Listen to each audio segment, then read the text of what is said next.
Some places in the world are best left untouched. There are vast stretches of wilderness where things lurk that defy explanation. Things that haunt the darkest corners of our nightmares. Our explorers ventured into these forbidden zones, and what they brought back are not just tales, but terrifying warnings. You might want to watch this with the lights on. My name is Daniel Harker, and for clarity, I will state who I am before I describe what I saw. I was born and raised in Nicholas County, West Virginia. I am 34.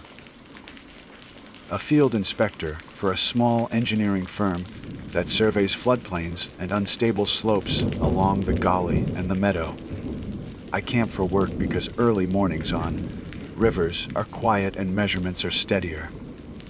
I keep a cautious mind, a dry logbook, and a respect for moving water taught by my father, who said the river remembers what we forget, always. On the night in question, I pitched my small tent on a crescent of gravel a mile below the confluence, where the gully slows before the stone ribs of the gorge. It was late September, cool enough that breath smoked and rhododendron leaves curled. Whitewater season had started upriver, with releases from Summersville Dam. But the flow where I camped was modest, a smooth push beneath a skin of ripples. I ate late, wrote notes, bagged silt samples, and banked the fire to a red bowl. The forecast said no fog, no rain. When I woke, it was exactly 2 a.m. by my watch. It did not beep. It did not vibrate.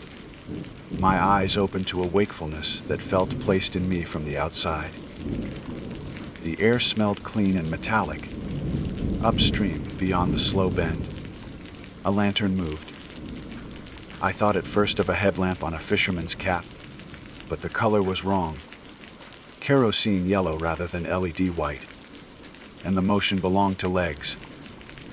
The light swayed at knee height, came on, step by step, across a surface I knew was deep. I sat up and listened for the ordinary oars, splashes, a misstep on stone. I heard only the river's even breath. I shined my headlamp across the channel, and the beam dissolved into clear dark. Even on dry years you do not wade, that stretch without a pole and a second person. A month earlier I had flagged a crossing a quarter-mile upstream, and the bottom there had dropped like an elevator shaft. Yet this light advanced as if its owner were walking a sidewalk none of us could see. The lantern drew closer. I clicked off my headlamp as if I were the intruder.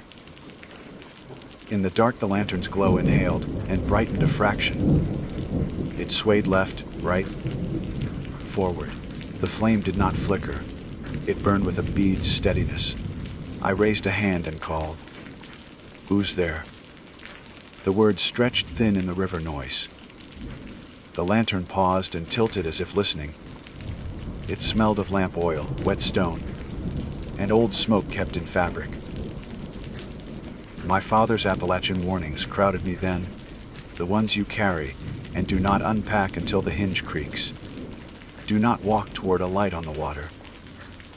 Do not speak your name after midnight to a voice you cannot see. Do not whistle a tune you did not learn from someone living. I had laughed at those sayings when I was 18 and kept them later, like coins from another country. Coins still weigh. I looped my bootlace around a tent stake before I realized I was doing it, a cheap anchor that comforted me. The question arrived without air, as neat as a thought. Is the water low, Daniel? It used my name with a borrowed care. I did not answer. Every story says not to. The polite part of me twitched anyway, and the betrayal came from my pocket. My phone woke, mistaking the river for a command, and said, "Yes." Heat climbed my face. "Stop," I told the empty night. I didn't say that. The river exhaled, a slow damp breath that ruffled the ash in my fire. I tried to make the scene ordinary again. Across the channel, the far bank runs steep and clean. There is no bridge there. There has not been a bridge there since the timber company tore the swinging one down before my father was born. Old men in Somersville tell that story: rope, planks, carbide lamps. As the lantern neared the shallows, a new sound started to my right, the soft creak of a board under weight. There were no boards. Still, the sound stepped closer, plank by plank. I swept my headlamp on and cut the beam across the water. When it struck the lantern, something happened that should not happen between lights. The lantern cast a shadow. It was not a human shadow. It was the shadow of a ladder set upright, rungs dipping in and out of the current. I clicked the lamp off and let darkness settle. In the lantern's small room of glow, I saw details. Seam marks like river ice on the globe, drops clinging to its rim, a handle rising and falling in the grip of a hand that was not there. I default to documentation when I feel fear. Count, write, measure. I pulled my notebook and wrote the time, the color, the distance. The pen bit grooves but left no ink. The pages had swollen damp. I lifted the phone. On the screen, the lantern jittered because my hand did. Then the image tripled. 3 frames of the same light at 3 places, as if the device could not decide which second we occupied. In the middle frame, the glow leaned, as if peering past me toward my tent. I put the phone away. The lantern turned slightly and changed what it showed me. Its glow reached forward and painted the river bottom in narrow strokes. A path appeared, a string of pale ovals set half an inch under the surface, bright as moons. They were not stones. They were footprints held in water, each the shape a foot leaves when it steps down and refuses to let go. They waited at perfect stride lengths, shimmering with a brightness that seemed to come from below. The lantern stepped back onto the first, then the second, inviting a follower. Pressure leaned at my shins, not hard, just earnest, the way a child coaxes. The river sounded louder without getting louder, as if my hearing had narrowed. If I took one step forward, I felt new ovals would set down in front of me. Across the way, a second light winked on among the sycamores, and then a third. Their glow did not scatter in the leaves. They made clean holes in the dark. In the first light, I made out a shape, not a figure, but the absence of one, thinner than water, like heat above asphalt. I drove the tent stake deeper. My hands shook and the metal rang with a damp, dull note each time the rock took it. The creek to my right took another step, then another. Breath touched my ear again, closer than a whisper. It did not blow in, it drew out, as if the night were inhaling me thread by thread. A voice used my name again without a mouth. Daniel, you are awake. It is easier to cross when a man walks himself. I'm not crossing, I said, and my voice sounded like a skiff dragging bottom. The lanterns blinked in sequence, a slow, patient yes. The first turned so its seam of false ice faced me, and its bead of light sharpened until it was painful to stare. Not bright, just exact. In my periphery, a dark line of water bent, as if a foot had stepped beside me. The gravel flattened into an oval that shone like skin through glass. My father's ledger came to me. The water, workbook in which he recorded flows and near misses and once deaths. After he drowned. I read it and still could not say what current had taken him. The river is a counter that never stops adding. The owl across the river went silent. The air thinned. From far upstream, faint and regular, came the toll of a bell I have never heard in daylight. The heavy note of the church that burned in Swiss. The sound rose from under the water, where drowned stones might still remember. Each toll was a heartbeat. I wound my lace tighter on the stake, until blood thudded in my foot. One by one, more holes opened in the dark along the line of the old crossing, each filling with that bead, bright light.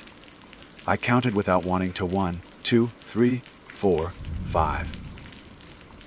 The fifth paused at what would have been the highest span, if boards had ever existed. The pressure at my shins increased by a degree. I kept my name in my mouth like a hook with the barb filed flat. The river exhaled once more, closer than skin. I did not move. The lantern tilted. Disappointed, patient, inevitable. Somewhere behind me, on the gravel where there could be no lumber, a plank found weight, bowed, and rose again. I heard the first real step that was not mine. The plank sound rose behind me, hollow and deliberate, even though no bridge or lumber existed to make such a noise. Gravel cannot creak like that. Yet each step pressed down as though weight moved across wood. The vibration carried faintly through the ground, up into my hands where they braced against the earth. I tried to rationalize it as some trick of the river echoing in stone, but deep down I knew it was not. The sound was too measured, too precise. Someone or something was walking where no walkway stood. Across the current, the lantern swayed as steadily as before. Its light fell in thin ribbons, revealing the strange footprints that hovered beneath the water like pale stepping stones. They gleamed, waiting. I kept my eyes fixed on the flame, half convinced that if I looked away entirely, the path would advance toward me. The stillness of the river was unnatural. No splash, no shift, no disturbance. It was as if the water itself accepted the weight of an invisible crosser. Behind me, the creaking approached until I could not dismiss it as imagination. I turned slowly, fighting against the dread stiffening my limbs. The clearing showed nothing unusual. Tent fire ringed the dark line of trees. Yet the air pressed heavy, as though something vast and unseen leaned close. I could smell lamp oil mixed with damp stone, stronger with each breath. That scent clung even though my lantern had long burned out. The voice came again, using my name with a dreadful familiarity. Careful, drawn out, as if savoring it. "Are you awake, Daniel?" I wanted to shut my ears against it, to erase the sound, but the syllables curled into my skull like smoke. I clutched the compass in my pocket, the one that had belonged to my father.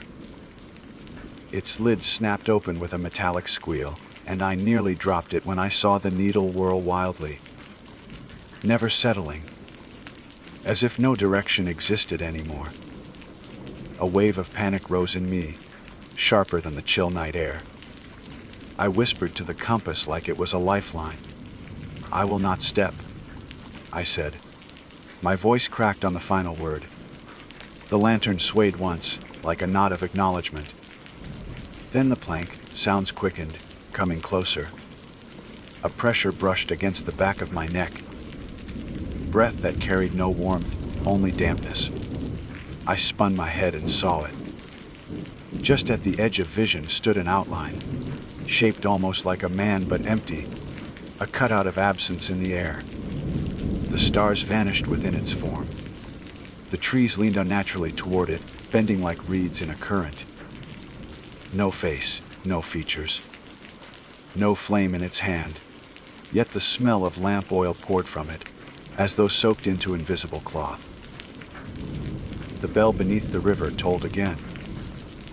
Each strike throbbed through my chest and ribs, louder than before, resonating until my teeth hurt. My grandmother had once spoken of that bell, of how it had sunk when the church in Swiss burned decades ago. None living had heard it ring since. Yet here it was, pulling sound up through drowned stone, calling the dark. The figure trembled with each toll, its outline shivering in rhythm with the bell's weight. I could not speak. Silence itself felt dangerous, as though withholding an answer was its own kind of permission.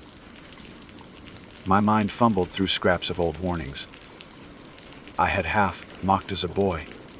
When the lantern walks, you must not. When it pauses, you must not. When it calls your name, never give reply. And if it comes too near, make your own flame. My hands shook as I dug for the lighter in my pack. The wheel slipped once, twice. Then, mercifully, a spark caught and fire bloomed. The void recoiled, its shape warped, edges fluttering like smoke. The lantern across the water guttered, shrinking back. A hiss rose, sharp and unbearable, pressing into my ears until I thought blood would come. Yet the lighter's flame held. I thrust it forward, a tiny circle of orange against endless dark. Somehow it felt heavier than it should, like the lighter contained all the strength left in me. I whispered my father's name, not even sure why, only that it felt necessary. Jonathan. The syllables steadied me, a thread in the void. The creaking slowed, faltered. The invisible steps hesitated. Across the current, the line of glowing footprints shimmered fainter, as though losing their claim on solidity. For a heartbeat, I believed the thing would vanish. But the bell tolled again, and with it came a sensation worse than anything yet. It was not the presence of a single figure, but of something immense turning its attention, like the river itself had woken. My chest tightened, heart hammering painfully. My skin burned with awareness, as if weighed and measured by a gaze I could not meet. I clenched the lighter until the metal scorched my thumb. The blister rose, but I refused to release it. I forced words out of my mouth. Snatches of survey notes, the alphabet, even nonsense rhymes from childhood. Anything to fill the air, anything to keep me from answering the voice. I would not give it my silence. I would not give it my name.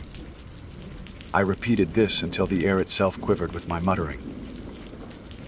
At last the pressure slackened. The plank sounds retreated, each creak fading like a heartbeat falling asleep. The lantern on the river dimmed, then dipped beneath the surface, gone without a splash. The footprints dissolved one by one, until nothing remained but dark water. The silence that followed was not relief. It was too absolute, too final, as if the world itself had stepped back. The compass needle stilled at last, but the lid felt heavier when I closed it. The lighter flickered one last time, before my raw thumb forced me to shut it. I sat in the cold dark with smoke from the dead fire coiling faintly. The ordinary sounds of the night did not return. No crickets.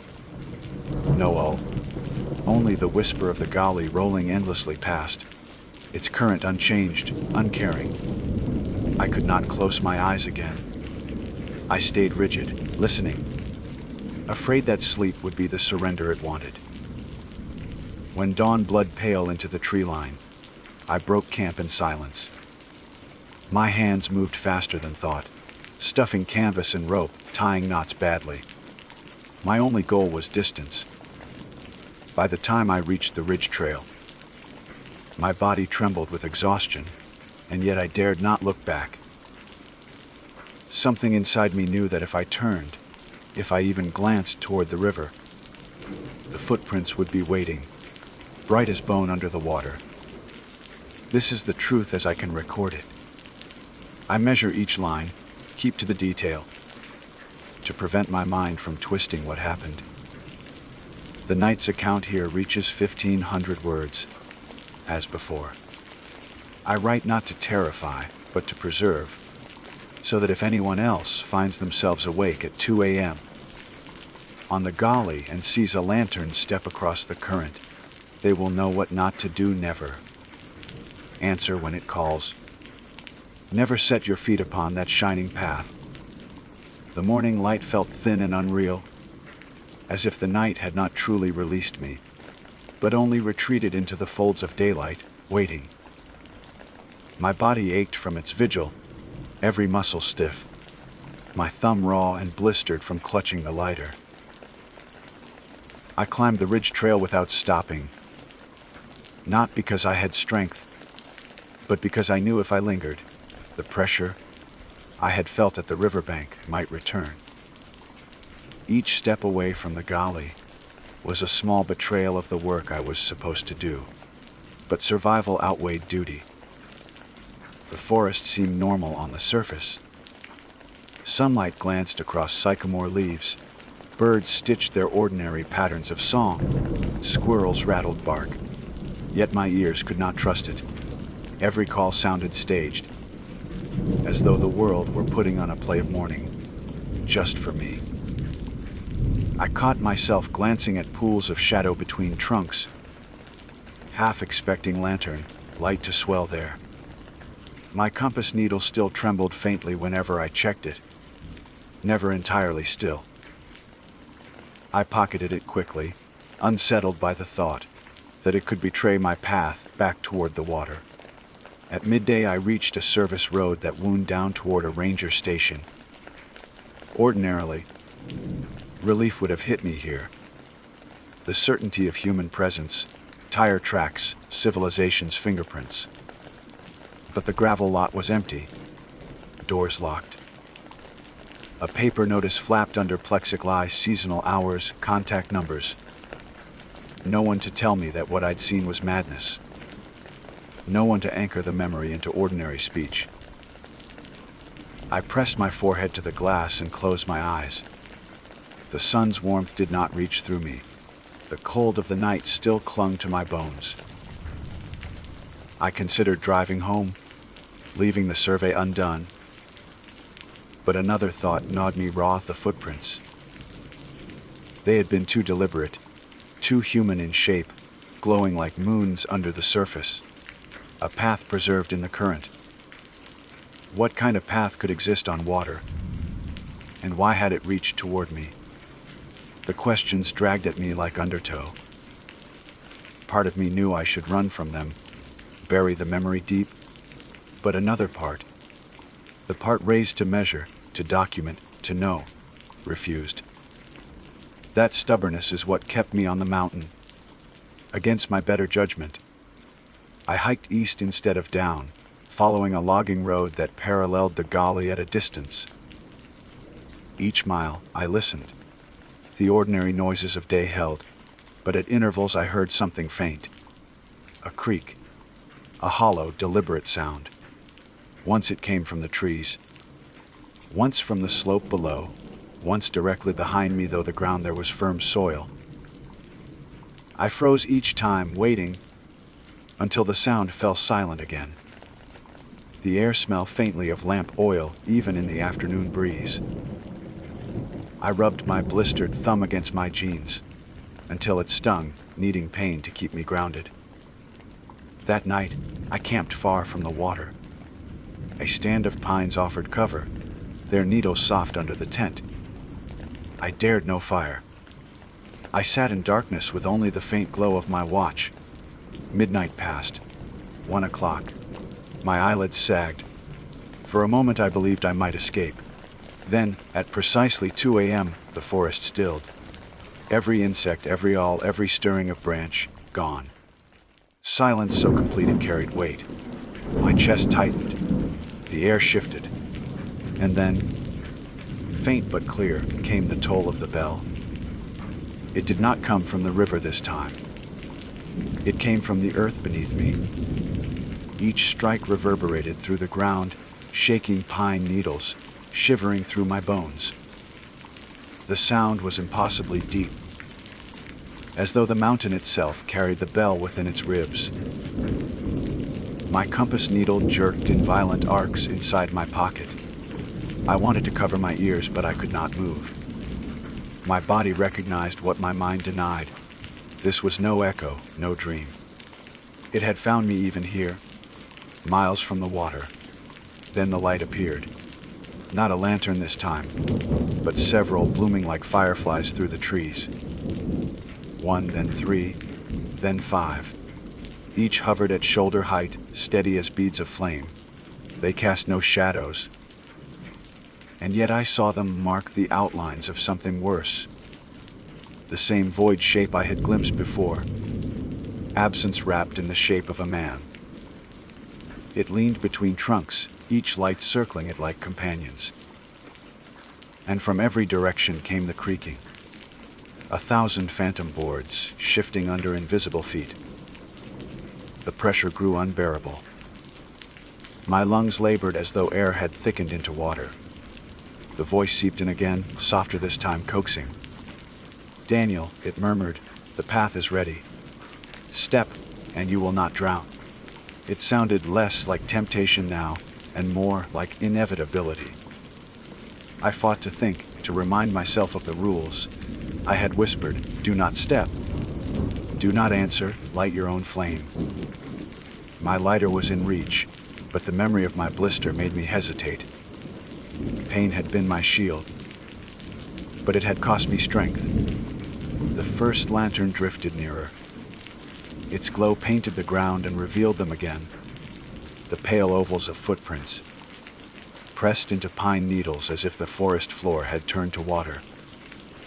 They shimmered, impossible, each step waiting to be claimed. I recoiled, pressing back against the tent wall, but there was no retreat. The prints formed a path directly to me. The bell tolled once more, louder than ever. My chest seized, and for a heartbeat I believed I would never draw breath again. The lights blinked in sequence, a slow rhythm of patience. The void leaned forward, hollow face angled toward me, and though it had no eyes, I felt myself pinned by its attention. My name throbbed in my skull, a whisper from one mouth but from many. "Daniel, Daniel." In desperation, I fumbled for the lighter. My hands shook so badly the wheel scraped uselessly, sparks dying in the air. I cursed aloud, voice breaking, but finally the flame caught. The orange glow flared in the tent, casting the fabric into a fragile lantern of its own. The void staggered. The lights dimmed, shuddering. The prints on the ground flickered, unstable, as though water no longer held them. The voice hissed with fury, a dozen whispers tearing against each other. But the flame held, small and trembling, and in that circle of light I felt the grip loosen, if only slightly. The bell tolled again, softer this time, as if retreating. The creaking boards fell silent one by one. The lights faded into the forest, swallowed by shadow. And finally the void itself thinned, unraveling into air until nothing remained. I sat frozen, lighter burning, until the metal grew too hot to hold. When I let it fall, darkness rushed in, but the pressure did not return. I lay awake until dawn painted the pines gray, every nerve waiting for the next toll. None came. When sunlight finally spread through the canopy, I crawled out, body shaking. My campsite bore no prints, no marks of passage. Only my blistered thumb proved the night had been real. I left my pack half, zipped, and began walking faster than I ever had, determined to reach pavement, town, any place where the river's memory could not follow. Yet even as I write this now, counting each word to 1,500 for the sake of precision, I know I cannot outrun it. Because I hear the faintest echo, even in daylight, even in the noise of town, the creak of a plank, the toll of a bell, and the promise of a path waiting in water. My name is Claire Benton. I record it plainly because what follows is not told for applause.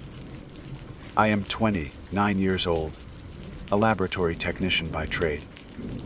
And the day before the events in question, I log in 12 hours of numbers and labels before deciding that silence among spruce would rinse the noise from my head. Roan Mountain seemed right lines on a map I could trust, contour intervals like steady breathing, and a spring marked near a likely tent site. I like places whose rules are printed clearly. I began hiking just after noon under clear sky. The trail moved between shade and light, past trunks varnished with lichen and stoned smooth by decades of boots. I drink when the rule says drink, so at a seep I knelt, filled a bottle and treated it by the book. A couple passed me going out. We exchanged the standard trail liturgy. Then I walked on alone, feeling the air shift cooler as the spruce thickened. By late afternoon, I reached the hollow I had circled on my map. Mountain laurel cupped the site. Red spruce leaned as if keeping a private conversation. Someone before me had arranged a ring of stones and left ash the color of old bone. A spring burbled 60 paces downslope, pooling in a shallow stone saucer before it spilled away. I pitched my tent with the small pleasure of a clean task done well. Fabric even. Guy lines snug, zipper teeth agreeing with one another. I hung my food bag between two trunks and checked the knots twice, because I do things twice when I am alone. Dinner was predictable noodles that never get entirely soft. A square of chocolate that always tastes better outside. I sat on a slumped log and let the afternoon fade without asking anything of me. I do not come from backpackers. My mother believes in locks and thermostats. My father once joked that forests are churches that forgot the sermon. My grandmother, though, grew up in the hills and handled their stories like tools. While peeling apples into a ribbon, she told me rules you do not have to believe to follow. Do not answer when your name comes from the tree line, unless you see the mouth make it. Do not whistle at night unless you want whistling back. Dusk put its hand over the ridge. Colors folded to a steady green. I read one paragraph 3 times without absorbing a sentence. The nylon's breathy rustle and the faint sound of the spring moved in and out of hearing. I turned off my headlamp so the dark could become ordinary again. A whistle cut the night like a pin through paper. One high note, clean and steady, held for the same count of heartbeats as the next. No vibrato, no breath, no human stumble. I waited for its ordinary explanation to walk forward. Some hiker testing echo, a kid with a recorder, a pair calling across sights. The tone came again from my right among the laurel. It stopped. It started again from my left with the same exactness a machine keeps. I propped up on my elbows and listened. The whistle did not grow closer or recede. It simply began in new places, as if the air had learned a trick and enjoyed performing it. I unzipped the door a thumb's width and let in a chill thread of air. My headlamp's beam struck needles and bark and the pale scrawl of lichen. I said, as calmly as I could, "Hello. Do you need help?" The silence that followed was good. Ordinary silence, which is why the next whistle startled me more than the first. 2 tones now, same pitch and length, started together, one uphill and one downslope, no echo between them. They made a simple, bad harmony. I slid out in my socks because pretending to be in control is a kind of control. The needles pressed through. I turned slowly. The tones did not change to reward my movement. They existed, and my moving existed, and none of it seemed to be for my benefit. I went to the spring because a chore was something solid. The first whistle continued. The second paused. Then a third began above me, so that the notes made corners around where I crouched. I dipped my bottle and watched silt lift and settle. I spoke the reasonable world out loud. Like a lab protocol, there are hikers. Wind makes illusions. Predators do not whistle. You are tired. Something watched me. Attention is a weight, and it pressed the skin between my shoulders. I lifted the beam and found eyes low to the ground, set far apart, green as wet glass. Dear, I thought, grateful to lay a name on the shape fear takes. The eyes did not blink. They did not shy from the light. The whistle sounded from my left, and the eyes were directly ahead, and the two facts did not disturb each other. The thing rose without bending, eyes lifting in a clean slide as if on a track. And the beam found a pale plane, shaped almost to a face, and then not, like bark half stripped from a trunk. There was the suggestion of a mouth, and not the structure of one. The tone went on without breath to feed it, and my fear tried to bargain itself smaller and could not. Easy, I said, to it or to myself. My voice seemed to travel only as far as my teeth before turning back. The beam shook in my hand. The knot, face withdrew a fraction and became branches, then shadows, then nothing I could pretend to understand. The third whistle ceased. The first went on. I backed away until the tent felt like a definition I wanted to agree with. Inside, I zipped the door, turned off the lamp, and lay very still. The whistles drew slow geometry around me. I do not remember sleep as a decision. I remember only the body's breaker flipping, and the machinery going quiet. Morning made sense the way clean glass makes sense. Birds rushed through their lists. Wind threaded the needles. The spring sounded like careful work. My embarrassment arrived before memory. I rolled to stare at the tent roof and saw 3 small circles pressed inward from the outside, evenly spaced. The size of fingertips arranged in a neat triangle. They were not punctures. The fabric held no tear. Someone, or something, had pressed there and let go. I stepped out. Dew netted the laurel. My food bag hung where I left it, rope unfrayed. Not asleep. On the moss around the tent, at a distance of maybe 10 feet, a faint ring of dimples pocked the surface.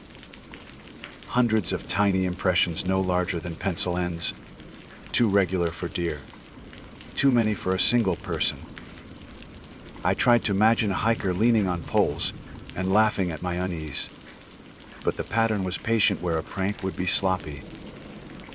I ate by plan and not by appetite.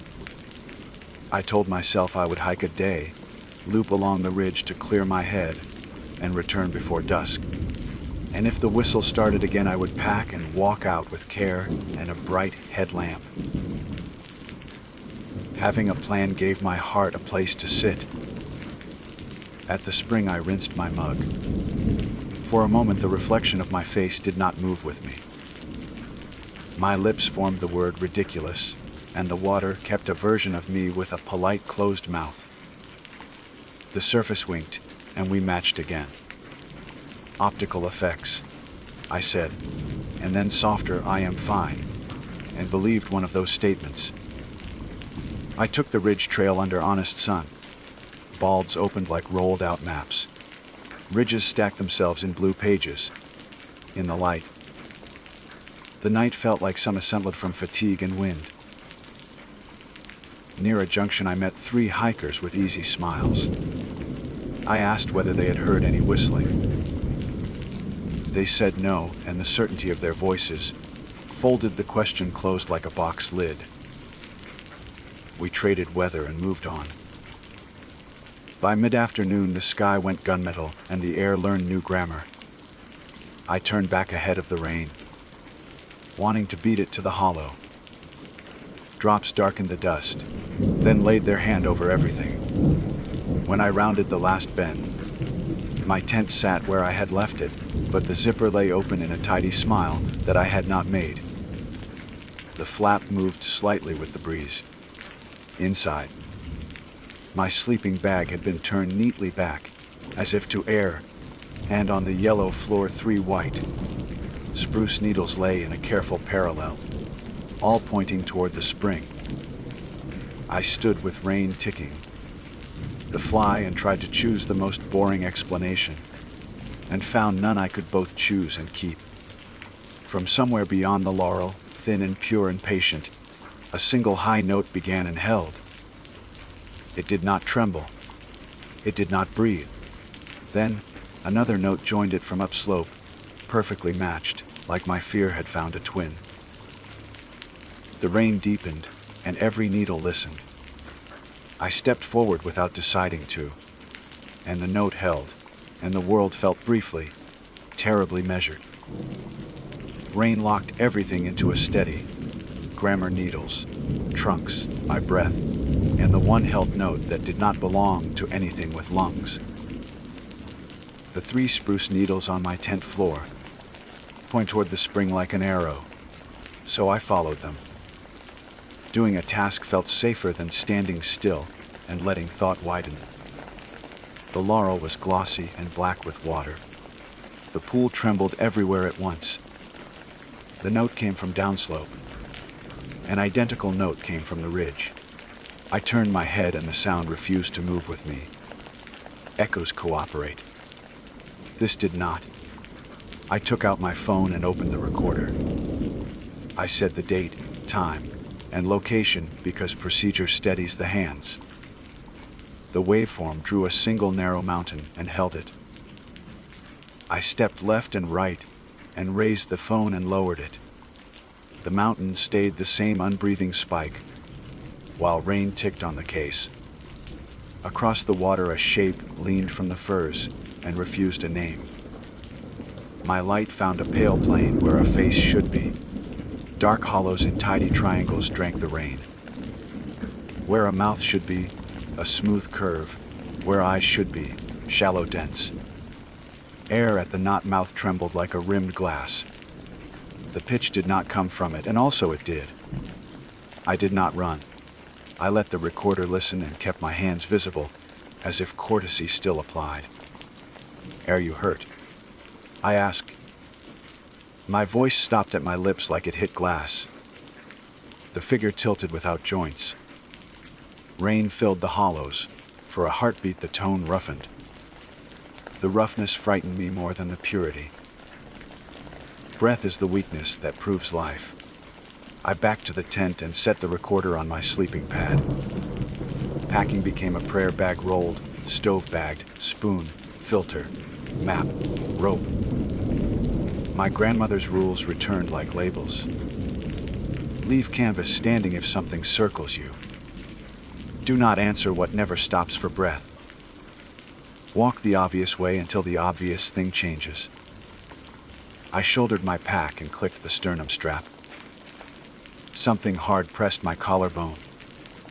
Under the strap, my fingers found a tiny whistle, white as bone or wood that had forgotten trees. Smooth from being considered, with 3 holes in a triangle. My mouth ready to test it without consent. I dropped it into a zip bag and sealed it. My breath needed the boundary of plastic. The tent door was open in that careful smile I had not made. I left it that way. I stepped onto the trail. The note did not fade, it redistributed. Every laurel a tuned jar, every broken branch a filament. On the bald, wind laid itself under the tone, until I felt it in my molars. I breathed through my nose until the urge to match it passed. My phone buzzed without service. The recorder app had stopped on its own. The new file's name was a line of underscores. Battery, 23%. The mountain in the waveform was gone. I slid the phone away as if modesty could help. A kiosk stood by the trail with a damp map, fuzzing at the corners. 3 small holes had been drilled in the board, triangular, edges scorched. When I covered one with my palm, the pitch dulled.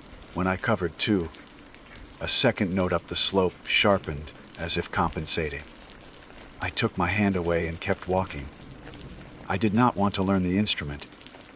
I chose down, Beech and birch replaced the laurel. My headlamp made their trunks into pale columns. A culvert added a low companion, a tick beneath the line. When I paused to check the map, the lower tone grew until my chest wanted to keep time. I moved and it quieted. Standing still, I understood, was another way to be measured. At a bend, a small cairn sat, where there had been none 5 flat stones. Rain, slick, each with 3 shallow dimples near an edge. The high note leaked from the cracks as if light were sound. I lifted my boot to kick the stack and felt my scalp prickle. I set the boot down and walked around. Respect is not surrender, it keeps you moving. Beyond the beech trunks the figure waited. The same pale plain, triangles sipping rain. The wrong smoothness where a mouth should live. When I swept the beam across it, the almost eyes reflected just enough to prove absence. It leaned as if curious. The tone did not grow louder. It came close without distance changing. I kept to the track and let forward be my answer. The dimples in the mud arranged themselves into 2 arcs that narrowed. A corridor like a throat. When I stepped inside, a third tone began, lower and exact. When I stepped back, it stopped. I did not like that the geometry needed me to operate. I chose the outside edge of the path, shoulders brushing wet brush, until the corridor fell away. The road made itself known by smell, wet tar and metal, and by the ghost light of gate posts ahead. Relief rose. My grandmother's caution steadied it. Go toward light you can name. Do not enter light the dark makes. Between the posts the night was a mouth. The note lived there. I stepped into leaves and walked a parallel line. The corridor of dimples turned neatly to follow, and mud appeared where there had been none. My hand found my pack's zipper. The zip bag with the whistle was in my palm, cold as a coin. The urge to lift it came like a yawn. I squeezed until the beveled holes printed a triangle in my skin, and the urge drained. From just behind my left ear, close as breath without breath, the note changed pressure and made the idea of my name. First, then the middle no one uses, then my last like a roster call. I walked faster. The voice matched me without moving. A car went by and its clean lights thinned the pitch for a heartbeat. 3 cool points touched the inside of my wrist, a triangle of cold that matched the 3 pressed, marks I'd found on my tent wall in the morning. My fingers opened without permission. The headlamp swung wide and showed only rain and gate posts and the silver of my breath. Whatever had touched me had used shape, not touch. Names or fences. I closed my hand by speaking the bones in its scaphoid. Lunate trichotrum pisiform. My heels found gravel. The pitch thin, like thread pulled toward breaking. The dimples ended at the road's edge, as if a rule had stopped them. I stepped onto the asphalt because paint and tar are promises people keep. On the far side, the park sign had 3 new holes charred into its corner. The note used them like flutes. My phone showed 1%, then none. It died with politeness. I put it away. I walked the shoulder toward the pullout where I'd left my car at dawn. The pitch followed at the measured distance a stranger keeps when pretending not to follow. It changed barely. The held line bent up and down, and in that I heard my grandmother's wordless hum, trying to live where I file instruction under love. Not mine, I told the rain. The pullout appeared as a darker rectangle in the dark. My car's edges resolved under the beam, like a diagram becoming a machine. The culvert by the ditch sang harder, and something pale turned in the ditch with a smoothness I did not accept. I kept to the crown of the road. Crowns drain water. Perhaps they drain other things. The key fob ignored me. I used the metal key and opened the door. The pack went into the passenger seat. The zip bag with the white whistle lay on top, pale through plastic like a tooth. The note pressed thinly at the glass. I sat without starting the engine. I wanted to know if the sound could cross with me. It did not. It held outside, perfect and patient. The dash clock ticked 1 human second at a time. The cold triangle on my wrist faded. I turned the key. The engine caught. The note neither rose nor fell. It simply continued everywhere and nowhere. I eased forward. In the rearview, the gate posts shone. The gap between them stayed darker. The pitch did not follow. It existed as if distance were my invention. I passed a house with a porch light. The held note thinned a last time, then stopped, ceasing like a machine switched off somewhere I could not see. The road kept its dull shine as rain calmed it into seams of silver tonight. My breath came back in sections that fit. I said my name to feel the consonants. Rain tapped the windshield like fingers counting. I turned toward the highway that would carry me to a gas station where light lives in bulbs and wire, and where speech uses lungs, and where I could decide what to do with the white whistle in its bag beside me. The gas station was a square of tired light in the wet dark, humming like a patient refrigerator. I parked under the canopy and watched rain wander across the fluorescent spill. The white whistle sat in the zip bag on my passenger seat like a tooth someone had lost and left on a napkin. I told myself I was here for coffee and an ordinary room key, and to let my hands stop shaking. I also knew I had brought the thing into a place with doors, because doors are rules you can close. Inside, the music on the radio was soft and older than me, guitar notes clean as dishes. A woman at the counter glanced at my muddy cuffs and nodded once. The nod of someone who has wiped the floor after enough storms to know the look. I bought a styrofoam cup of coffee, a packet of birthday candles, and a block of utility wax from a pegboard, where the useful and the unlikely share hooks. She raised an eyebrow at the pairing, and I said, "Repairs," which felt true even if I could not name the break yet. In the restroom, I locked the door, set the bag in the sink, and looked at the whistle under the hard light.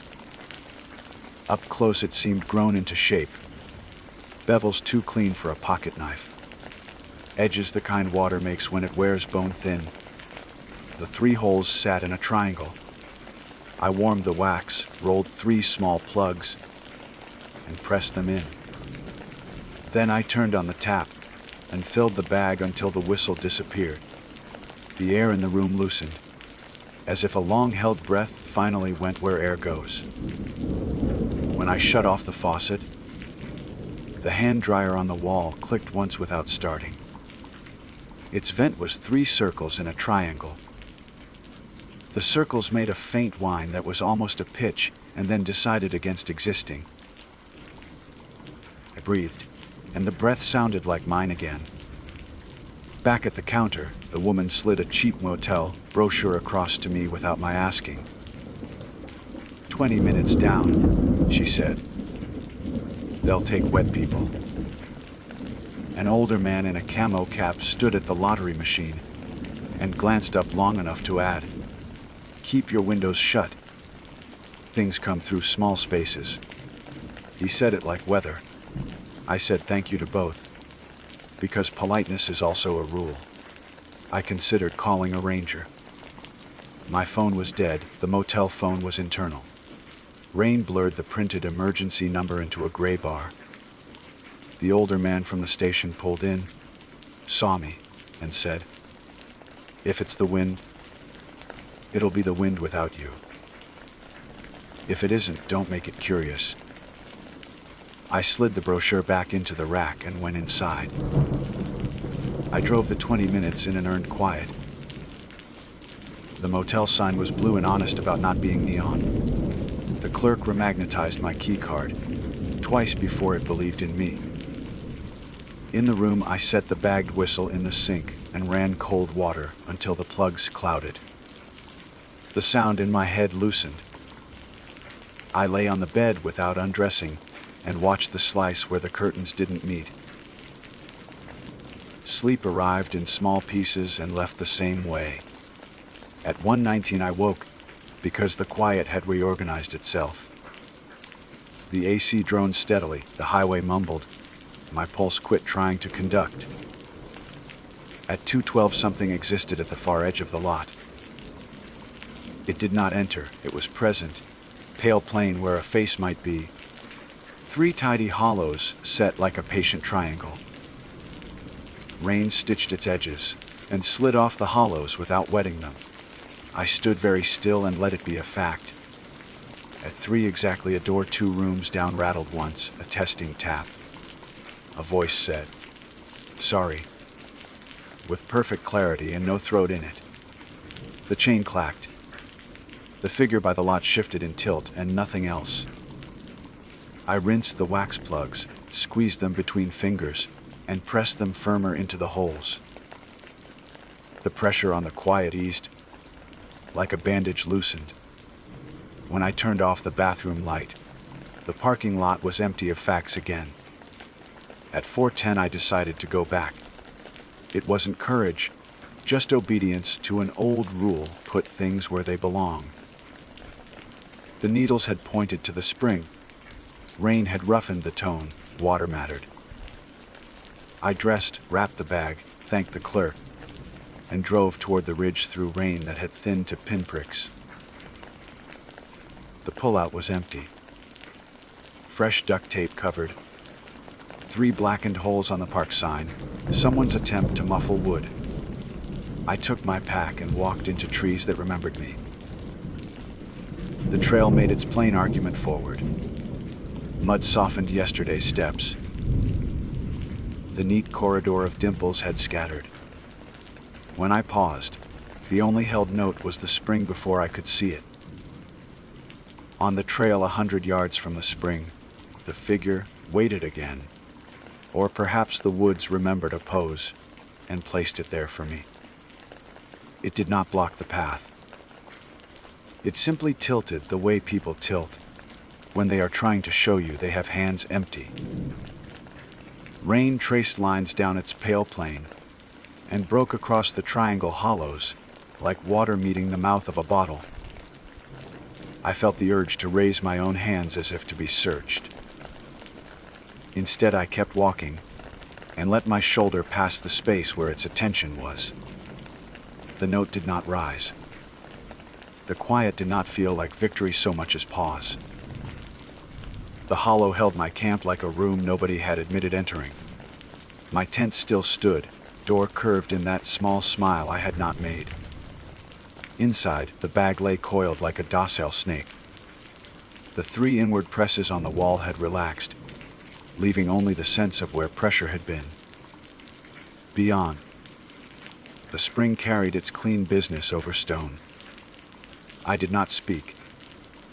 I set the whistle on the slick stone lip and nudged it into the current.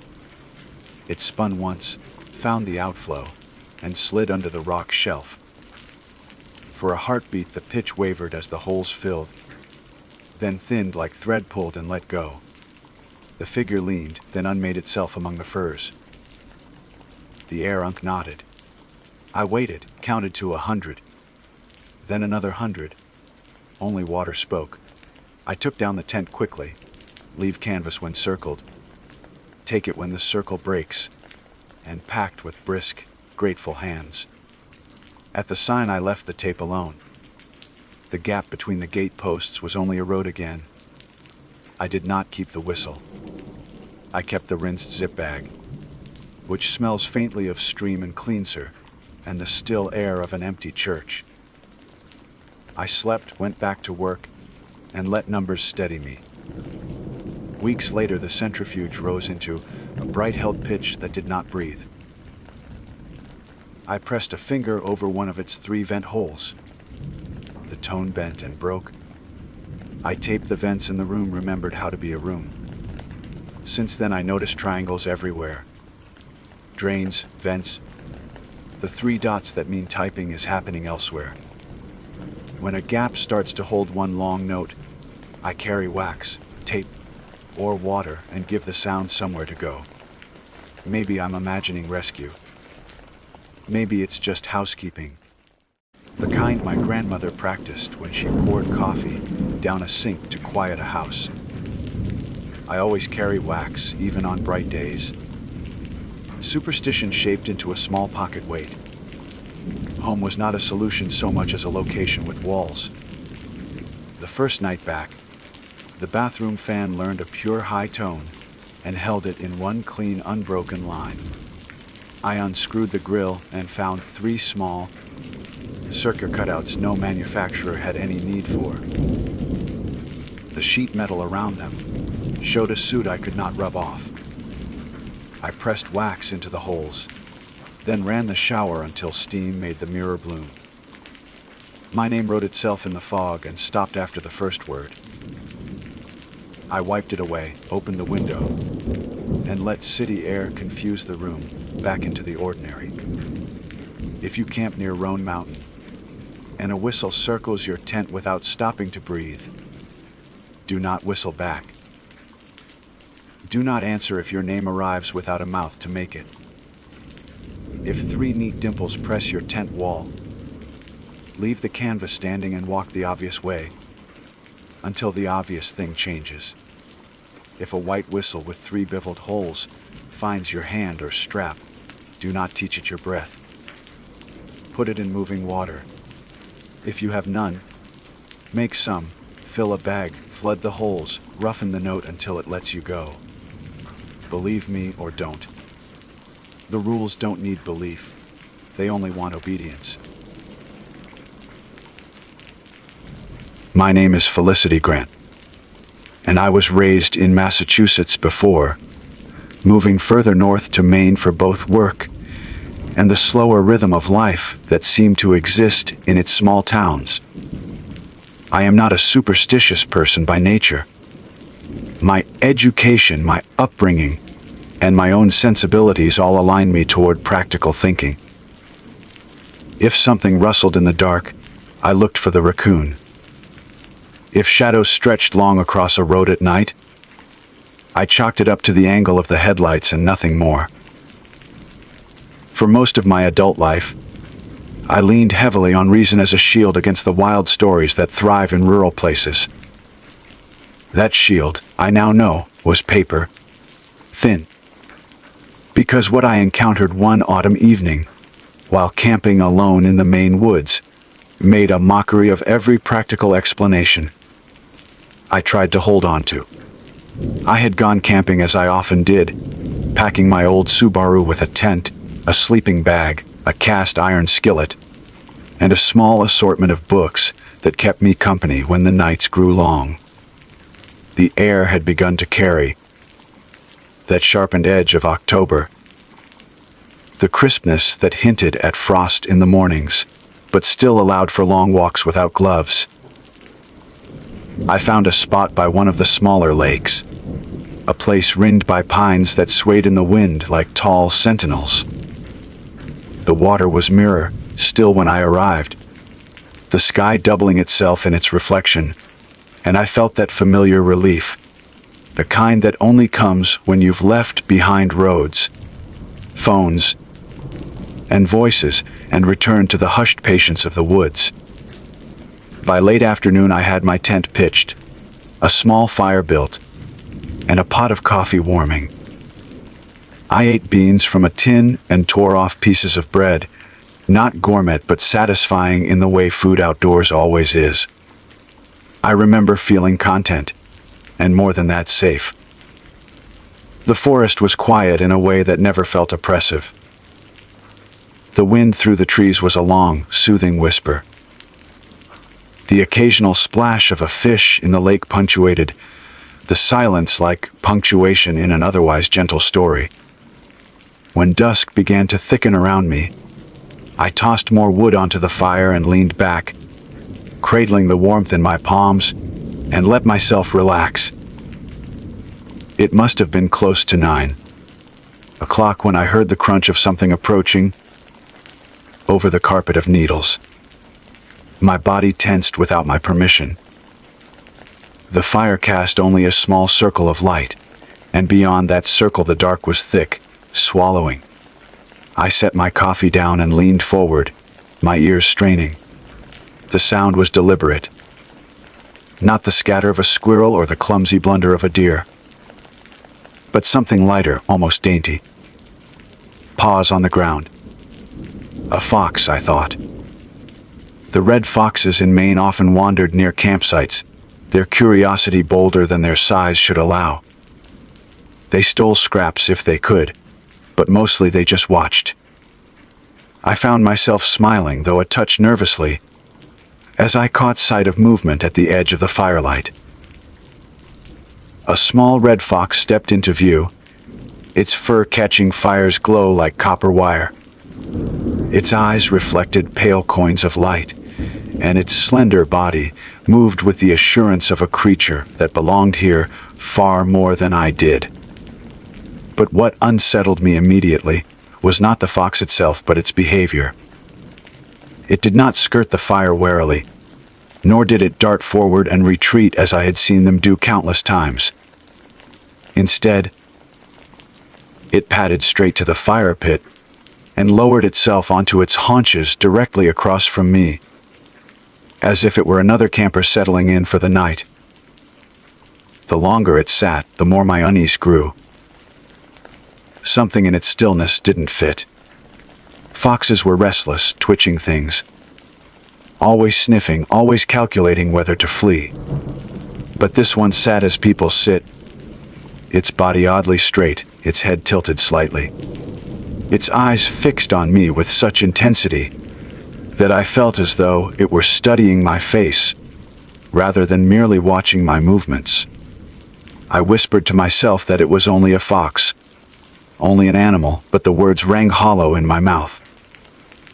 Instinct clawed up my spine, urging me to stand, to back into the tent, to put something between myself and those eyes. Instead, I found myself rooted in place, staring back across the fire as if caught in some silent negotiation I could not understand. Then the world tilted. I watched, helpless, as the fox began to change. At first, I thought the firelight was playing tricks, shadows bending its outlines strangely. But the changes deepened, became undeniable. The fox's spine seemed to lengthen unnaturally, pulling upward, its shoulders rolling as if shrugging off invisible weights. Its forelegs bent at angles that no animal should, the joints popping grotesquely until what were once slender paws stretched into fingers, pale, long, and tipped with dirt. The fur did not recede so much, as it sloughed away in strips, peeling down its sides like old wallpaper curling from plaster, revealing skin underneath that was startlingly human, but marred with streaks of red where the fur had torn loose. I could not move. I could not even breathe. My coffee mug slipped from my lap and spilled unnoticed into the dirt. The creature unfolded upward until it stood taller than me, its body that of a woman, but the remnants of fox fur still clung in patches like a tattered coat. Her face was not entirely formed, half muzzle, half woman's mouth, the skin raw where it stretched too tightly across her skull. She turned her head slowly, as if testing the new range of motion, and then her gaze locked back onto mine. That was when the sound came, a sound that will echo in my bones for as long as I live. It began as a shrill keen, the familiar high-pitched scream of a fox in the night, the kind that sends shivers down a spine even when you know its source.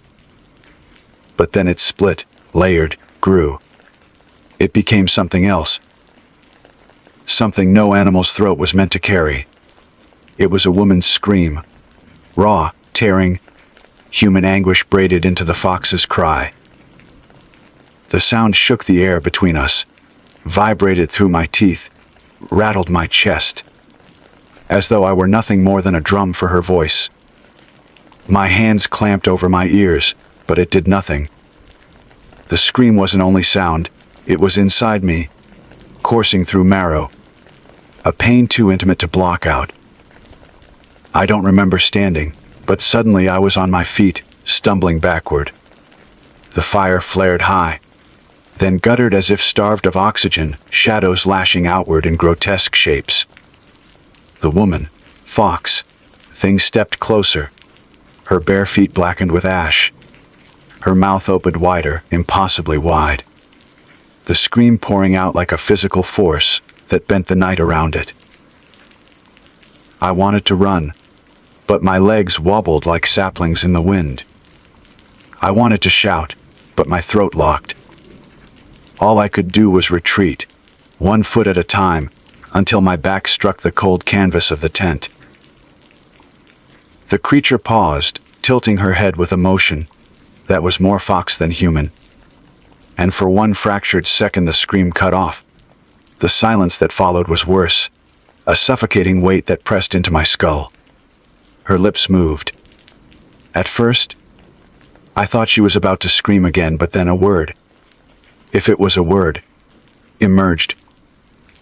It was guttural, choked, foreign to any language I knew. The sound carried a shape, though, a pattern my mind strained to parse. It came again, louder this time. The same harsh syllables that scraped against my ears. And then, unmistakably, it bent into English.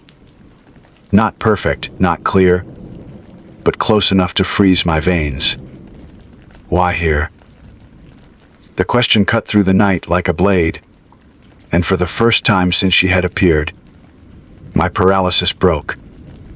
I turned and bolted, ducking into the black trees, branches clawing my arms, roots snagging my boots. I did not stop to grab a flashlight, a coat, or even my car keys.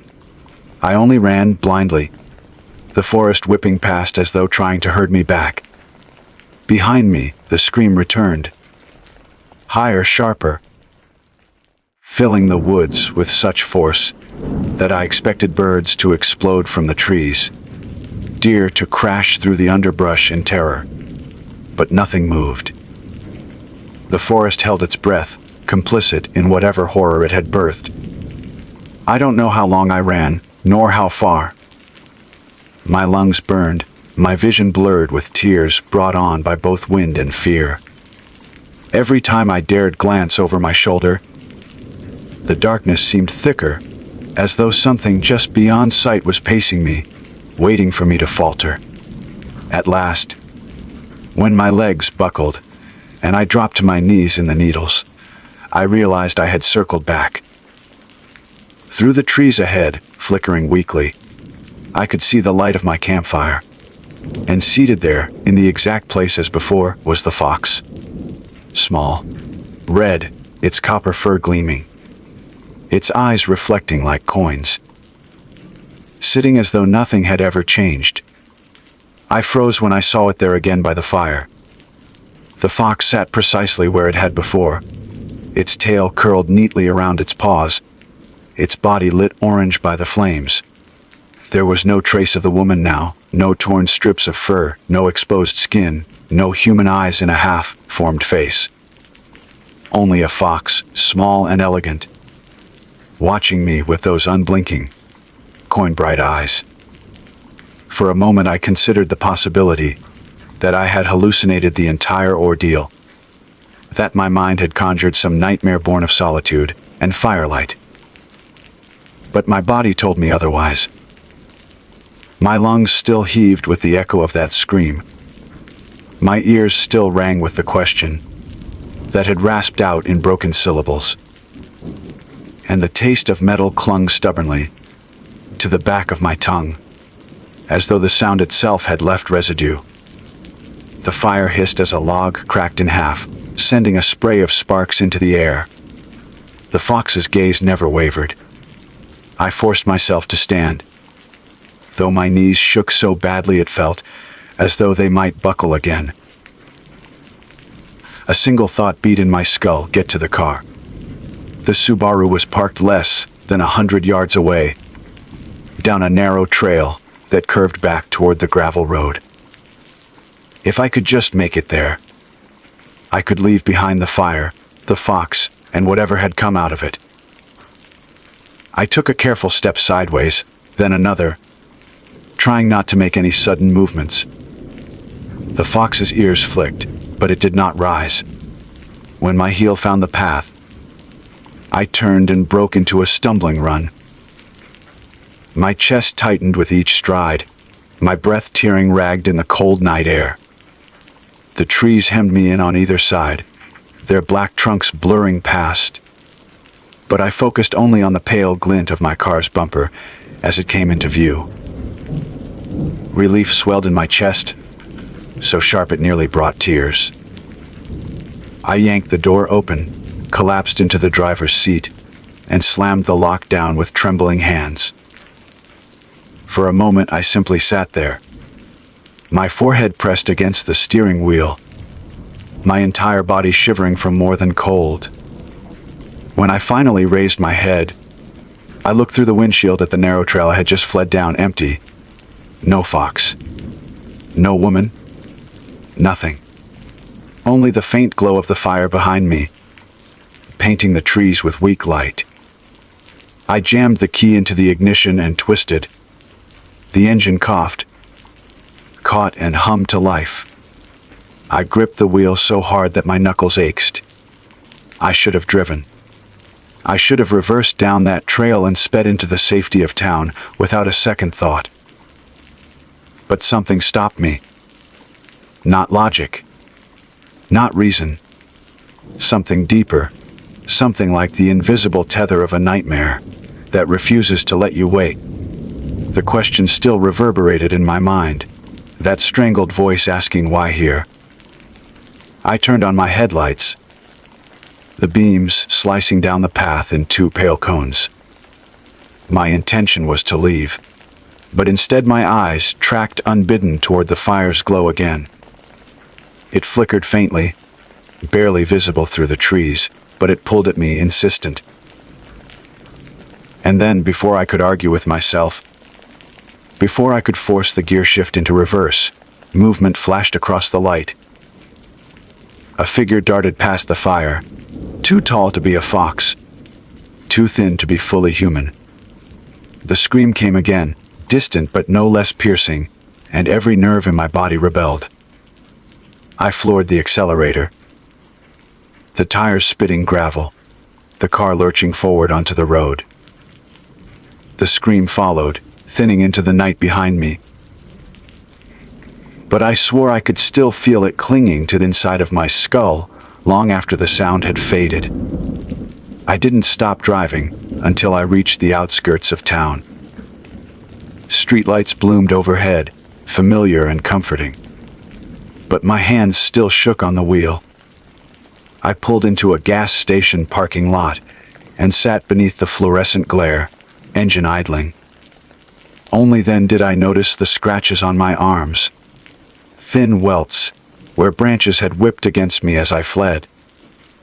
My palms were raw from clutching the wheel, and the muscles in my legs twitched with aftershocks of panic. I should have gone straight home. I should have locked my door and buried myself under blankets until daylight. Instead, I sat there, staring at the bruised reflection of my own face in the rearview mirror, and felt the pull of the woods gnaw at me still. I told myself that if I left my campsite abandoned, anyone could stumble across it. Kids from town, hunters, other campers. The fire might catch and spread. My things could be stolen or worse. But none of that was the real reason. The truth was that I couldn't stand not knowing. If the fox, or the woman, or whatever it was, had disappeared with the night, then I could almost convince myself that I had dreamed it.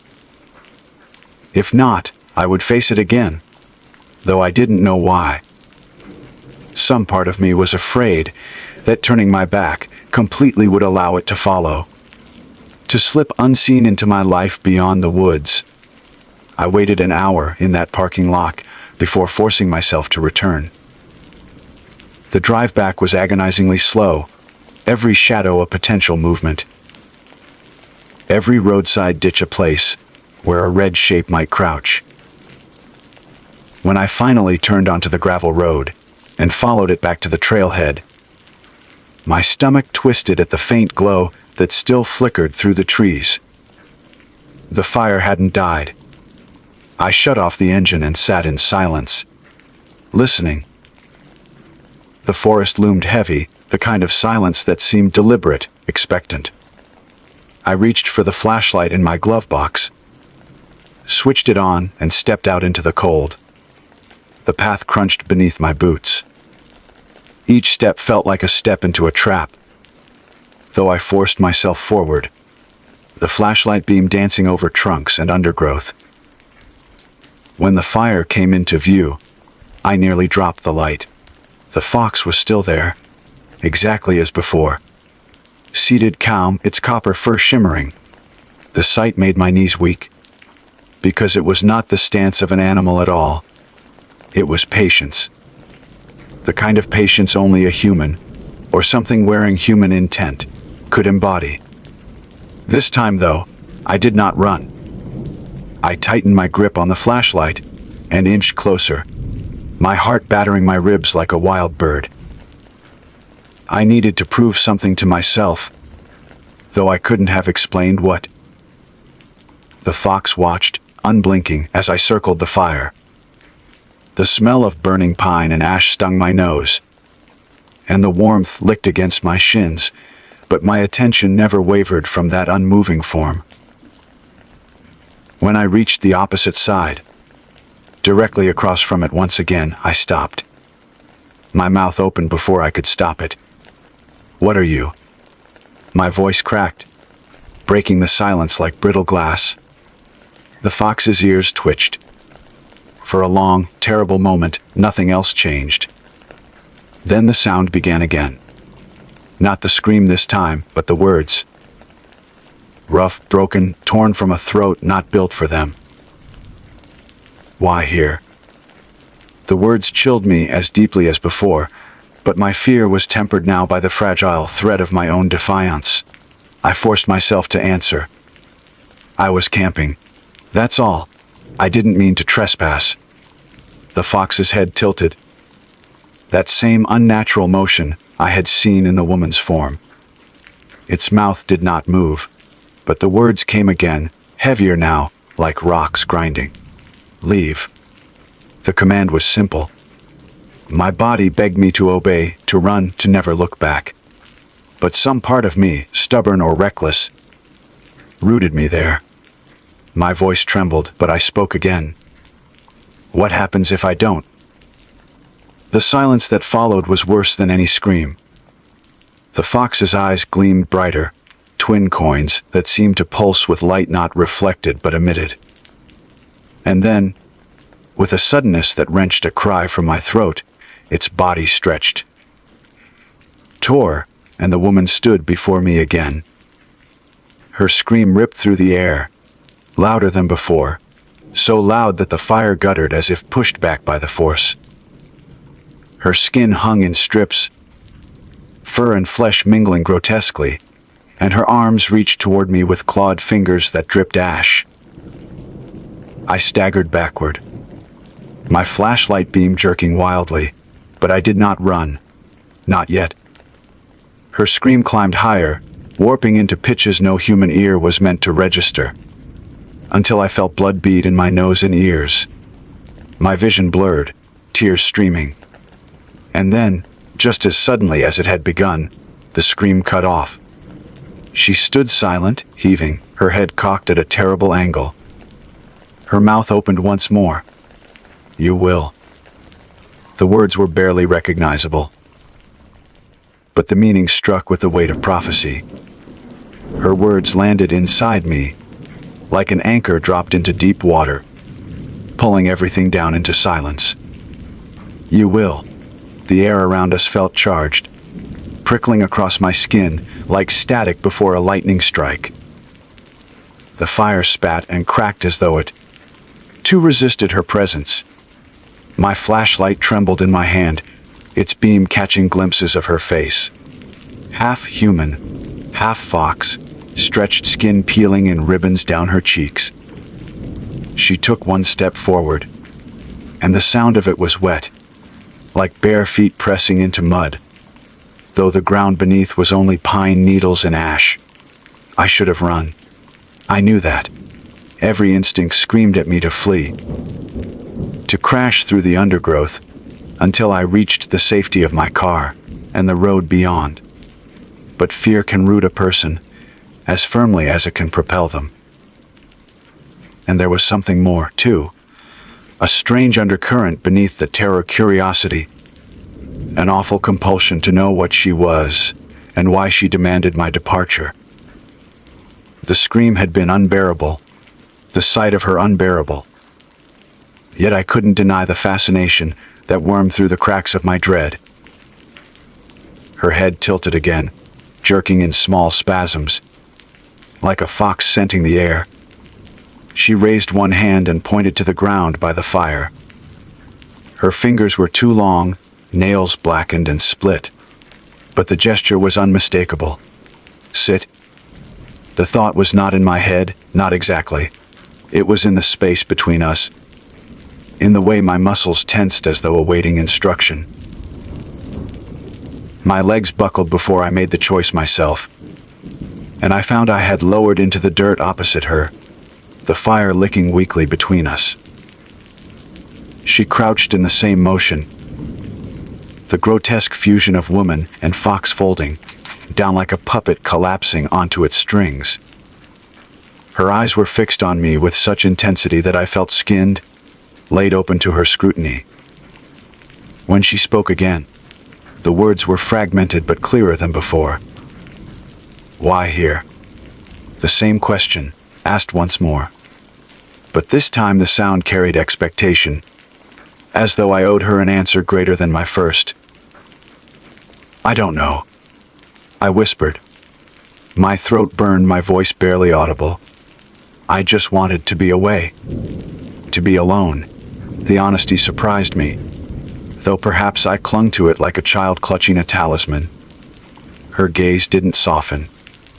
If anything, the fire's reflection in her eyes grew sharper, cutting. Not alone, she rasped, the syllables tearing from her mouth like claws scraping wood. Hair, not alone. The words shivered through me. I thought of the forest's silence, the uncanny stillness as I had run, the absence of any animal response to her scream. The woods hadn't been empty at all. They had been filled with her presence, vast and smothering, woven into the trees themselves. She wasn't asking why I camped in that spot by chance. She was asking why I had trespassed into a place already claimed. My mouth worked soundlessly, fumbling for words. I didn't know. I finally stammered. I didn't mean to disturb you. I swear. She tilted her head once more, a jerky, unnatural angle that made my stomach turn. Then her lips parted in what might have been a smile, though it stretched too wide, tearing the remaining fur at the corners of her mouth. The sight made bile rise in my throat. Leave, she repeated, the word ringing like a toll of judgment. My body surged with desperate relief. That was all she wanted. For me to leave. I could do that. I could leave and never look back. I stood slowly, my knees weak, my balance precarious. The fire's glow seemed to dim, shadows thickening around us as though eager to swallow me whole. The woman rose too, her body cracking and twisting back into the smaller shape of the fox. It shook once, violently, and fur knitted across its limbs, patches sealing until the creature was whole again. In moments only the red fox remained, copper fur gleaming in the low light. but the eyes were the same, far too knowing, far too human.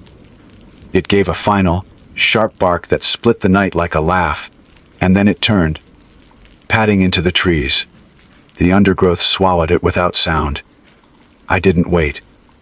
My body snapped into motion, a trembling urgency pushing me forward. I abandoned the fire, the tent, my belongings, everything.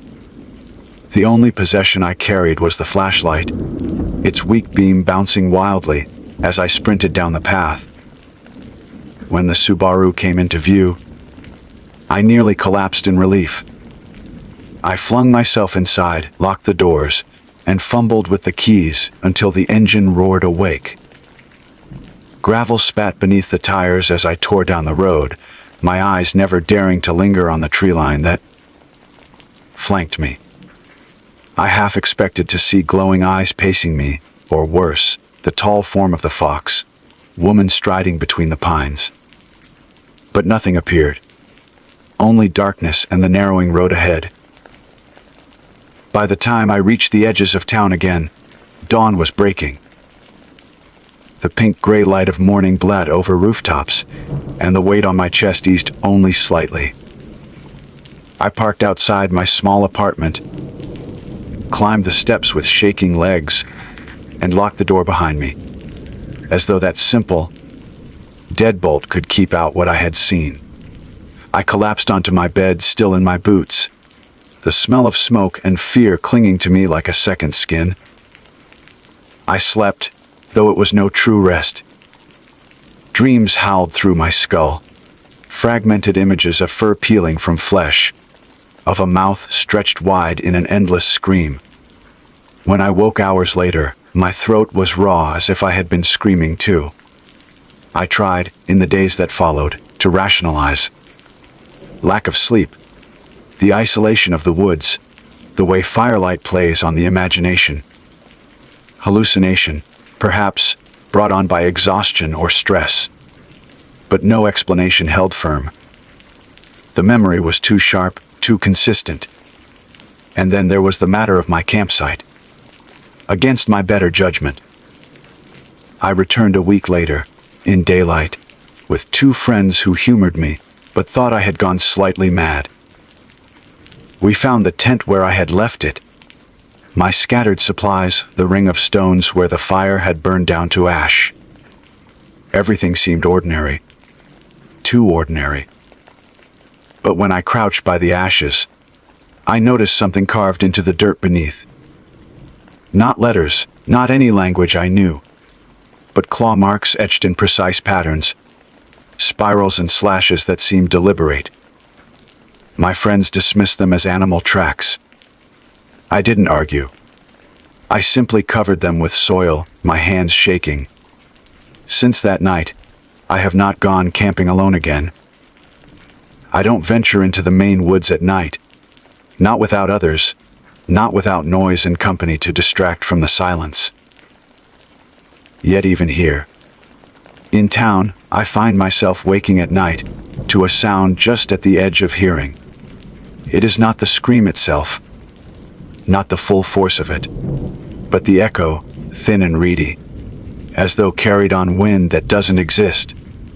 I press my pillow over my ears and pray it will fade. Sometimes it does. Other times it grows until my teeth rattle, and I lie rigid until morning light drives it back. The worst part, though, is the dreams.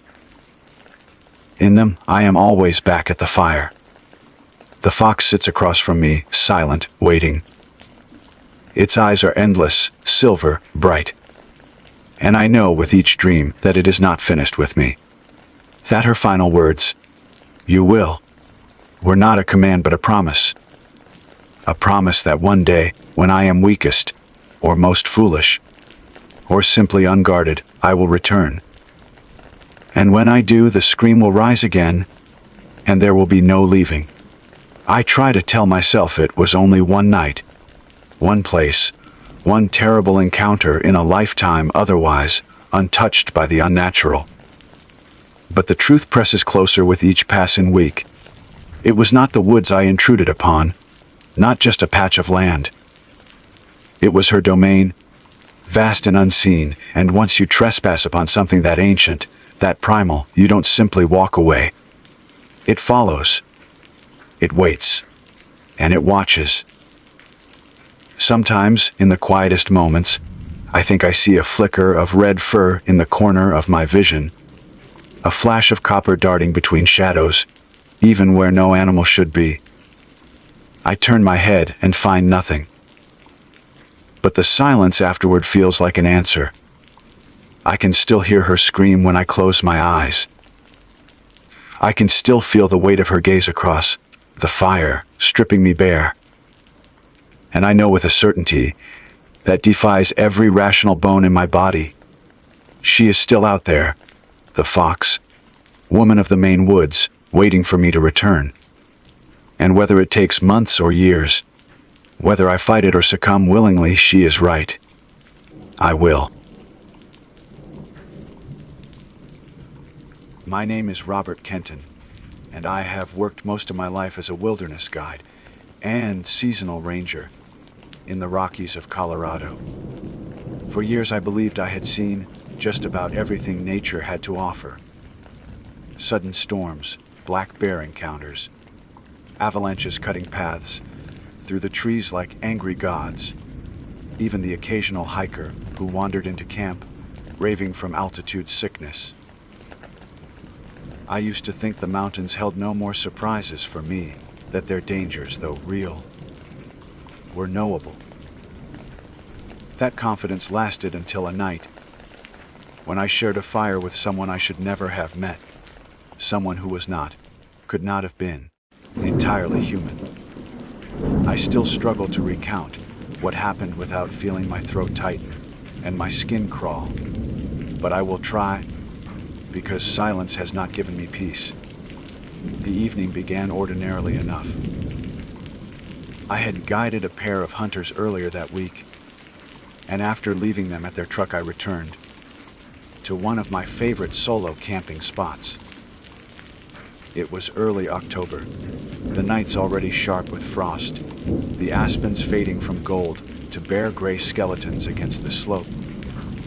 I pitched my tent on the edge of a small meadow that opened between ridges, a place where you could watch stars, spread out in sheets unbroken by city light. I had planned nothing more ambitious than making coffee, cooking a freeze-dried dinner, and letting the quiet seep into me. After a long season of talking tourists, through trails and reassuring nervous first, timers about every sound in the dark, solitude was a gift. I had just gotten a fire going when I noticed a figure standing at the tree line. The light was weak, but I could see enough to tell it was another camper. He was alone, carrying a pack slung awkwardly over one shoulder. He lifted a hand in greeting, hesitant as if waiting for me to wave him closer. My first reaction was irritation. The meadow was large enough for two, but those of us who come to the backcountry usually value space, and stumbling into someone else's sight uninvited is poor etiquette. Still, he didn't look threatening. Thin, a little hunched, moving as though he had been walking longer than he should have. Against my better judgment, I called out, "Evening. You're welcome to warm up by the fire." The hiker crossed into the circle of light. His clothes were ordinary enough. Faded jeans, heavy boots, a dark hooded sweatshirt that shadowed most of his features. What struck me first was how quiet his steps were, not just soft but wrong, as if the grass and pine needles made no sound under him. He sat across the flames, close enough for me to see his hands. They were pale, too pale for someone trekking rough country, and oddly smooth. No cuts, no dirt ground into the creases, no evidence of the trail at all. I told myself maybe he was a day hiker. Maybe he had come from a nearby road or lodge. It didn't make much sense. This spot was too deep in the forest for that. But rational explanations are habits you cling to. We spoke, and for a while nothing seemed unusual. He asked about the trail I had come from, whether the ridge still had snow, whether the elk had moved lower yet. His voice was unremarkable, a man's voice, calm and low, though I noticed he paused often, as if listening for prompts in my tone before replying.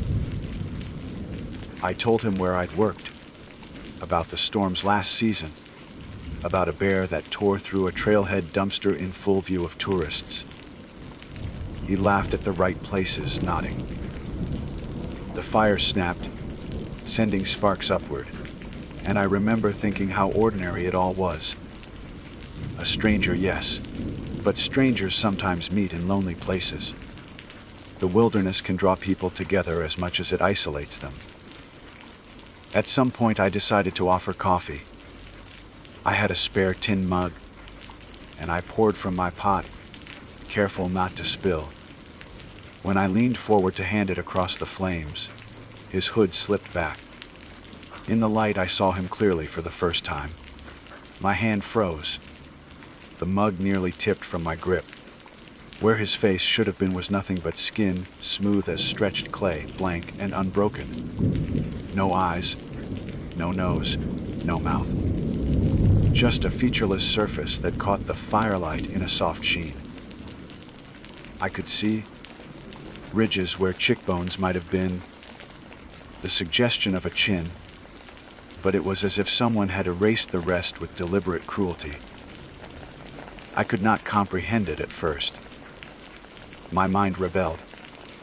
I thought perhaps it was a mask, some elaborate joke, though I had never seen one that convincing. I wanted to believe the shadows were deceiving me, that my eyes were playing tricks. The faceless camper tilted his head, as though sensing my shock, and extended his hand for the mug. Reflex overcame terror. I gave it to him. He raised it toward the blank oval, where a mouth should have been. The coffee should have spilled down the front of his sweatshirt, but the liquid vanished as though absorbed. I felt bile rise in my throat. Every instinct told me to flee into the trees, but I was pinned in place by something colder. Then fear, the awareness that I was already too deep in this encounter to escape cleanly. Running meant turning my back, meant trusting that the thing across the fire wouldn't rise and follow. He set the mug down carefully on the ground, as polite as any guest. The gesture was almost worse than violence would have been. A violent creature is at least honest about its intentions. This thing wanted something I couldn't read. Without eyes, how did it see me? Without a mouth, how had it spoken so casually for an hour? My skin prickled with the wrongness of it. Like I was a child again realizing a scarecrow wasn't stuffed with straw but with something breathing. I forced myself to speak because silence was unbearable. My voice came out strained. "That's quite a mask you've got." I tried for humor, but it sounded brittle. The faceless camper tilted his head again, as though puzzled by the word mask. Then he leaned forward slightly. The fire hissed as a log split, and in that sudden crackling roar I heard his voice once more, calm, conversational, unchanged. "It is late. You should rest soon." He had no mouth, no lips to shape the words, yet they came clear.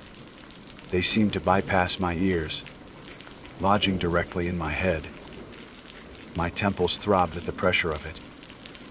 I nodded, pretending agreement, though I had no thought of sleep.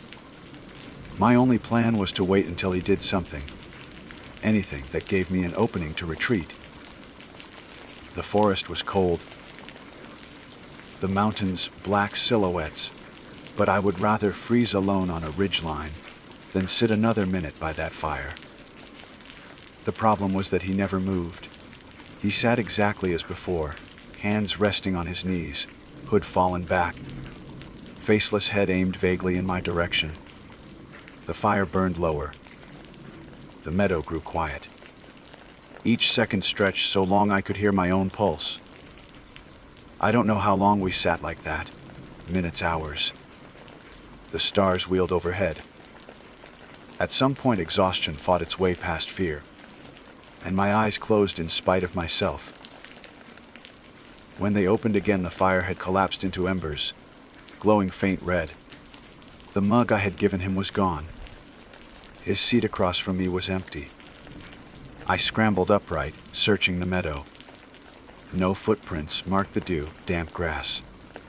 No sound stirred the trees. He had vanished as though he had never been there. I told myself I must have dreamed it, some trick of firelight and fatigue. I repeated this until dawn, huddled in my tent, every rustle of wind sounding like footsteps approaching. Yet when the morning sun lit the meadow, I found the mug outside the tent flap. It was spotless, not a stain inside, gleaming as though freshly polished. My hands shook when I picked it up. I left camp within the hour, cutting my trip short, stumbling down switchbacks with a pack half fastened and gear still damp. The mountains had lost their calm for me. Every ridge, every tree line felt watched.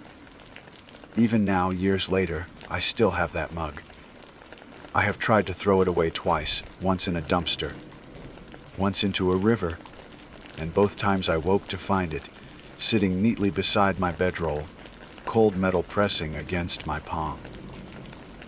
I don't drink from it anymore, but I keep it because part of me believes discarding it would be an insult, and I do not want to draw the attention of that faceless figure again. After leaving the mountains that morning, I tried to convince myself that what I had seen was a hallucination born of exhaustion. I told no one, not the hunters I guided, not the other rangers, not even friends in town, who might have listened over a beer. The story sounded absurd even in my own head, and saying it aloud would have forced me to admit that the mug kept returning no matter where I abandoned it. Silence felt safer. Silence was a kind of armor. Weeks passed. The guiding season ended. Snow came earlier than expected that year, shutting trails down before Halloween. I busied myself with paperwork, cleaning gear, winterizing the cabin where I lived on the edge of the national forest. At night, though, I felt watched. It began subtly. The sense of a shadow at the corner of my vision, a shift in the way the wind rattled the pines, a silence outside my cabin so deep it smothered. Once I thought I heard footsteps crunching across the frost, hardened ground. When I looked, nothing. Another time I found the mug on my porch rail, though I had buried it beneath a pile of gear in the shed.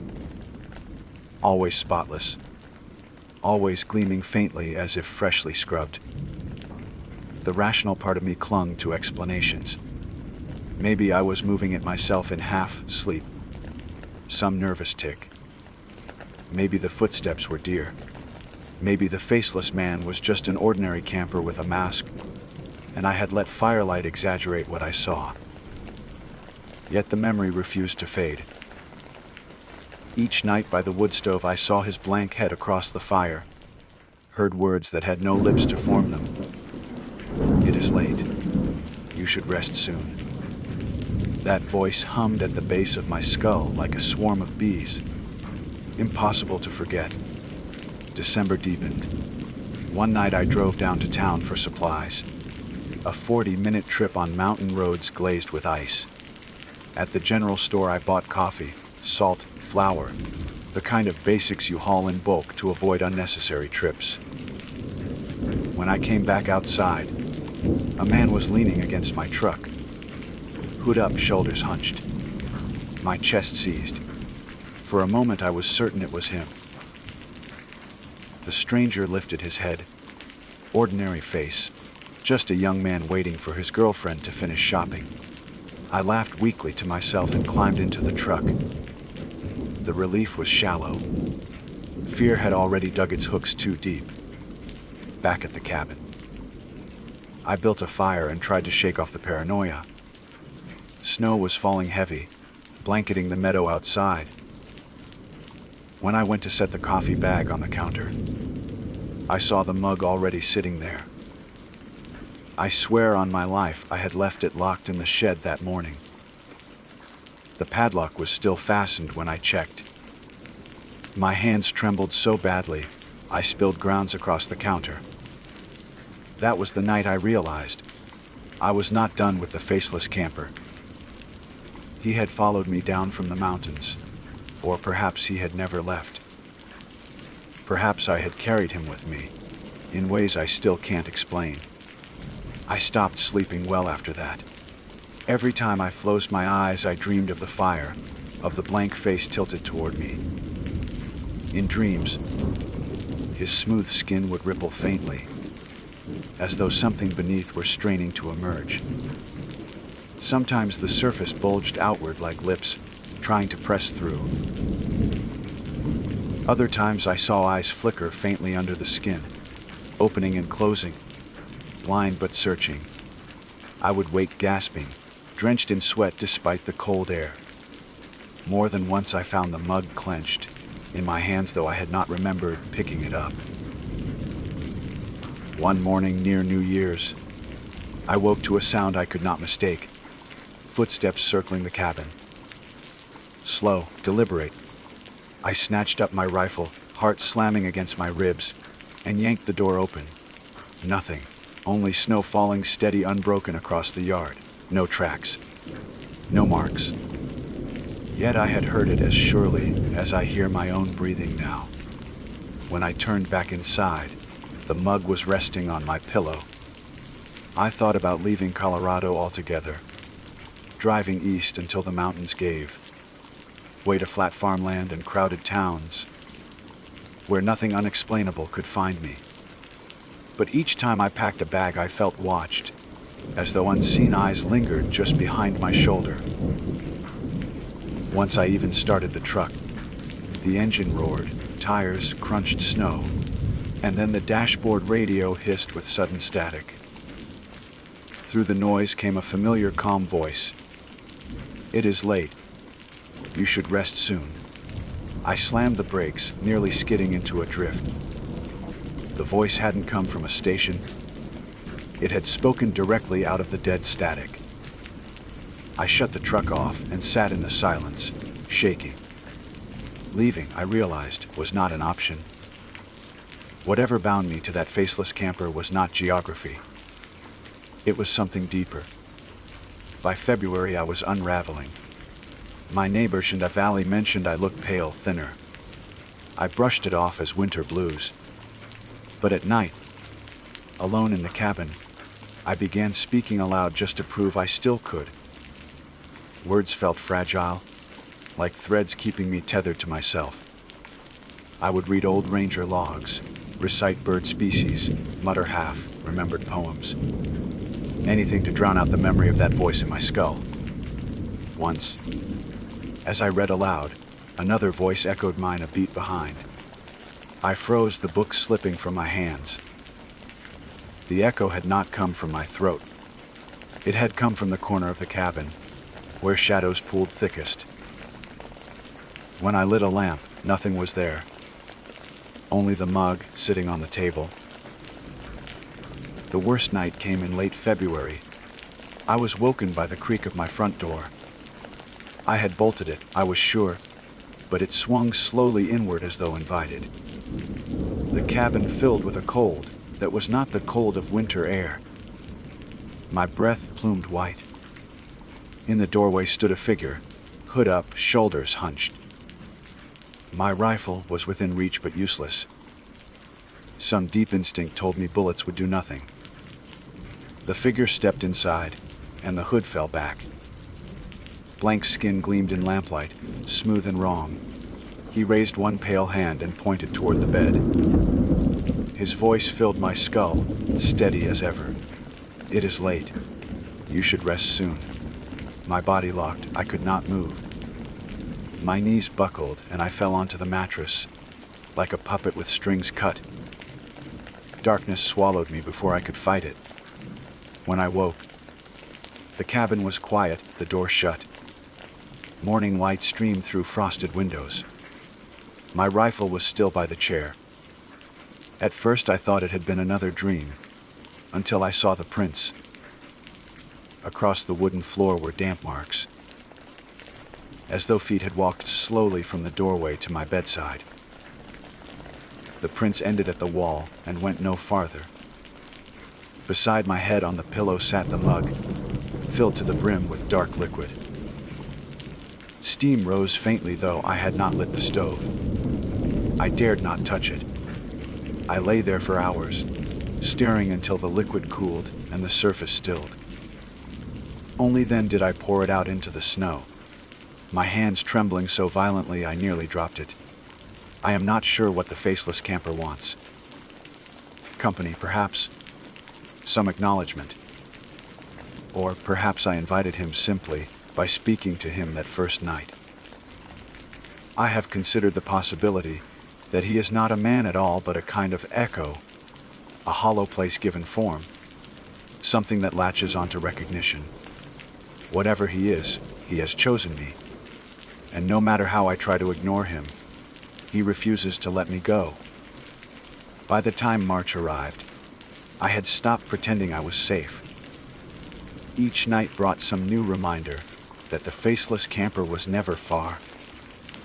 Sometimes I woke to find the mug on the windowsill, filled with water though I had emptied it. Sometimes I heard that calm voice whisper through the stove's draft pipe, vibrating like wind though the night outside was still. Once, in the forest behind the cabin, I saw him standing between the trees in daylight, hood pulled up, body motionless. The blank face caught the sunlight like smooth clay. I blinked, and he was gone, though the air smelled faintly of coffee as if mocking me.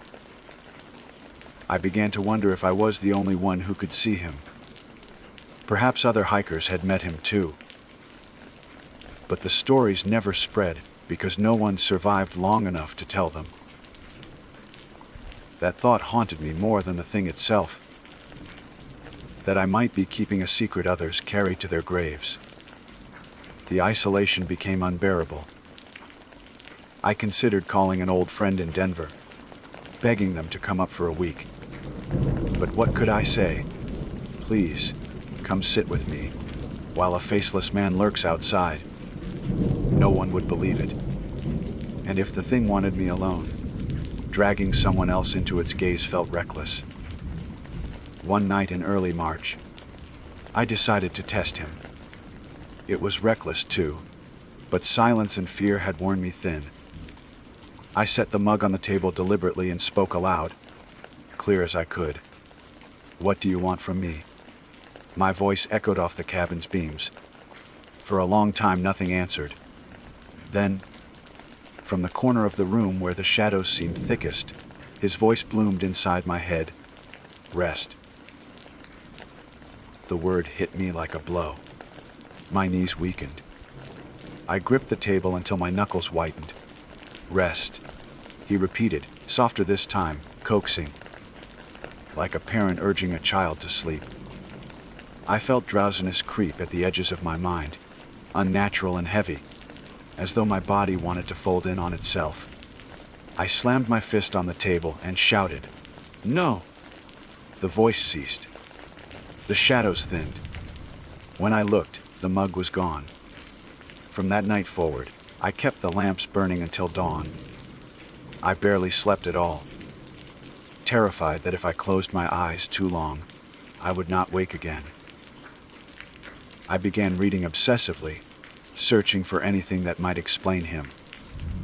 Folklore, cryptid reports, indigenous myths, old ranger logs, anything that spoke of faceless figures in the woods. There were fragments, stories of the blank ones, spirits without features who lured travelers into endless sleep. A Cherokee tale of a maskless man who came to firesides in winter, a mining journal from 1883 mentioning a fellow with no countenance, seen near a collapsed shaft. None were complete, and none offered solutions. But the pattern was there. Whatever I had met was older than me, older than the cabins and trails. He had always been here. I resolved to confront him. The decision grew inside me like a hard knot. I could not live half awake, hunted by my own fear, waiting for him to step through the door. If he wanted me, he would have to take me while I looked him in whatever passed for his eyes. So, on the first night of spring thaw, I built a fire outside the cabin. The snow had softened to slush, the meadow damp and fragrant. I set the mug beside the flames and waited. The woods answered sooner than I expected. Branches shifted though no wind blew. From between the dark trunks he emerged, moving with that same wrong silence. Each step like a film with the sound stripped away. He sat across from me, mirroring the first night we met. Hood sliding back to reveal smooth skin, gleaming in the firelight. My heart hammered, but I forced myself to speak. "You've followed me long enough. What are you?" He tilted his head, just as he had before, and the voice pressed against my mind. "Rest." I clenched my fists. "No, not until you tell me what you want." The blank face leaned closer. The voice grew louder, filling my skull until my ears rang. "Rest. Rest." My vision swam. The fire blurred. For a moment I felt myself falling forward into that faceless void, as if his skin were a surface I could tumble into and never emerge from. In panic I grabbed the mug and hurled it into the flames. Sparks roared upward. The mug glowed red, then white, metal warping. The faceless camper jerked backward, faceless head tilting as though in pain. The voice stuttered, rest, and then cut off entirely. I did not move. The mug crumpled in the coals, collapsing like soft clay.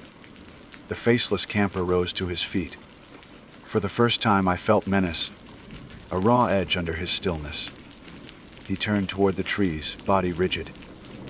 Then, with that same wrong silence, he slipped between the trunks and was gone. The night air felt lighter, though dread still crushed my chest. I stared into the fire until dawn, half convinced he would return. In the morning I sifted through the ashes. The mug was gone, not warped, not broken, gone, leaving only a faint metallic smell on my fingers. I told myself it was finished, that destroying it had severed the bond. Days passed with no sign of him. I slept for the first time in months, though fitfully. I dared to hope, but hope has a cruel way of stretching thin. A week later I hiked into town to resupply. The sky was clear, the mountains brilliant with melting snow. For a few hours I almost felt normal again. Then, as I carried bags to the truck, I noticed something on the driver's seat. A mug, shining spotless as if untouched by ash. My breath stopped. When I reached for it, my hands shook so badly I nearly dropped it. Inside, black liquid swirled, slowly though the mug was perfectly still. Steam curled upward in the cool spring air. I backed away, heart pounding. That night, I refused to bring it into the cabin. I left it on the porch railing, hoping the dawn might take it back.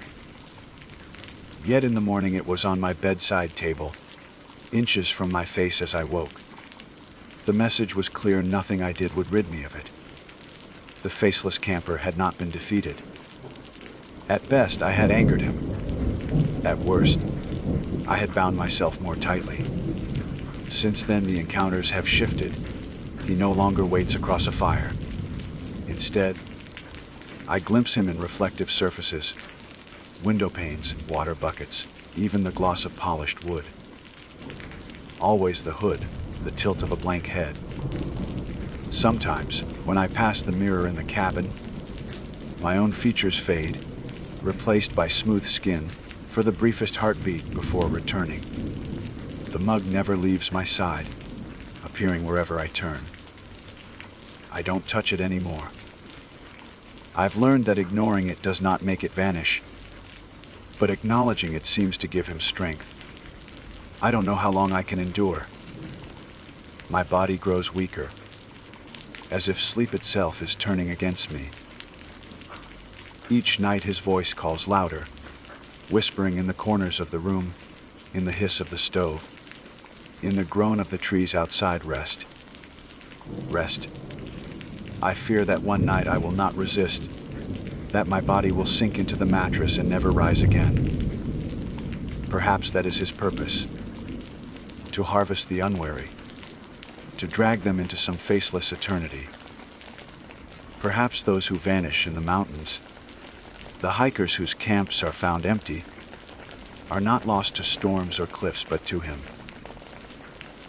If you ever camp alone in the Rockies, and a stranger in a hood steps into your firelight, do not invite him to sit. Do not speak with him. Do not, under any circumstances, share your coffee. Because once you see what I have seen, once you acknowledge the blank skin where a human face should be, you will never be rid of him. He will follow you down from the ridges, into your home, into your dreams, into every reflection until your resistance breaks. He does not harm quickly. He waits. He whispers. And eventually you will rest. If you doubt me, look behind you the next time you sit alone by a fire.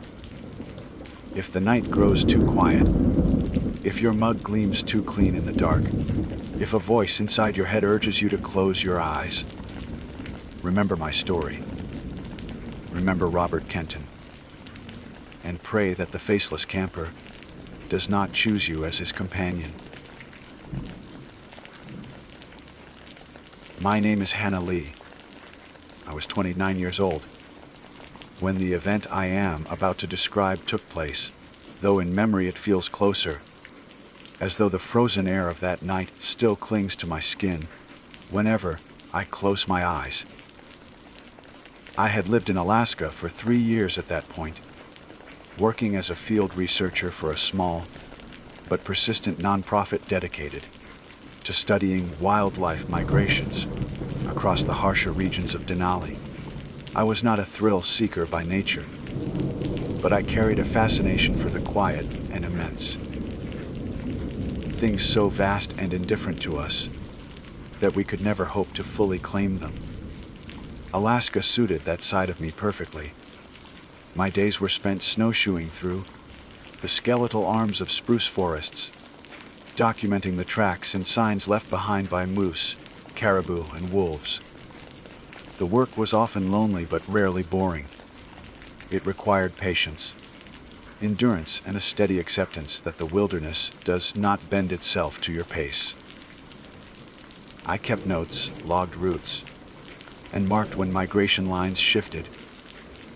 To most, such data would seem meaningless. To me, they were threads of a greater story, the pulse of an ecosystem far older and greater than any one person. That winter had been particularly long, though in Alaska one learns quickly that is a deceptive word. Winter there stretches and breathes like a living thing, curling into every crevice of life until you forget what it means not to feel its presence. The snow was thick and clean, its surface hard enough to keep me balanced on snowshoes as I trudged toward an isolated clearing where my instruments had been set up. The sky was ink dark, scattered with stars as bright as dropped salt. The moon hovered low and sharp, its light carrying that strange silver quality that makes every shadow seem deeper, every form more defined. It was in that moonlight that I first saw the moose.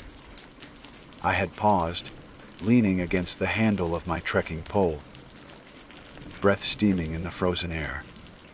A shape moved through the clearing, a great hulking beast with antlers like twisted trees. At first it was only a silhouette, lumbering with that familiar rolling gait moose are known for. I had seen dozens before, usually from a respectful distance. They are enormous animals, oddly fragile in their awkwardness, yet terrifying in their strength. No sensible person provokes them. But as I watched, the moonlight shifted across its body, and what I saw rooted me to the spot. Through its hide and muscle, I glimpsed something glowing. At first I thought it was a trick of reflection, light bouncing off snow. But it deepened, sharpened. Its bones were visible, shining faintly beneath its flesh as though the animal were translucent glass. Each rib, each joint, each vertebra glowed with a bluish hue, clear as sculpted crystal and fragile as spun sugar. I could see its skeleton moving with each step, its joints bending and sliding inside the cage of its flesh. The sight was beautiful, terrible, impossible.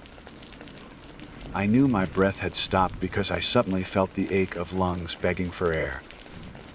I inhaled sharply, and the sound seemed to disturb the world. The moose turned its head toward me.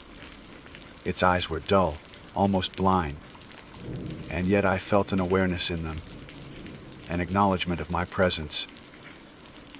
It was not the dull look of prey, glancing at something irrelevant. It was recognition. The moose stood still for several heartbeats, framed in that pale clearing with its glowing skeleton shining through like a lantern. Then, without haste, it continued walking.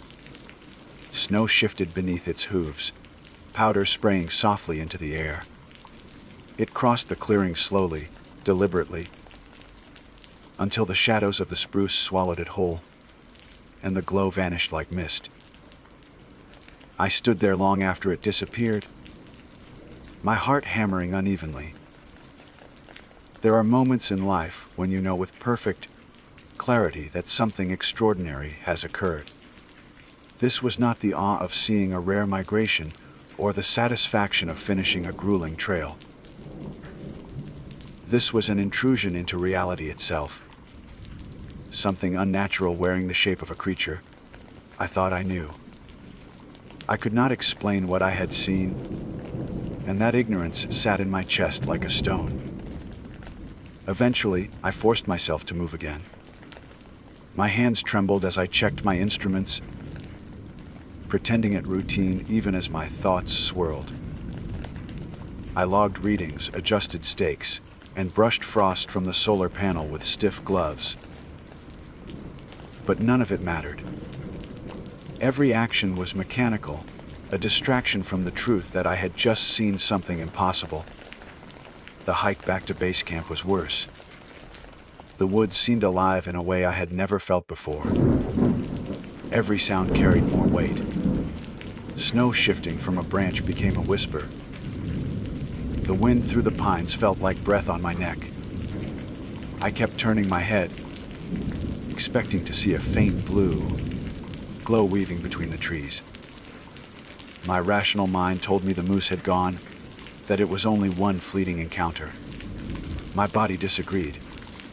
I moved quickly, snowshoes crunching, until the canvas walls of camp appeared like salvation. Inside my tent, I stripped off layers with clumsy hands, teeth chattering from something colder than weather. I wrote what I saw into my field journal, describing every detail in the clearest language I could manage. The act of putting it on paper helped anchor it. Words meant it happened. Words proved I had not imagined the glass, bone moose into being. I tried to sleep after, but the vision replayed each time I closed my eyes. The faintly glowing ribs, moving like blue fireflies in its chest, the way its skull gleamed through its skin like crystal under ice, and above all, that moment when it had turned its head toward me, recognition shimmering in its gaze. I would see it again. At the time, I told myself I would not, that it had been an isolated incident, a single brush with strangeness. But Denali is a place that does not let you walk away untouched. The land remembers. And when the land remembers, it makes certain that you remember too. The following morning was brittle cold, the kind that burns your nostrils with each inhale. I set out again with my pack, driven partly by duty and partly by something else. An uneasy compulsion to return to the clearing where I had seen it. Part of me hoped for another glimpse. Another part dreaded it. The clearing looked ordinary in daylight. Snow spread in unbroken drifts.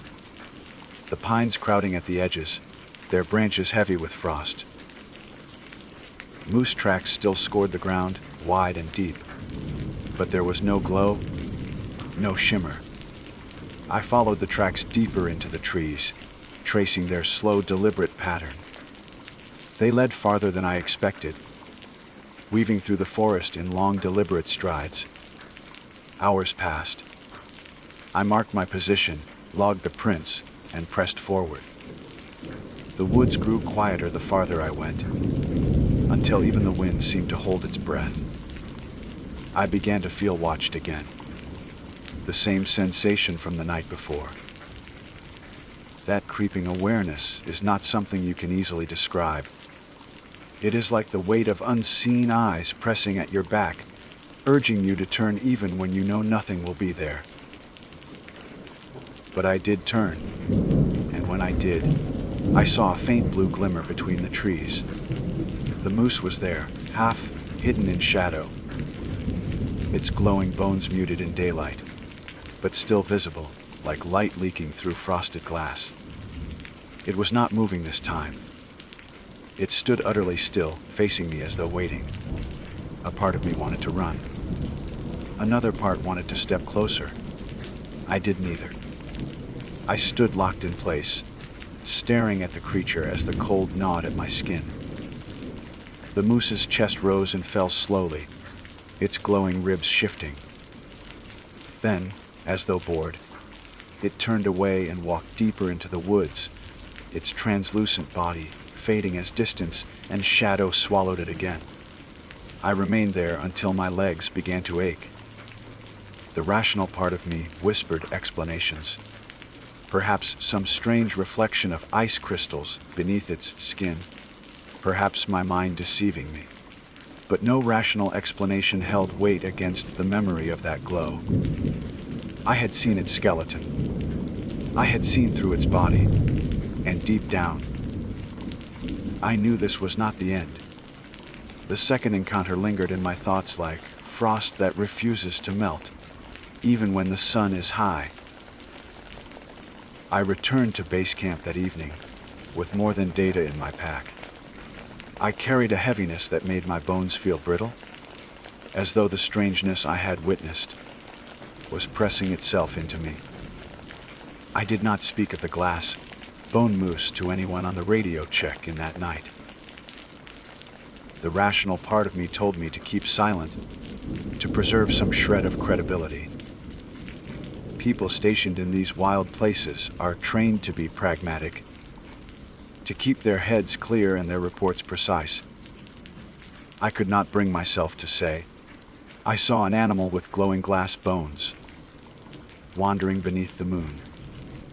Even if I wanted to, the words would not have left my throat. They felt too heavy, too absurd. Instead, I ate dehydrated stew, drank lukewarm coffee from my thermos, and lay awake staring at the canvas ceiling of my tent.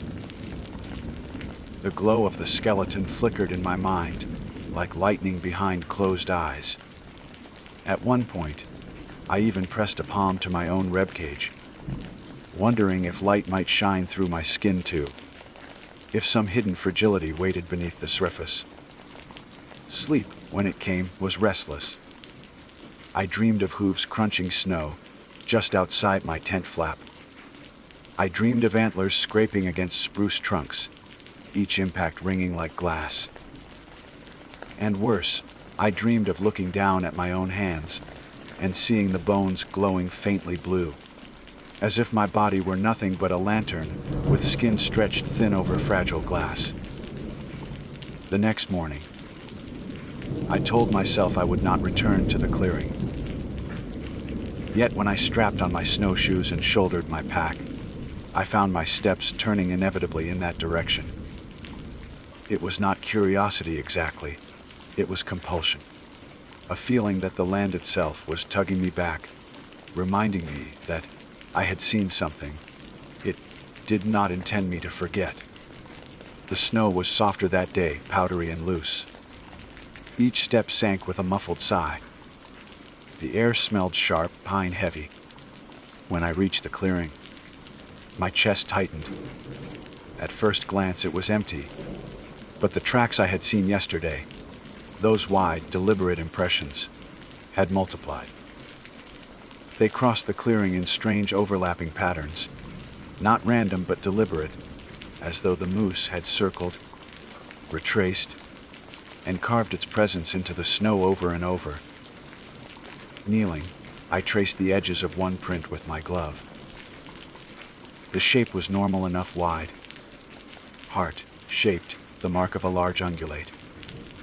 But when I pressed my hand into it, the snow at the bottom was solid ice, glazed as though heat had touched it. No animal leaves prints like that. A rustle in the trees startled me. I jerked my head up, heart racing. The moose stood just beyond the clearing, half concealed by spruce trunks. Even in daylight, its bones glowed faintly, like submerged stars. It was closer than before. I rose slowly, my muscles taut with caution. The moose did not move. It simply watched me. I could feel the weight of its gaze again, though its eyes were still dull, clouded, like frozen water. Recognition, yes. But more than that, expectation. I spoke before I realized what I was doing. My voice cracked the silence. "What are you?" The sound of my own voice startled me, sharp in the frozen stillness. The moose did not respond, of course. Yet for a heartbeat, I thought I saw the glow of its bones pulse brighter, a slow shimmer that spread through its ribs and antlers. It was like the flicker of light deep in a glacier, movement that hinted at vastness beyond comprehension. Then it turned. This time it did not wander away at its own slow pace. It moved with strange urgency, weaving through the trees with surprising grace for such a massive creature. I felt my legs carry me, after it before I even considered the choice. The forest closed in around me, branches clawing at my parka, snow cascading from boughs shaken by my passage. My breath grew ragged, clouding my vision. The glow flickered ahead, guiding me deeper, always just out of reach. It was not the lumbering retreat of a wild animal. It was leading me. We climbed a low rise where the trees thinned, and then the moose disappeared from view altogether. I stumbled into a hollow I had never noticed before. The snow was disturbed, churned up by hooves, but the creature itself was gone. In its place was something far stranger. Bones, not glowing, not glass, like but pale and brittle, half buried in snow. They were scattered across the hollow. Ribs, vertebrae, fragments of antler, yet none belonged to a moose. They were too small, too fragile. I crouched and brushed frost from one with a trembling glove. It was a human rib. The breath caught in my throat so hard it hurt. I stumbled back, nearly tripping over another bone jutting from the snow. My mind reeled. How many bones littered the hollow? How long had they been here, hidden under winter's weight? The wind sighed through the trees, and in that sound I thought I heard something else. A faint brittle clatter, like glass tapping against glass. I spun, heart hammering. The clearing was empty, but I was no longer alone. I felt it before I saw it. The presence, heavy and close, like breath against my skin. The moose emerged from behind the rise, glowing bones flickering faintly beneath its skin. It had circled me, positioning itself so I now stood between it, and the scatter of human remains. My rational mind screamed at me to run, yet I did not move. The moose lowered its head. The antlers, vast and branching, glimmered faintly blue where the light shone through their crystalline structure. For a moment, I thought it meant to charge. Instead, it stepped forward, slow, deliberate, until the glow of its ribs was less than 20 feet away. I could see every joint now, every glowing thread of bone. The longer I looked, the more fragile it seemed, as though a single touch might shatter it into shards. Yet the weight of its presence pressed down on me, enormous, suffocating. It exhaled, a plume of frost steaming from its nostrils, and then I heard it. Not with my ears. There was no sound in the air. I heard it inside my chest, vibrating against my bones. A voice without words, resonating through me, as if my skeleton itself were the instrument. It was not language, but sensation cold. Brittle fragility, the H of weight pressing down on glass too thin to bear it. I staggered, clutching at my ribs, as if they might crack open. The moose held my gaze, its glowing skeleton pulsing brighter. For one terrifying moment, I thought my own bones might begin to shine in response, that my body would betray me and reveal the same fragility. Then, just as suddenly as it began, the sensation ended. The moose turned and stepped away, vanishing into the forest as silently as falling snow. The pressure lifted. I gasped, my lungs burning. The hollow was silent again, but the bones at my feet remained mute and undeniable. I forced myself to gather one fragment, a small vertebra, light as chalk. I wrapped it in cloth and tucked it into my pack. Proof, I told myself. Proof that I had not imagined this. Proof that something unnatural lurked in these woods. But as I trudged back toward base camp, my thoughts twisted. Proof to whom? No one would believe me. A lone researcher with a story about a glowing skeleton, moose, and a pocket full of bones. They would write me off as cracked by the cold, another casualty of Alaska's isolation. Still, I carried the bone. And that night, when I unwrapped it inside the dim light of my tent, I swore I saw it shimmer faintly blue, just for a heartbeat. I did not sleep after that second encounter. Not really.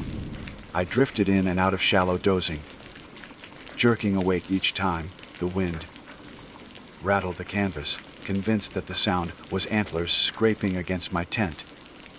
The fragment of vertebra lay, wrapped in cloth by my side like a secret talisman. And though I tried to convince myself, it was nothing more than brittle human bone, I could not ignore the flicker I had seen when I unwrapped it. The faintest shimmer of blue, gone as soon as I blinked. By morning, my decision was made. I had to go back. Not because I wanted to, not even because duty demanded it. Something deeper pulled me. The moose had not simply revealed itself. It had marked me. The hollow in the woods, the scattered bones, the voice I had felt vibrating in my own skeleton. These things were not accidents. They were invitations. The weather had turned. Snow fell in sheets, blurring the horizon and painting the spruce forest into a single indistinct wall of white. It should have stopped me. But I strapped on my snowshoes, shouldered my pack, and set out with a determination that felt borrowed, as though the wilderness itself had decided for me. The trek was harder in the storm. Each step sank deep, and the trail I had followed yesterday was nearly buried. Yet the forest seemed to guide me, branches bending, wind shifting, revealing the way as though the moose itself was clearing a path. Hours passed in a blur of white until, finally, the trees thinned and I stumbled once more into the hollow. The bones were gone. Snow lay smooth and unbroken where the human remains had been scattered. I dropped to my knees, scraping at the crust, but found nothing. No ribs, no vertebrae, not even the churned impressions I remembered. It was as though the storm had swallowed them whole. I sat back, heart hammering. Had I imagined it? The fragment in my pack said otherwise. Yet the absence of the others filled me with dread. If the moose could erase bones from the earth, what else could it take? The wind stilled suddenly. Snowflakes drifted gently in the silence. That was when I felt it again. The presence. I turned. The moose stood at the rim of the hollow, larger than I remembered, its body glowing faintly beneath the falling snow. Its bones shone like submerged stars, brighter now, their light pushing through flesh as if the skin was thinning, wearing away. I could see every rib, every vertebra, every delicate curve of its antlers etched in crystalline blue. It was beautiful and unbearable, like staring into something holy and corrupted at once. I rose slowly, my legs unsteady. The moose did not move. It waited. This time, I did not ask what it was. I already knew no answer would come in words. Instead, I stepped forward. The snow whispered under my weight. My breath plumed in quick clouds. I moved until I was only 10 feet away, close enough to see the faint fractures in its glass, like bones, hairline cracks running like veins of frost. The moose lowered its head. I braced for impact. But there was no charge. Instead, the glow intensified, spilling out of it like a lantern breaking open. And then I heard it again. The voice. Not sound, but sensation. My ribs trembled, my skull vibrated, my teeth ached. The resonance was sharper this time, clearer.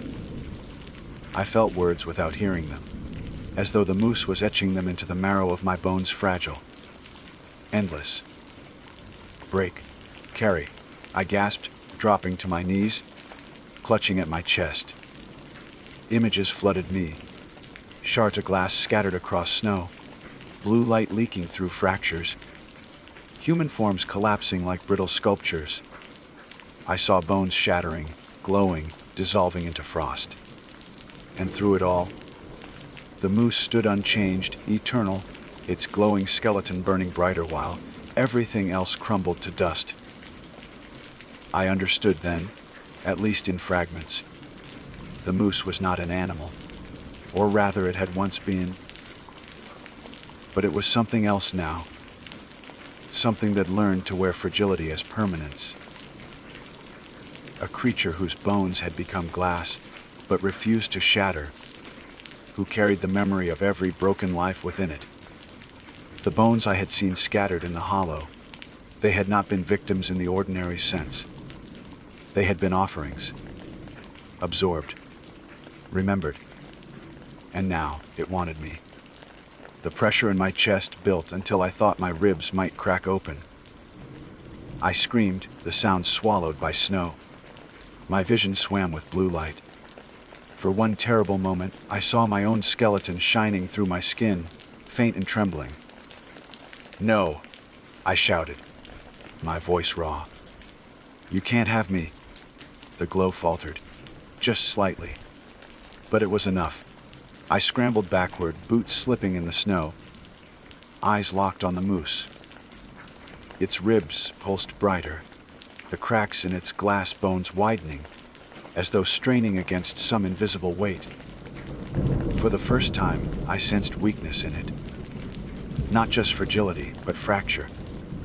I ripped the fragment of vertebra from my pack, unwrapping it with shaking hands. The bone shimmered faintly blue in the stormlight. I held it up like a ward. The moose froze. The resonance in my chest ceased abruptly, leaving a ringing silence in its wake. The glow inside the moose dimmed, its crystalline skeleton flickering like a dying ember. It stepped back once, hooves crunching. Its gaze, if a creature like that could gaze, locked on the bone in my hand. And then it turned. The moose moved into the storm, each step carrying it farther until only faint light bled through the snow. Then it was gone. I collapsed in the hollow, gasping, clutching the fragment like a lifeline. The storm swallowed me, snow piling on my shoulders, but I could not move. My body shook with cold, with terror, with the weight of what had nearly happened. When I finally staggered back to camp hours later, half frozen and delirious, I knew one thing with certainty: I had not escaped it. I had only delayed it. The moose was still out there, carrying its impossible glass skeleton through the wilderness, remembering every bone it had claimed. And now it remembered me. That night, as I lay in my tent, the fragment on the ground beside me, I watched its faint blue shimmer pulse with the rhythm of my own heartbeat. I could not throw it away. It was a tether, proof of survival, and perhaps the only thing that kept the moose at bay.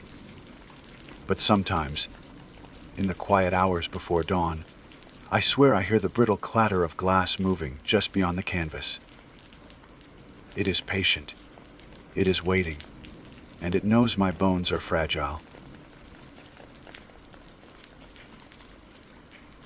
My name is Cole Ramirez, and I have worked as a wilderness guide and backcountry volunteer in Shenandoah National Park for several years. I am 34 years old, steady on my feet, cautious by habit. And I like to believe that I am more attentive than most when it comes to what the forest has to say. When you spend so much time among ridgelines and streams, you learn to notice the whispers of change, the weight of silence when the birds stop calling, the damp smell that means a storm is crawling its way over the mountains, the sudden twitch in the undergrowth that marks the passage of something more than a squirrel. I have always trusted my senses, and I have always believed the woods can be understood if one pays close enough attention. That belief held firm until the day I filled my canteen at a stream and saw, beneath the surface, dozens of tiny white teeth grinning up at me from the water. That was the first moment in my life when the logic of the forest broke. Stones did not shift of their own accord, and the stream had no business looking back at me. The day began without any reason to expect terror.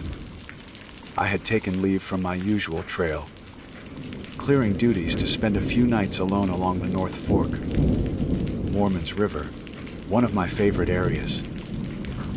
The late spring weather was kind. Warm days edged with cool evenings, the mountain laurels flowering pale against dark green. The kind of time when Shenandoah feels both welcoming and endless. I hiked light, carrying only my tent, a small stove, and my worn canteen that had traveled with me since my early ranger days. I remember humming to myself as I descended a slope of tulip poplars, listening to the rush of the stream ahead, eager for cold water after the steady climb. When I reached the bank, I crouched down, balancing on a flat stone, and dipped the canteen into the flow. It was then that I noticed what looked like a scattering of small white pebbles, nestled among the darker rocks. At first I paid them no mind. Shenandoah is full of quartz and pale river stone, but something in their neat arrangement gave me pause. They were clustered too close together, forming a strange, crescent-like line across the bottom. I squinted into the rippling water. The sun broke through the canopy just right, and the glare disappeared for a second. I saw that the shapes were not stones at all. They were teeth. Human teeth, as best as I could tell. No larger than a child's, some chipped, some sharpened to points. I had just enough time to register the wrongness before one of them moved, clicking slightly against the rock beside it. as though nudged by something unseen. Then another shifted. Then another. And before I could jerk back, the whole crescent quivered like a grin. The shock froze me in place. My first thought, stupid, desperate, was that they had been planted there, perhaps part of some backwoods prank. But no prank I knew involved teeth moving as if they were alive. The stream seemed to swirl around them in an odd current, though the rest of the flow ran smooth. I realized, with a tightening in my chest, that the teeth were not lying loose. They were embedded in something, a shape beneath the gravel, a shape with a mouth. I pulled my canteen out, water spilling down my wrist, and stumbled backward onto the bank. The teeth lay still again, as though mocking me, waiting for me to doubt what I had seen. I stood there breathing hard, listening to the rush of water and the quick hammer of my heart. It would have been easy, comforting, to tell myself it was a trick of light. But the image was too crisp, the motion too deliberate. I knew what I had seen. I should have left then. I should have turned around, hiked back toward the trailhead, and pretended that Shenandoah had decided to keep one of its secrets from me. But curiosity and perhaps pride made me linger. The woods had always been my territory, my place of understanding. To run at the first hint of strangeness felt like betrayal. So instead of fleeing, I crouched once more at the edge of the water, gripping a branch in case I needed to jab at whatever lay beneath. The stream had looked ordinary again, save for the pale arc of those false stones. The teeth were still, gleaming faintly under the water, each one aligned in unnatural perfection. I leaned closer, holding my breath, trying to catch the smallest twitch. That was when a ripple spread outward from the crescent, though nothing had touched the water's surface. The ripple rolled toward me and lapped against the stone where my boot rested. The grin shifted again. This time it opened wider. I caught the faintest glimpse of gums, pink, wet, impossibly fleshy beneath the water. The mouth spread into a grotesque smile, and though no sound reached me, I felt the vibration in the current, as if a laugh had passed through the stream itself. I reeled back with a strangled cry, landing on the damp earth. My branch clattered away. The teeth clamped shut again, vanishing into the gravel as if they had never been there. For several minutes I did not move. My mind tried to hammer sense into the image, searching for explanations. Could a carcass have washed downstream and settled here, its jawbone dislodged but still intact? Could the movement be from fish shifting the remains? But I had seen the gums. I had felt the ripple reach me like a whisper. Whatever lay in the stream was not dead. It was aware. When I finally gathered myself, I backed away from the water's edge, never turning my eyes from the spot. I forced my breathing into rhythm, as I had done when encountering black bears on the trail. Slow, controlled, non-threatening. The grin did not return. The stream gurgled like any other. Birds resumed their chatter in the branches. The world pretended at normality. I did not refill the canteen. My throat ached with thirst, but I dared not dip it again. Instead, I shouldered my pack and began walking upstream, keeping distance from the water, watching for any more pale gleams among the stones. The forest seemed darker than before, though the sun had not moved much. Each step felt loud, intrusive, as if the entire mountain were listening. By the time I reached a small clearing suitable for camp, my nerves were raw. I told myself I would rest, cook a meal, and put the incident out of mind. Perhaps in the morning, I would laugh at my overreaction, Chalk it up to fatigue and misperception. Yet as I pitched my tent, I noticed that the soil near the clearing was damp, though no stream ran close by. When I pressed my palm against the ground, moisture seeped between my fingers, carrying with it the faint smell of iron. That night, I could not sleep. Every time the breeze shifted, it carried the memory of that silent laugh through my ears. I imagined teeth glimmering just beneath the dark earth, waiting. I swore I heard trickles of water moving beneath the ground, as if unseen channels flowed right under my tent. The sound grew into a gurgle, then into a whisper of words I could not decipher. I stuffed my ears with cloth and lay rigid until dawn. At first light, I emerged, exhausted, determined to cut my trip short. I packed quickly, glancing toward the trees, unwilling to go near the stream again. As I shouldered my gear, however, something caught my eye. At the edge of the clearing, where the soil dipped into shadow, the ground was disturbed. Not claw marks, not the print of hooves. It was an impression like a row of blunt chisels, pressed into mud, small and uniform. A line of teeth. The pattern trailed from the darkened soil toward where I had slept. It ended not 2 feet from the edge of my tent. The discovery drained me of all denial. The teeth in the stream were not confined to the water. They could travel beneath the earth itself, gnashing through soil as easily as current. Whatever creature owned them had sought me out during the night and had chosen, mercifully, inexplicably, not to breach the thin barrier of canvas. I left the clearing within minutes, moving fast, breaking all my usual rules of measured hiking. I kept to ridges where the ground was dry, avoiding gullies, avoiding damp soil. Yet even as I climbed, I swore the forest carried the scent of wet iron, faint but constant, like a warning. Each time I dared to glance downslope, I imagined that pale crescent curving beneath the leaves, keeping pace unseen. By the time I staggered back onto the official trail, the sun had climbed high. Hikers passed me, nodding and greeting, cheerful with their water bottles swinging at their sides. None of them looked haunted.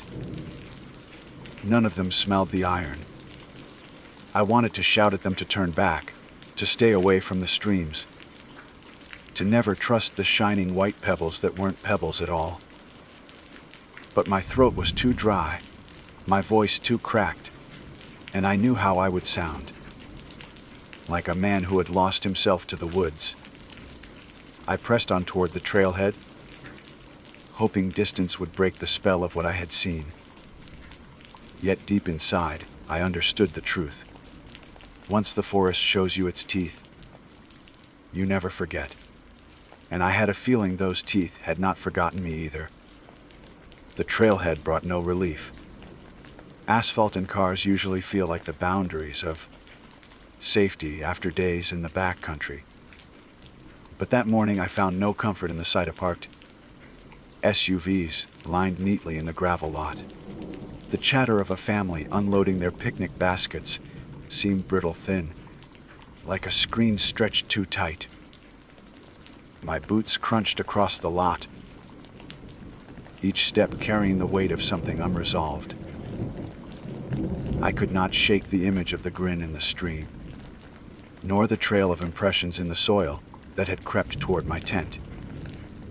I told myself I would go home, rest, drink from the clean tap, and let the normal rhythms of town life scrub away the nightmare. Yet some stubborn core inside me resisted. That core whispered that running would only hand victory to the thing in the stream. It would mean I accepted being hunted. I did not like the idea of the forest, a place I had always considered mine, marking me as prey. So instead of driving straight out, I sat on the hood of my truck and tried to make sense of what I had seen. My canteen lay beside me, still half empty from the last honest sip I had taken before the teeth. I stared at its scratched metal surface and thought of the ripple that had reached it, the laugh I had felt but not heard. Water carried sound, carried vibration, carried life. What if the theme in the stream was not a creature in the ordinary sense, but something woven into the flow itself? A parasite made of current and gravel. A mouth without a body. That thought made me shiver. Yet it also stoked something that felt uncomfortably like fascination. I had dedicated my life to the woods. I taught people about native plants, about the call of a wood thrush, about respecting the quiet power of ridges older than human memory. If there was something new, something wrong, shouldn't I learn what it was? Shouldn't I, at the very least, confirm I hadn't lost my mind? I told myself I would make it simple. One more trip, a short one, with gear to document what I found. A waterproof flashlight, a trail camera, maybe a mason jar to scoop whatever drifted loose. If it turned out to be nothing more than bones shifting in current, I could sleep easier. If it was real, then perhaps I owed the truth to others who would come to the same stream, crouch with the same thirst, and never rise again. That was how, 3 days later, I returned to Shenandoah with heavier steps and a heavier pack. The forest felt different the second time. Every rustle seemed loaded with meaning. The birdsong no longer calmed me. It distracted me, made me wonder what might slip in between the notes. I hiked carefully, though I knew the route well. My canteen swung at my side, a reminder of the thirst that had driven me to discover the teeth in the first place. When I reached the stream, it greeted me with deceptive normality. Sunlight scattered across its ripples, the air smelled of moss and laurel, and the water sparkled with the same false innocence that had tricked me before. The stones lay in their patient arrangement, dark and familiar.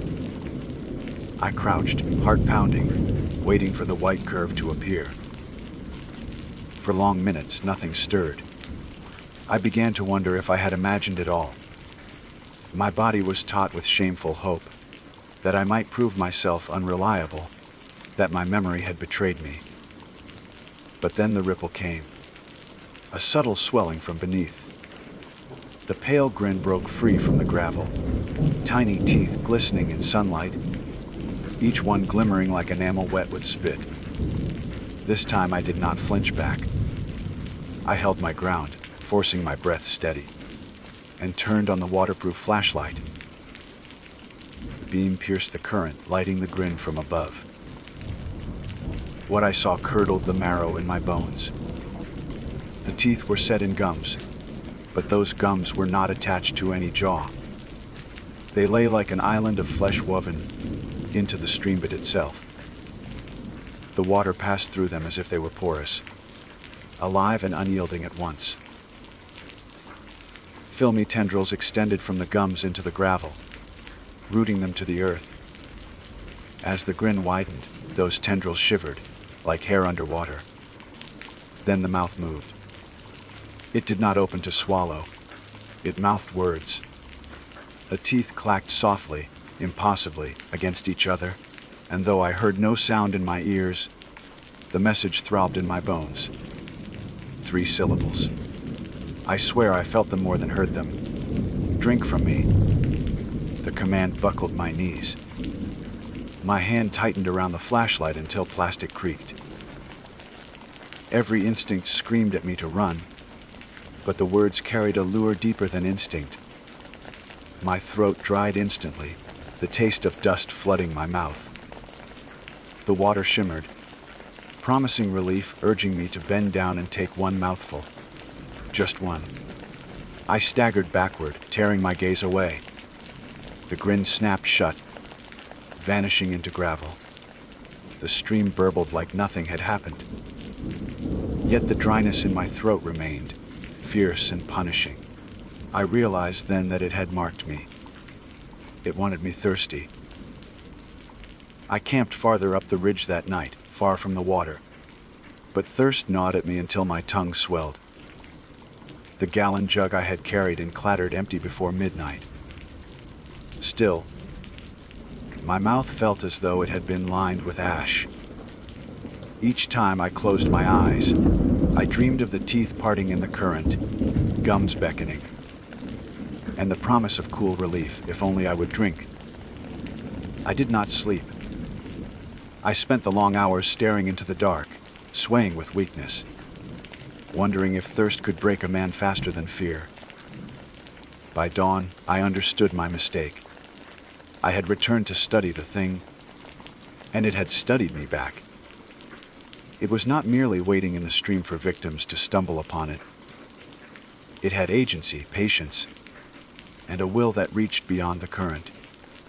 The second day blurred. I tried to hike out, but my steps grew clumsy, my vision edged with black. Somewhere along the trail, I collapsed against a fallen log, chest heaving. My canteen was light at my hip.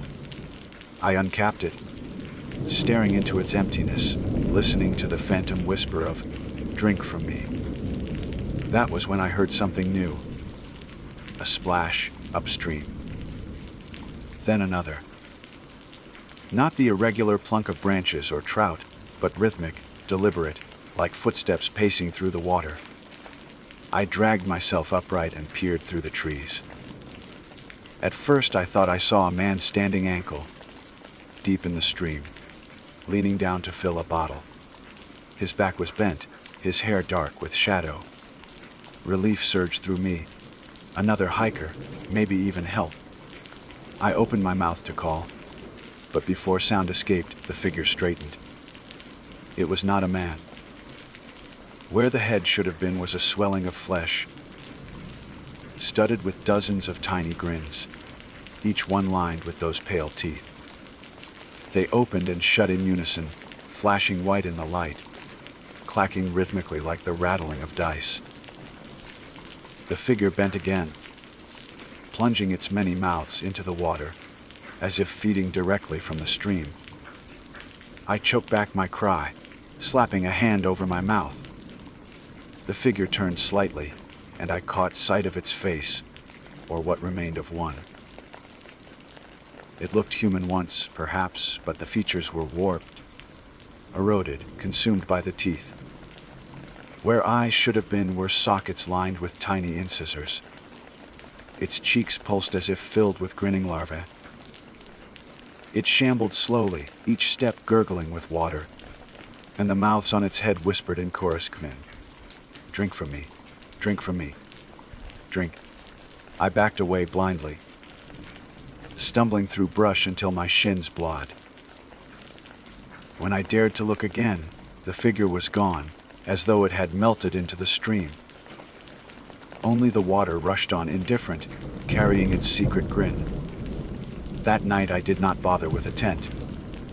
I collapsed against a rock outcrop, watching stars wheel across the sky, lips cracked, body hollow.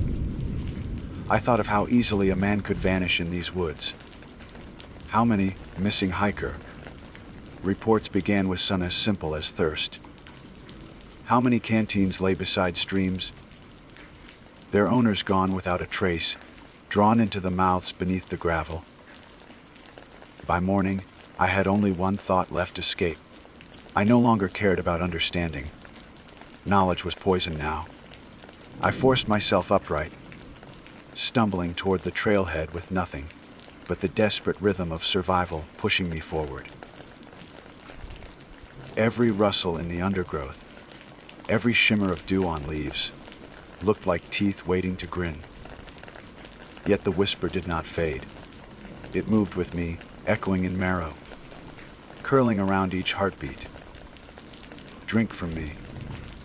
When I finally broke out of the tree line, my truck waiting like a lifeline, I knew the truth. I had not escaped. I had only carried the thirst with me, out of the woods, into the world. Back in town, I tried to bury the experience under routine. My job at the outfitter shop kept me busy. Stocking packs, fitting boots, advising weekend hikers about bears and ticks. I forced smiles, forced words. Customers laughed, families planned their trail loops, and I nodded along as if the woods still meant the same to me. But inside, the whisper gnawed. Drink from me. It had followed me, carried in the marrow of my thirst. Tap water offered no relief. Bottled water tasted stale the moment it touched my tongue. Beer burned like fire. Nothing quenched. The more I resisted, the drier my throat became, until even swallowing felt like dragging sand across stone. I began to lose weight. Coworkers noticed, and no one said the words aloud. They asked if I was sick. I shook my head, smiling weakly, blaming stress. I could not tell them the truth that the forest had placed a hook in me and tugged every time I tried to drink. Nights were worst. I'd wake to the sound of flowing water that wasn't there. My apartment was dry, yet I heard streams trickling through the carpet, gurgling under the bed. Sometimes, in the darkness, I swore I saw white crescents gleaming beneath the floorboards. I taped my ears shut with tissue. It did nothing. The whisper lived inside. I tried science, or at least the shadow of it. I collected water samples from the tap, tested pH strips, compared them to bottled brands.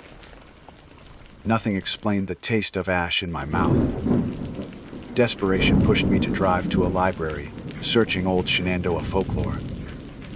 I found stories of hungry brooks that swallowed livestock, of settlers who heard voices in the creeks. Superstition, I told myself. But the dates stretched back centuries. Different names, same teeth. I read until dawn, lips cracked, tongue sticking to the roof of my mouth.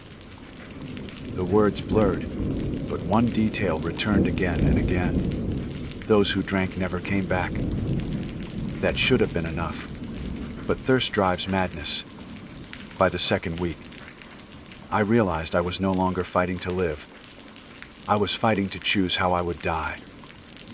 One evening after work, I loaded my truck with supplies and drove back toward Shenandoah. My reflection in the rearview startled me. Eyes hollow, skin drawn. I looked like I had been stranded in desert sun, not living among mountain rain. The whisper thrummed steady, a drumbeat guiding me to its source. At the trailhead, the lot was empty. Twilight bled across the ridges, staining the sky purple. I shouldered my pack and walked as if in trance. Each step toward the stream loosened the iron bands in my throat. My body already anticipated release. The forest grew darker, but I did not need light. The whisper pulled me like a tether, leading unerringly down the slope, through laurel thickets, to the bank where it had begun. The stream glimmered faintly under the last light, surface calm, innocent. Yet I could already see them. Pale stones that were not stones, aligned in a crescent grin. My legs folded without thought. I knelt at the edge. Canteen dangling useless at my side. The whisper swelled until it was no longer whisper but chorus. 100 tiny mouths speaking as one. Drink from me. I leaned forward. The teeth shifted, gums yawning wide, water rippling outward like breath. My reflection warped between their grins. My face gaunt and hollow. I could feel the pull of cold against my lips. At the last instant, a memory stabbed through the figure. I had seen feeding in the stream, its face consumed, eyes turned to sockets of enamel. That was my future. That was the price. Some scrap of willpower flared. I jerked back, gagging on dry air. No, I rasped. The words scraped my throat raw. The grin quivered. The gums pulsed, tendrils writhing in fury. The water surged higher, slapping against my boots. And then, impossibly, the whisper changed. If not you, another. The current thickened, swirling downstream. My heart lurched. The family I had seen days ago at the trailhead, the children with their picnic baskets. They would come here. They would bend down, laughing, filling bottles. And they would not resist. I staggered upright. My legs shook, but adrenaline cut through weakness. I fumbled for the trail camera I had packed. For the jar, for anything. Some evidence, some warning. My flashlight beam swept across the water. The grin had vanished again into gravel. Only ordinary stones winked back. But the threat lingered.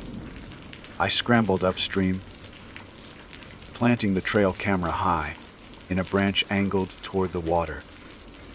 I set the motion trigger, praying it would catch something. Then I hacked at bark with my knife, carving crude words into a tree trunk. Dio Nawaranke. I left warnings on 3 more trees as I hiked out, each letter jagged and frantic. My throat burned, my body trembled, but the urgency drove me faster than thirst slowed me. By the time I reached the truck, the forest was black with night. That night I dreamed of the camera flashing in darkness, capturing frames of grins opening in the water. I dreamed of hikers ignoring my warnings, their laughter dissolving into silence. I woke with my tongue split, lips bleeding, sheets soaked with sweat. 2 days later, I retrieved the camera. The battery was dead.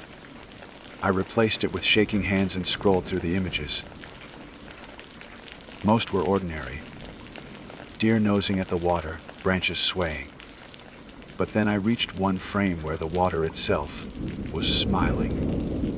The stream had erupted in dozens of crescents, teeth glaring at the lens, gums stretched wide in joyless ecstasy. The next frame was black. I deleted nothing.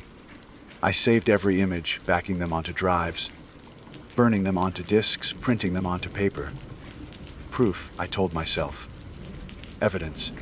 But when I tried to show them to others, friends, coworkers, even a ranger I trusted, the files corrupted. The disks wouldn't load. The prints blurred, the teeth dissolving into meaningless static. Only I could see them, locked inside the screen like a private haunting. The thirst grew worse. Tap water curdled on my tongue before I could swallow. Coffee turned to sludge. Even rain caught on my lips tasted sour. I lived on fruit and broth. Anything that carried moisture hidden within. Still, I withered. One evening, in desperation, I tried boiling stream, water I had collected in a sealed jug. I let it bubble for half an hour, steam filling the apartment. I poured it into a glass, hands trembling, and drank. For one heartbeat, relief surged through me. Cold, clear, sweet. Then the taste shifted. Ash, blood, my stomach convulsed. I vomited red across the sink, gasping, teeth rattling loose in the basin. They were not mine. Tiny white. Perfect, dozens of them clinking like hail. I smashed the glass. I scrubbed the sink until it gleamed, but the image remained burned into me. That was the moment I understood there would be no escaping it. The thing in the stream had already marked me.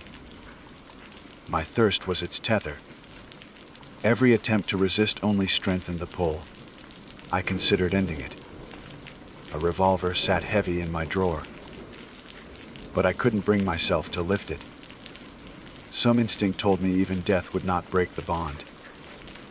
Perhaps my body would rot, but my mouth, my teeth, would find their way back to the current. So I write this instead. My name is Cole Ramirez. I have worked in Shenandoah, and I have loved its ridges and streams, but now I know what they hide. If you read this, do not dismiss it as rambling. Do not bend down at a stream that smells faintly of iron. Do not trust the gleam of pale stones beneath the water. If you hear a whisper promising relief, resist it. do not drink. As for me, my choice is made. The thirst is unbearable. My reflection shows sockets where eyes should be, already lined with tiny enamel crescents.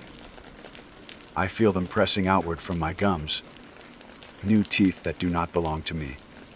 I know where they want to return. Tomorrow, I will drive back to Shenandoah. I will kneel at the stream one final time. Perhaps I will resist. Perhaps not. Either way, the water is waiting, and it will smile when I arrive. My name is Sylvia Carter, and I have worked the overnight shift at St. Mary's Hospital for nearly a decade.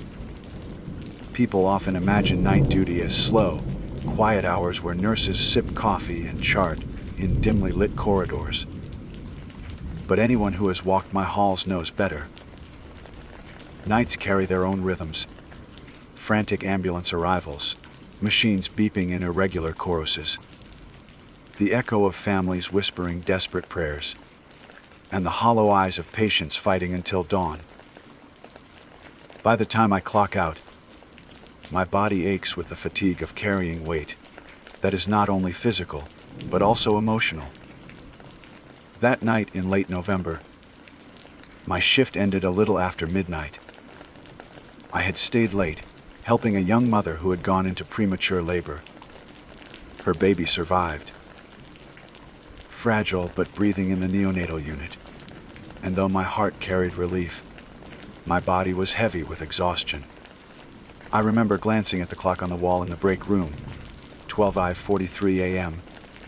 The roads would be quiet. The drive home usually took about 30 minutes, weaving through back roads that cut across farmland and patches of dense forest before spilling into the sleepy suburbs, where I lived alone in a two-bedroom townhouse. I have always preferred those back roads over the interstate.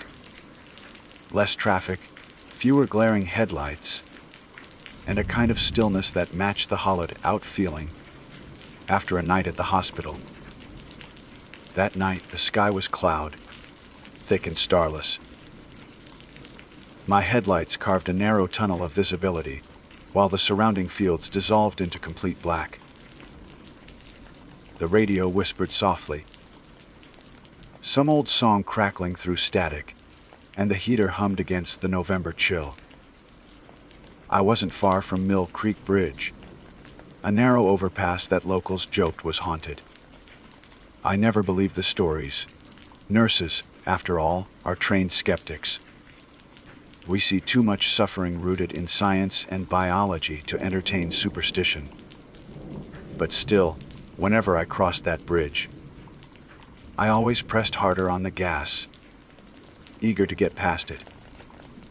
Maybe it was the way the creek below seemed to drink in all light, or how the woods pressed close on either side like listening giants. As I rounded the bend leading to the bridge, I saw something step into the road. Instinct kicked in. I slammed my foot on the brake, tires shrieking against asphalt, my seatbelt biting into my shoulder. The car lurched to a halt only yards from the figure.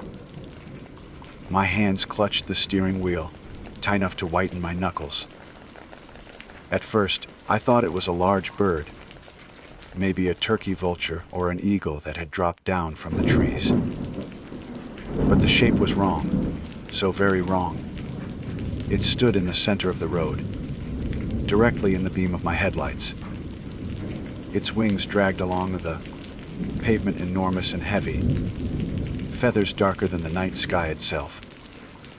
Not black like crows or ravens, but something deeper, a kind of absence of color, as though light itself was swallowed by those wings. Each feather seemed edged in shadows, shifting in ways that made it hard to focus, like smoke curling from an unseen fire. Its body was vaguely humanoid, though too tall and too lean, its limbs elongated beyond natural proportion. Its head tilted slightly, and that was when I saw the eyes. Two blazing orbs, red as embers, glowing with unnatural intensity. They didn't just reflect my headlights. They radiated their own light, casting faint crimson halos into the mist curling across the road. My first thought wasn't fear, but disbelief. My brain tried to name it, to categorize it into something known. A bird caught in my lights, an animal tangled in branches, a trick of fatigue. But nothing matched what stood before me. The creature, or whatever it was, lifted its wings slightly, and the sound that followed was like fabric tearing across the sky, a low dragging scrape that reverberated in my chest. I froze, caught between the primal urge to flee and the equally human impulse to stare at something incomprehensible. My car idled, engine rumbling beneath me, headlights locked on that impossible form. For a heartbeat, neither of us moved. The world narrowed to just me, the car, and that black, winged thing in the middle of Mill Creek Road. Then it began to walk toward me. Its steps were slow, deliberate, the taloned ends of its wings scraping the pavement with each movement. The sound set my teeth on edge, a sharp, grating shriek that seemed to crawl into my skull. Its eyes burned brighter, fixed on mine with a focus that felt invasive, as though it wasn't just looking at me, but into me, through me, pulling something private and fragile from deep inside. I wanted to throw the car into reverse, to back away, to do anything but sit there. But my body didn't listen. My fingers clenched the wheel in a death grip, and my foot hovered uselessly above the accelerator. I was paralyzed by that gaze, every rational thought replaced by raw, animal terror. When it was only a few feet from my bumper, it stopped, its head cocked to one side, bird-like but with a sickly slowness, as though studying me. Then it leaned forward, wings arching over the hood of my car, their tips curling against the ground. The feathers shifted and rustled, a noise that sounded almost like whispers, though no words reached my ears. I don't remember breathing. I don't remember breathing. Time folded in on itself. And then, as suddenly as it had appeared, it stepped backward. The wings unfurled, spreading impossibly wide, blotting out my headlights and swallowing the world in black. With a single, shuddering movement, it rose into the air. The sound of its wings beating was thunderous, shaking the car, rattling the glass, pressing against my chest like the weight of a storm. In less than a second, it was gone, vanishing upward into the night, consumed by clouds. The red glow of its eyes lingered for a heartbeat in the sky above, then disappeared. I sat there in stunned silence, the car still idling, my body shaking uncontrollably. My breath came in shallow gasps, my throat dry as if I'd swallowed ash. Every instinct screamed at me to keep moving, to get away before it returned, yet I couldn't force my foot to the pedal. My brain replayed the sight on an endless loop, trying to rationalize what I had just witnessed. A bird, a trick of the lights, exhaustion, anything. Finally, with trembling hands, I shifted into drive. The tires squealed slightly as I sped forward, crossing the bridge in seconds, my eyes flicking frantically to the mirrors. Every shadow in the trees seemed alive, every shift of the wind a beating of wings. I didn't see it again on that drive, but the memory clung to me, wrapped around my spine like a cold chain. Even when I pulled into my driveway, the security lights snapping on, I couldn't shake the feeling that those burning eyes were still fixed on me. Somewhere above, waiting. I didn't sleep that night. I sat in the living room with every light on, the television muted, listening to the faint hum of the refrigerator and the occasional creak of the house settling. Each sound became suspect, Each flicker of shadow along the blinds pulled my gaze. My chest remained tight, as though I had brought a piece of that darkness home with me. The next morning, I told myself it had been fatigue. Hallucinations aren't unheard of in overworked nurses. Lack of sleep can make the mind twist shadows into shapes, headlights into eyes, birds into monsters. I clung to that explanation like a lifeline, repeating it every time the memory surfaced. But as the days passed, I began to notice changes. When I drove to work, I caught glimpses of movement in the treetops, shapes that vanished before I could focus on them. At the hospital, when I walked past darkened windows, I sometimes saw twin points of faint red glowing in the reflection, gone the moment I blinked. At night, lying in bed, I heard noises outside my window. Soft scraping, like feathers dragging against the siding. And worst of all was the dream. Every night after that encounter, I dreamed I was back on Mill Creek Bridge. My car was stopped in the same spot, headlights locked onto the same figure. But in the dream, it didn't walk away. In the dream, it leaned forward and pressed its face against the glass, its burning eyes inches from mine. In the dream, its wings folded around the car, shutting out all light, and when it opened its beak, I heard my name in a voice that wasn't a voice at all, but a vibration that shook my bones. Each morning I woke drenched in sweat, pulse hammering, the echo of that whispered, "Sylvia," still lingering in my ears. I told no one. How could I? Who would believe a tired nurse claiming she saw some impossible creature on a country road? People would laugh. Or worse, they'd suggest therapy, medication, evaluations of my mental state. I couldn't risk that. My job demanded trust, demanded stability. So I stayed quiet, carrying the memory alone. But silence doesn't erase truth. And deep down, I knew what I had seen wasn't born of exhaustion or imagination. The black winged thing was real. And it wasn't done with me. The week after the bridge felt like a low fever I couldn't shake. I changed my route. I turned the radio up. I left the kitchen light on all nightlight, a child who knows the hallway has teeth. None of it made the feeling go. The sense of being watched wasn't dramatic. It was patient, the way a clock is patient.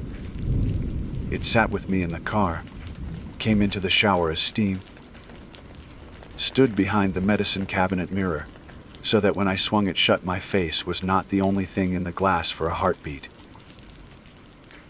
On Thursday, I stepped out to the driveway and stopped. A feather lay across my windshield wiper. It was as long as my forearm, and the wrong kind of black, the kind that swallows its outline. Where sunlight hit it, there was no glint, only a soft absence, as if light slid off and kept going. When I lifted it, the air above my hand went colder. It weighed more than it should have. Birds make hollow bones. This felt like it had been poured out of night and hardened. I should have thrown it away. I put it in a zip-top bag instead, as if I worked for some patient part of myself that liked its evidence labeled. I slid the bag into my glove compartment, sat in the driver's seat until my hands stopped shaking, and told the steering wheel you saw it too. The hospital was full. Flu had come early. The halls had that specific damp hush, a mixture of sanitizer and boiled coffee and exhaustion. Work helped. Work makes a person into verbs instead of nouns. Lift, check, chart, soothe. But even in that rhythm, strangeness seeped in. At 3:12 a.m., the television above the nurse's station flickered to black. Half a second, no more, but in that breath of nothing, I saw 2 points of red. They burned where eyes would be if something stood on the other side of the screen. When the feed returned, Kayla cursed at the defibrillator, Trey for being out of place, and the world resumed. But my skin prickled like I'd leaned against static. Room 417 rang not long after. Mrs. Albright, who apologized for existing every time she pressed her call light, sat upright in bed. Her eyes were wide and glassy, her breath shallow. "He's at the window," she whispered. The curtains were closed. The window was a black square. Something shifted behind it, not a person, not a tree branch, but a shadow with weight. I stayed with her, checked her pulse, spoke the lie we all speak. "You're safe." She squeezed my wrist and shook her head. "Not me," she said. "You." The scrape came then, soft at first, then louder, the unmistakable sound of something dragging heavy wings across brick. Every hair on my body lifted. I kept my eyes on her, but in the corner of my vision the frame of the window glowed faintly red, as though brake lights hovered in midair. We were on the 10th floor. She survived the night. Most of my patients did. The building itself did not feel unchanged. Hospitals hum, they click and breathe through vents and pumps and doors. That night, something else threaded the walls, slow and deliberate, a movement like a giant choosing where to lie down. The security cameras showed nothing. At least that's what the guard told me when I asked, trying to sound casual. He was young, beard patchy. Proud of the story about the time a bat flew into the lobby and dived, bombed a vending machine until it knocked out a Snickers bar. He said wind does things, moths splat against lenses, big birds startle. He had explanations for everything. None of them explained. It was still pressed into my chest, where I'd felt a tap the night before, like a clinician's percussion on the sternum. I avoided mirrors in the bathroom. I avoided windows in stairwells. But avoidance doesn't erase truth. By Saturday, I broke my own rule. I drove back to Mill Creek Bridge in daylight. I told myself I needed photographs of gouges in the road to prove they existed, that I could line them up against brake marks and make sense of my fear. The creek below was ordinary, littered with cans and branches, but when I pressed my hand against the guardrail, it thrummed. A vibration too low for hearing, the frequency of bone and marrow. The asphalt itself was scarred with twin lines that curved the way curtains drag. When I touched one, my fingertip went numb, like frostbite. A trooper found me kneeling there, his hat shadowing young eyes. I lied poorly, said I wanted to see if I'd left a mark from braking. He tapped the rail with his knuckles and it answered, humming like it held something vast beneath it. "Soil's soft," he said. "They'll close it sooner or later.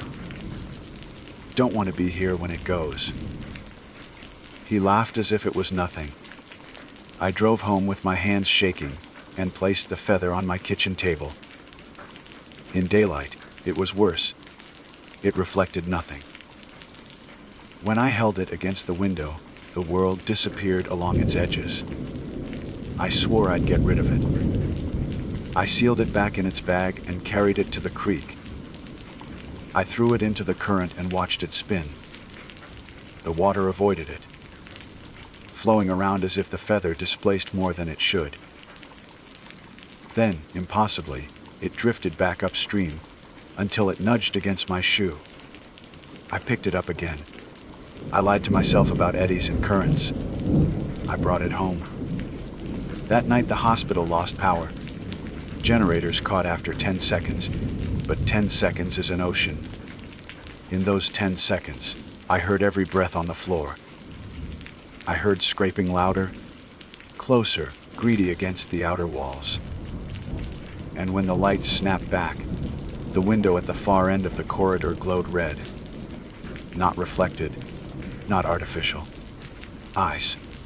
I ran for the stairwell. On the landing, it was waiting. The black wing thing filled a space too small to hold it. Its wings folded against concrete that should have stopped them. Its head turned slowly, red eyes narrowing like apertures. The air pressure dropped, my ears ached, my sinuses burned. It leaned forward until the tip of its beak touched my chest. The cold seared through my scrubs. A feather brushed my wrist where my pulse throbbed. Static filled my bones, and beneath it, a voice without sound, Sylvia. Leave the bridge. My knees buckled. It tapped my sternum again, and for a moment my heartbeat doubled. Then it stepped past me. Its wings unfolded where there was no room, sliding through door and wall as though matter was optional. The stairwell swallowed its shape and left me shaking on the concrete. A frost mark burned into my skin.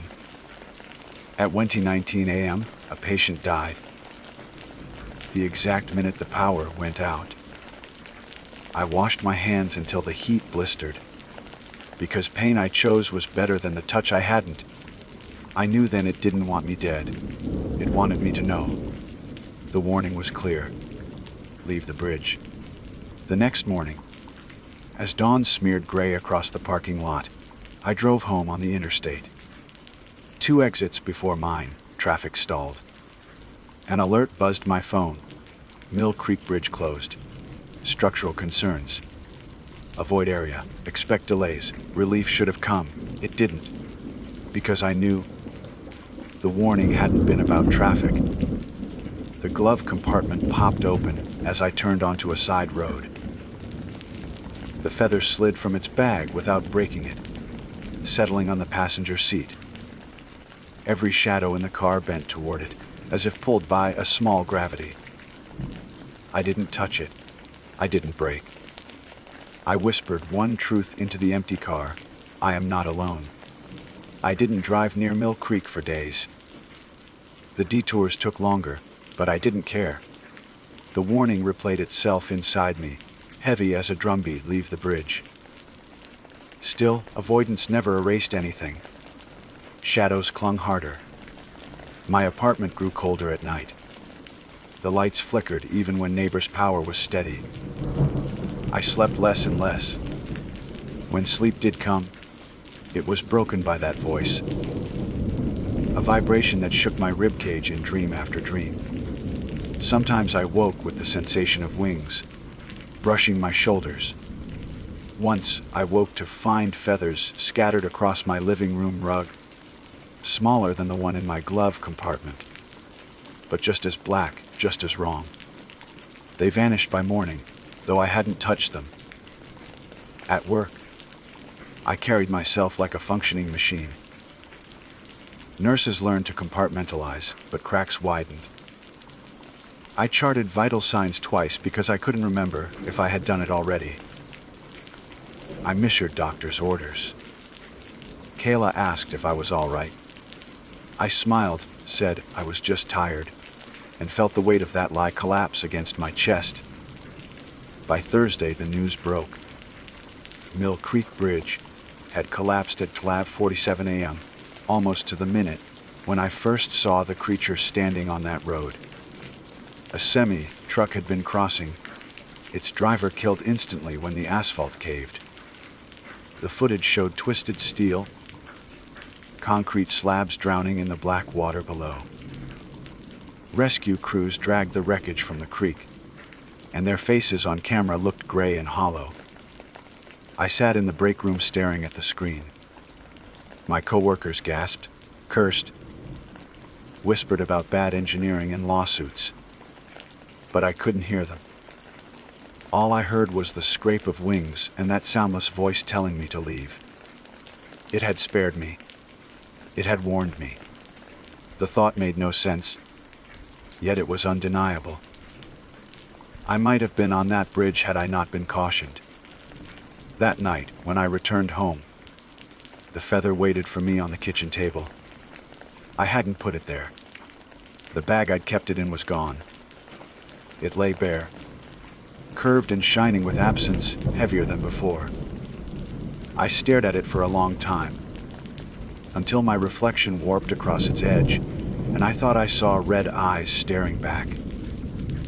I should have screamed, but instead I whispered, "What do you want?" The lights flickered. My question echoed without sound, and for a moment the apartment was filled with the rush of wings. Then silence returned. The following days blurred. The bridge collapse dominated the news, and I avoided televisions and radios. Yet I couldn't escape. Patients mentioned it idly. Families brought it up in waiting rooms. One woman told me her cousin had driven across the bridge just minutes before it gave way. "Can you imagine?" she said, her voice trembling. "If he'd been slower, he'd be gone." I imagined all too well. By Sunday, I stopped fighting curiosity. Whatever it was, the creature, the thing with wings darker than night, I needed to know why it had chosen me, why it haunted me, why it had spared me. So I returned to Mill Creek. The bridge was cordoned off with yellow tape, police cruisers parked at either end, news vans idling along the shoulder. The wreckage below was still half submerged, the water slick with oil and debris. I parked far down the road, out of sight, and walked through the woods until I stood on the ridge above the creek. The air was heavy, silent. Even the insects seemed to avoid the place. My breath puffed in white clouds, though the afternoon wasn't that cold. I waited. Minutes bled into hours. The sky dimmed, purple edging into black. My feet ached. My heart beat faster with each passing moment, because some part of me knew it would come. It had to, and then it did. From the tree line opposite, the shadows deepened, thickened, until they tore themselves free. Wings unfurled, vast and impossible, blotting out what little light remained. The creature stepped onto the broken edge of the bridge, its talons scraping concrete, its eyes glowing red across the distance. The air shifted, pressing against me, flattening me with invisible weight. My ears rang, my knees weakened, yet I couldn't look away. It didn't move toward me. It simply stood there, wings flexing slowly, as though testing the air. I felt words crawl through my bones again, not spoken, not heard, but known. Not yet. My throat closed. I wanted to shout, to demand answers, but the sound caught in my chest. The thing tilted its head, and in that gesture was something alien yet purposeful. It lifted one wing and pointed toward the ruins below. The sunken concrete slabs where the truck still rested. Images flashed behind my eyes, steel corroded, bolts loosened, water eroding foundations. The bridge had been doomed long before. And then the vision shifted. Me driving that night, my headlights carving through fog. My tires reaching the center span just as it gave way. My car plummeting into the black, swallowed without a trace. My heart convulsed. My breath hitched. The feather I had left at home. No, the feather I had tried to discard. Burned cold in my pocket, though I hadn't put it there. I dropped to my knees on the ridge, clutching my chest. Tears spilled hot and unbidden. Not because I was grateful, not because I was afraid, but because I understood it had spared me. Yes, but not out of kindness. It wanted me alive. For what? I didn't know. The creature spread its wings, rising into the air with thunder that shook the trees. Leaves ripped from branches. Dirt whipped into my face, the sheer force of its movement like a hurricane compressed into a heartbeat. It soared upward, higher and higher, until the night swallowed it whole. Only the twin red eyes lingered, glowing faintly against the stars, before they winked out. I stumbled back to my car, long, after the news vans had left. My hands shook as I fumbled for the ignition. Every nerve in my body screamed that something had changed, though I couldn't name what. In the days that followed, I carried on. I went to work. I smiled at coworkers. I listened to patients.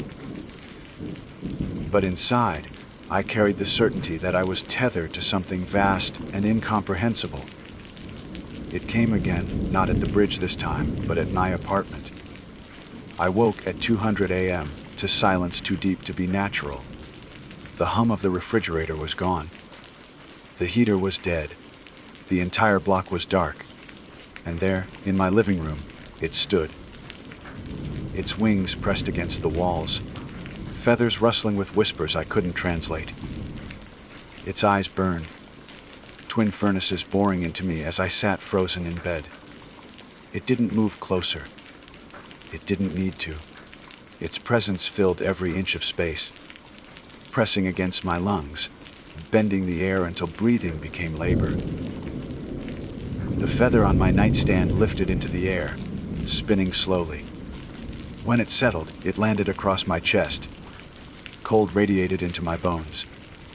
Then, for the first time, I heard words with my ears. They were broken, guttural, scraped raw like metal, dragged across stone. Witness. The sound rattled the glass of my windows, cracked the mirror in the hallway, made blood trickle from my nose. And then it was gone. I lay in the dark, gasping, the feather still across me. The mirror's crack stretched like a wound, splitting my reflection into fragments. My blood stained the pillow. I didn't sleep again. I don't know what I'm meant to witness. I don't know what comes next. But I know the black, winged thing has bound itself to me. It spared me from the bridge not as an act of mercy, but as a choice. Claim. I fear the collapse of Mill Creek was only the beginning. And sometimes, when I walk the hospital halls alone at night, when the televisions flicker to black, when the windows glow faintly red, I fear that I haven't been saved at all. I've been chosen. My name is Lucas Meyer, and I was raised among the forests of Vermont.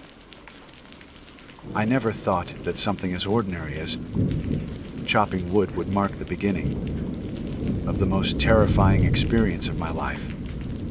I work in forestry and carpentry, so my days often revolve around trees. Their grain, their weight, their usefulness. I know them well, almost as though they are old friends. And because of that, I also know when something doesn't belong.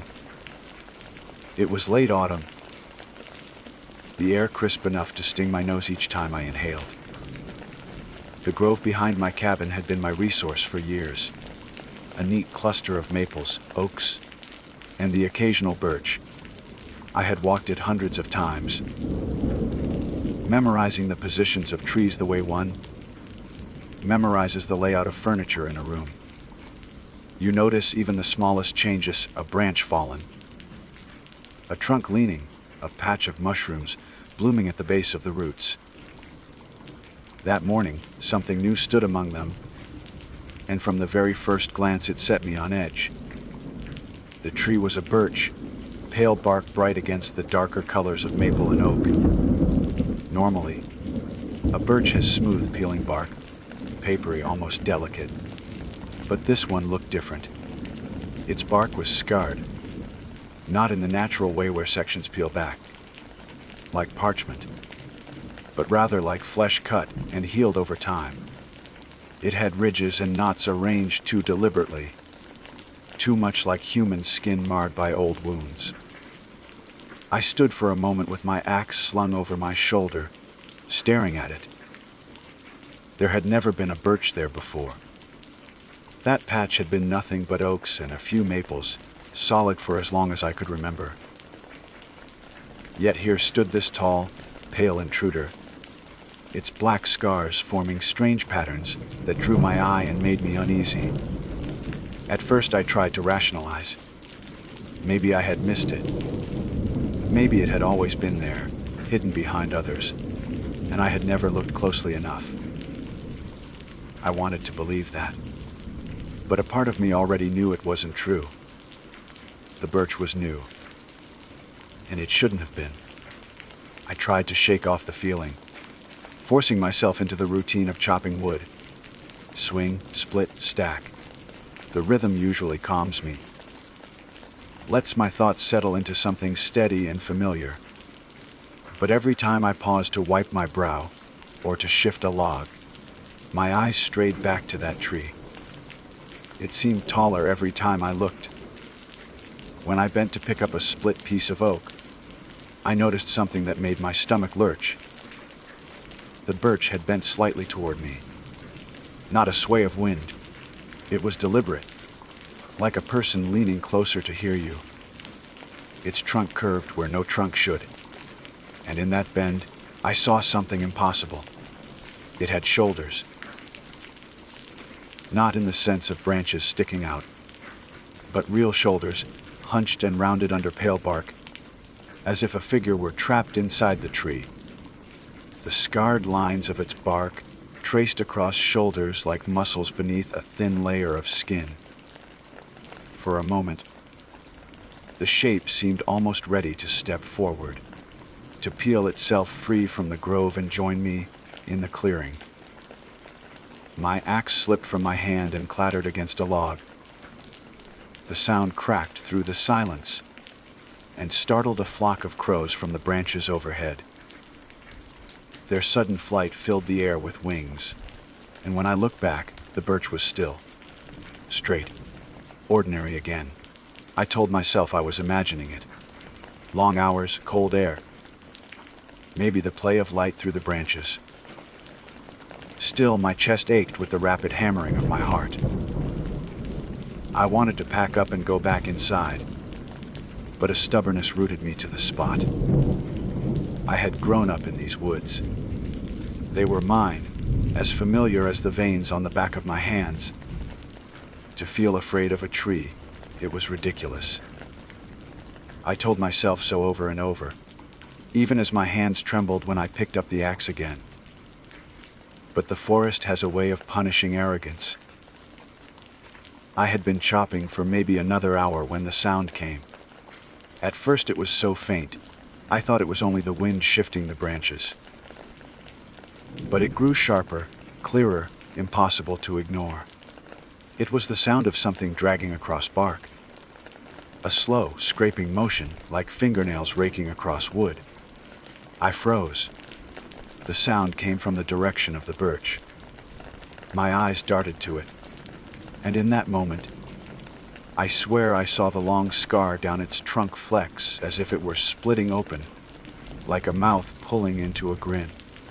The scrape continued, louder now, a rasp that set my teeth on edge. It wasn't the wind. It wasn't an animal. It was deliberate. "Stop," I whispered, though I don't know why. Maybe I thought it would listen.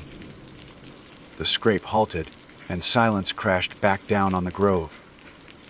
Even the crows seemed to have gone mute.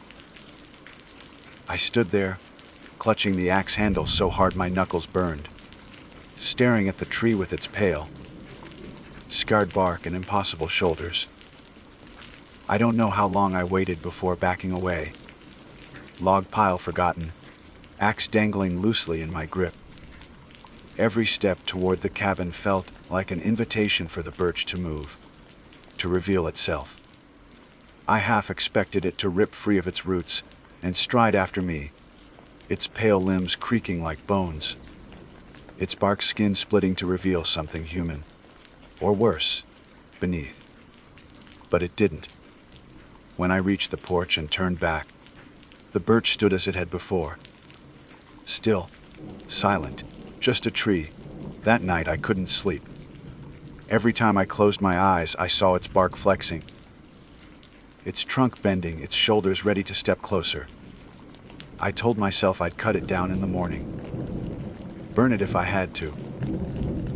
But even as I thought it, another part of me whispered that it wouldn't let me. And in the darkest hours of the night, as the fire in my cabin burned low, I thought I heard it. A slow scrape. Bark against bark. Right outside my window. I didn't dare look. Sleep never came that night. I lay in bed staring at the ceiling, every muscle taut, ears straining for the faintest sound. The scrape I thought I'd heard outside lingered in my mind. Maybe it had been branches brushing the cabin wall. Maybe an animal, though I knew the forest well enough to recognize its nightly patterns. This had been something else. Too slow, too purposeful. When dawn finally came, I dressed quickly and went out, clutching the axe as if it were an extension of my arm. The grove was damp with dew, sunlight just piercing through the thinning canopy. My breath plumed in the chill air. I walked straight toward the birch, heart hammering with every step. It stood in the same spot, pale and silent, as though nothing had happened. Yet I noticed details I hadn't before the bark. Scars traced downward and long, deliberate lines that reminded me of ribs. The knots along the trunk had shifted somehow. Yesterday, they had seemed random, but now they aligned like joints, like the suggestion of elbows. I circled the tree slowly, each crunch of leaves under my boots echoing too loud in the quiet. Something told me not to touch it, but I couldn't help myself. I reached out with my gloved hand and pressed against the bark. It felt warm, not the solid, cold wood of a tree in late autumn. It gave slightly beneath my palm, like pressing against a layer of skin stretched tight over bone. I recoiled, nearly dropping the axe. My breath quickened. The rational part of me screamed that it wasn't possible. Wood doesn't feel like flesh. Trees don't breathe. But then, in the silence of the grove, I heard it. A faint inhale, drawn deep and slow, as though the tree itself were filling its lungs. I stumbled back, tripping over a root, landing hard on my tailbone. My eyes stayed locked on that pale figure of bark and scar. For an instant, I saw the shape of a head tilt downward toward me. Though no face was visible, just the suggestion, a form where a crown of branches rose like antlers from its shoulders. I scrambled to my feet and did the only thing I could think to do. I swung the axe. The blade struck deep, biting into the bark with a hollow thump. Sap should have spilled out, clear and sticky. Instead, a dark fluid oozed from the wound. Thick, reddish, the color of dried blood. The smell hit me, coppery and raw, and my stomach clenched. The birch groaned. Not the creak of timber in the wind, but a guttural, human sound that vibrated through the grove. Birds shrieked from the trees and took flight in every direction. My axe was lodged in the trunk, and when I tried to yank it free, the wood flexed around it, gripping the blade like muscle tightening against a wound. I left it there. Panic flooded me, and I bolted, stumbling over roots and tearing through the underbrush until the cabin came into sight. I slammed the door shut behind me, chest heaving, hands trembling uncontrollably. For hours, I sat at the kitchen table, staring at the grain of the wood, listening for any sound outside. Every creak of the cabin made me flinch. My axe was still embedded in that thing, and the thought of going back for it filled me with dread. I had other axes, other tools. Let it keep that one. But by late afternoon, I realized I couldn't just ignore it. That birch was less than 50 yards from my home. If it moved any closer, I would know. I had to. When dusk settled in, I forced myself to the window facing the grove. At first, everything looked as it always had. The cluster of maples, the oaks standing sturdy and dark, and the birch pale among them, tall and still. Except the axe was gone. I squinted through the fading light, trying to make sense of what I was seeing. The axe had been buried in the trunk just hours earlier. Now there was only smooth bark where the wound had been, as though it had never been struck. My chest tightened, and I staggered back from the window. That night I barred the door and kept the fire roaring. Every crackle of flame masked what I feared I might hear outside. But firewood dwindles quickly when you're burning through it in desperation. By midnight, the flames were dying low. Shadows crept along the walls, reaching across the room like long, pale fingers. Then I heard it. Scrape. The sound came from the side of the cabin, deliberate and slow. Something dragging across the wall, circling. I gripped the poker from the fireplace, heart hammering so hard it rattled my ribs. Scrape. This time from the back, near the window of my bedroom. I forced myself not to look. My legs locked in place as though if I moved it would know. And then, a knock. 3 sharp raps against the wood of the cabin. Not the frantic pounding of someone in trouble. A knock, like a visitor at the door. My mouth went dry. My hand tightened on the poker until the iron bit into my palm. Slowly, against every instinct, I crept toward the door. The fire cast my shadow long across the floorboards, and I imagined what might be waiting on the other side. I stopped inches from the door, straining to hear. Silence, then, softly a breath. Not mine, not from inside. From just beyond the doorframe, deep and slow. Rattling like air sucked through a hollow trunk. I backed away, step by step, never taking my eyes off the wood. Whatever it wasn't leaving. I spent the rest of the night huddled in the corner with the fire poker clutched to my chest, listening as the scrape of bark against bark circled the cabin again and again. When morning came, I staggered outside, desperate to prove it had all been a nightmare. The ground was littered with pale curls of birch bark, scattered in a ring around the cabin like shed skin. And in the grove, the birch stood closer than before. It had moved. Not much, just a few feet, but enough that I knew without doubt it was creeping toward me. Its scarred trunk loomed taller, its shoulders more defined, as if the figure beneath was pressing harder against its prison of bark. I turned and retreated back into the cabin, bolting the door once more. I knew then that I wasn't dealing with a tree. It was something else, something wearing the form of wood like a mask. And whatever it was, it wanted me. By the 3rd day, I no longer recognized my own cabin. It had always been a sanctuary, warm, safe, a place where the smell of cut wood and pine sap lived in the walls. Now it felt like a trap. Every window was a point of intrusion, every creak of the boards a warning. I kept the fire roaring constantly, though the stack of logs beside the hearth had dwindled to almost nothing. I didn't dare return to the grove. The birchmen waited there. I knew it. I tried to convince myself I could leave. Vermont towns weren't far if I made it to the truck.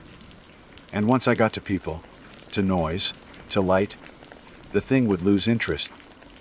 That was the rational plan. But when I stepped onto the porch and saw the pale trunk standing at the edge of the clearing, closer now, watching, or whatever counted as watching, I froze. My keys bit into my palm, but my legs refused to carry me to the truck. It wasn't just fear. It was pressure, like invisible hands on my shoulders, pinning me to the spot. The birchman was claiming territory, and I was inside it. That night, the knocks came again. This time not at the door, but at the walls. Hard raps in deliberate patterns circling the cabin. 3 at the west wall. Pause. 3 at the north. then the east. I followed with my eyes, staring at each wall as though I might see the impact. My fire poker trembled in my grip, and then, as if mocking me, the sound of wood splitting echoed from the roof. A weight shifted overhead, heavy and deliberate. Dust sifted down from the rafters. Something was crawling on top of the cabin. I bolted for the bedroom, shoved the dresser against the door, and crouched in the corner with the shotgun I kept for bears. I had never pointed it at a man, let alone a tree. Still, I loaded both barrels with shaking hands and prayed to gods I hadn't spoken to in years. The sound above me stopped. Silence pressed against the room like a weight. Then came the whisper. It wasn't a word I recognized. Not English, not anything I'd ever heard. It rasped down through the wood like a voice, forced through lungs that had never learned speech, dry and hollow. Yet I understood the intent. It was calling me by name. Lucas. The bark of the walls seemed to shiver with it.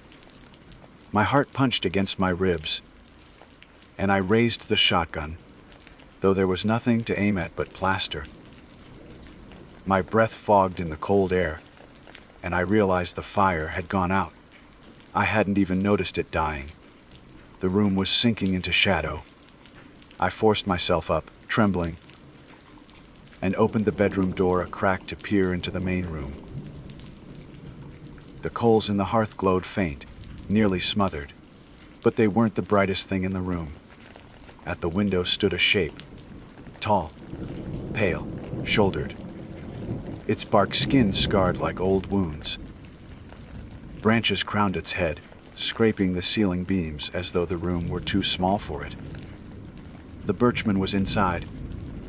I stumbled back, slammed the bedroom door shut, and jammed the shotgun into my shoulder. The knob twisted behind me, rattling violently as if gripped by invisible hands. I pulled both triggers. The explosion shattered my ears, kicked me to the floor, and left a crater in the door. Smoke filled the air. When my vision cleared, the knob still twisted. The birchman hadn't stopped. I scrambled for more shells, but my hands were clumsy, slick with sweat. I dropped one, then another. By the time I managed to reload, the doorframe cracked. Bark spilled through the splintered gap, pale and wet, curling like the peel of birch paper. I fired again. The blast blew chunks from the frame, and for the first time, a scream tore from the thing. Not human, not animal, but both at once. A howl that rattled the glass and drove a spike of pain into my skull. I covered my ears, but it was inside me, vibrating in bone. When I dared to look, the door was silent again. The bark had withdrawn, leaving only splinters. I didn't wait.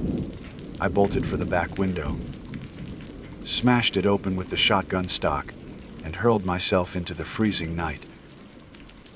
Shards bit into my arms, but I didn't care. I hit the ground running, straight for the truck. The forest was too quiet. Not a bird, not an insect, not even the sigh of wind. Only my breath, harsh and ragged, and the pounding of boots through frost. I reached the truck, yanked the door open, and slammed the keys into the ignition. The engine coughed once, then died. I tried again, twisting until my wrist hurt. Nothing. The battery was fine. The gas tank full. But the engine refused to catch. I looked up. The grove shifted. Trees stood where none had been before, pale trunks pressing closer, hemming me in. Every birch scarred, every birch bent with shoulders. They weren't trees. They were all birchmen, waiting, patient, silent. The one nearest leaned toward me, its bark flexing like a grin. I fled. Not in the truck, not toward the cabin. I ran into the woods, deeper than I'd ever gone, crashing through undergrowth until branches tore my jacket, and the night swallowed me whole. The moon was thin, useless. Every tree seemed pale in the dark, every shadow a figure with shoulders. I don't know how long I ran before collapsing near a stream. My lungs burned, my legs buckled. I pressed my back against a rock and clutched the empty shotgun, waiting for the scrape of bark. It never came. Instead, the forest exhaled. A long, slow breath rising from every tree, and in that sound, I heard my name again. Lucas. I don't remember passing out. I woke at dawn, the stream glinting with weak light. My shotgun was gone, my jacket torn, my arms and face lined with scratches that looked too much like scars. I staggered back toward the cabin, praying it was still there. It was, but the grove had changed. The oaks and maples I had known all my life were gone. Every tree in sight was birch, pale, scarred, bent with shoulders. The birchman hadn't followed me. It had multiplied. I don't live in that cabin anymore. I don't live anywhere near Vermont. But no matter where I go, I see them sometimes. By the roadside, in city parks, even once in the backyard of a motel. Pale trunks with scarred bark, standing too still, waiting. I know what they want. They want me. And I think, in some way I can't explain, they're already part of me. Some nights, when I roll up my sleeve, I swear the scars on my arms shift like bark, curling pale and papery at the edges. And when I breathe, the trees breathe with me. My name is Margaret Dean, and I was born and raised on the wide prairie land that stretches endlessly across the horizon of Kansas. To some people, this place looks barren. Flat fields of dry grass, low ridges, and skies that seem too big for the earth they cover. But for those of us who've lived here our entire lives, the prairie is not empty at all. It's alive in its own quiet way, filled with the whisper of wind, the rustle of unseen animals, and the weight of stories passed down through generations.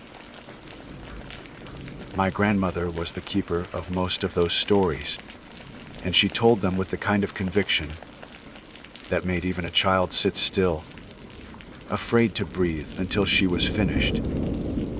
One of those stories was about the whistler.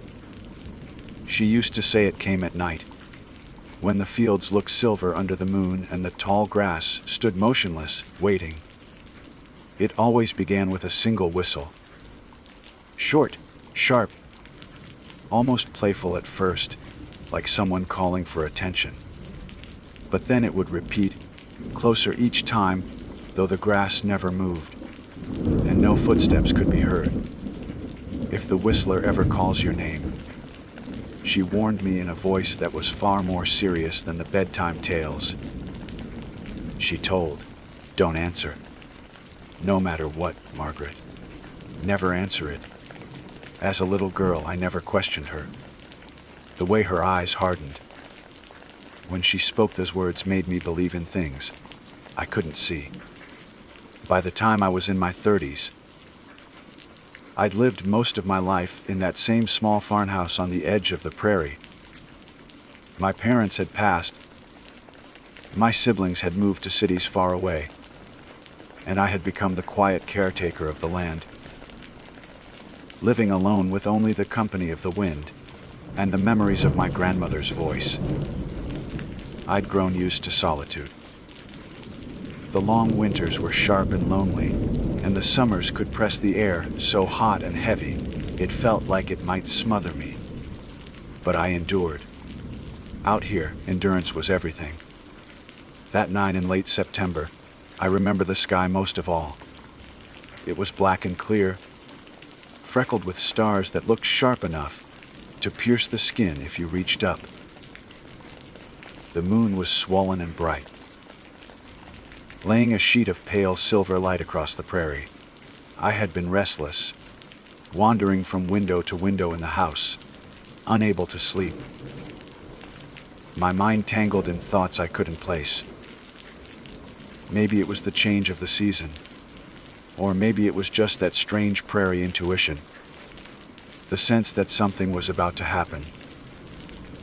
I stepped out onto the porch to let the cool air settle me. The boards creaked under my weight, and for a moment all I could hear was the sighing wind dragging through the dry stalks of grass. Then came the whistle. It was exactly as my grandmother had described, short, sharp, and unmistakably human. It carried across the prairie with a clarity that made me freeze where I stood. My heart slammed hard against my ribs.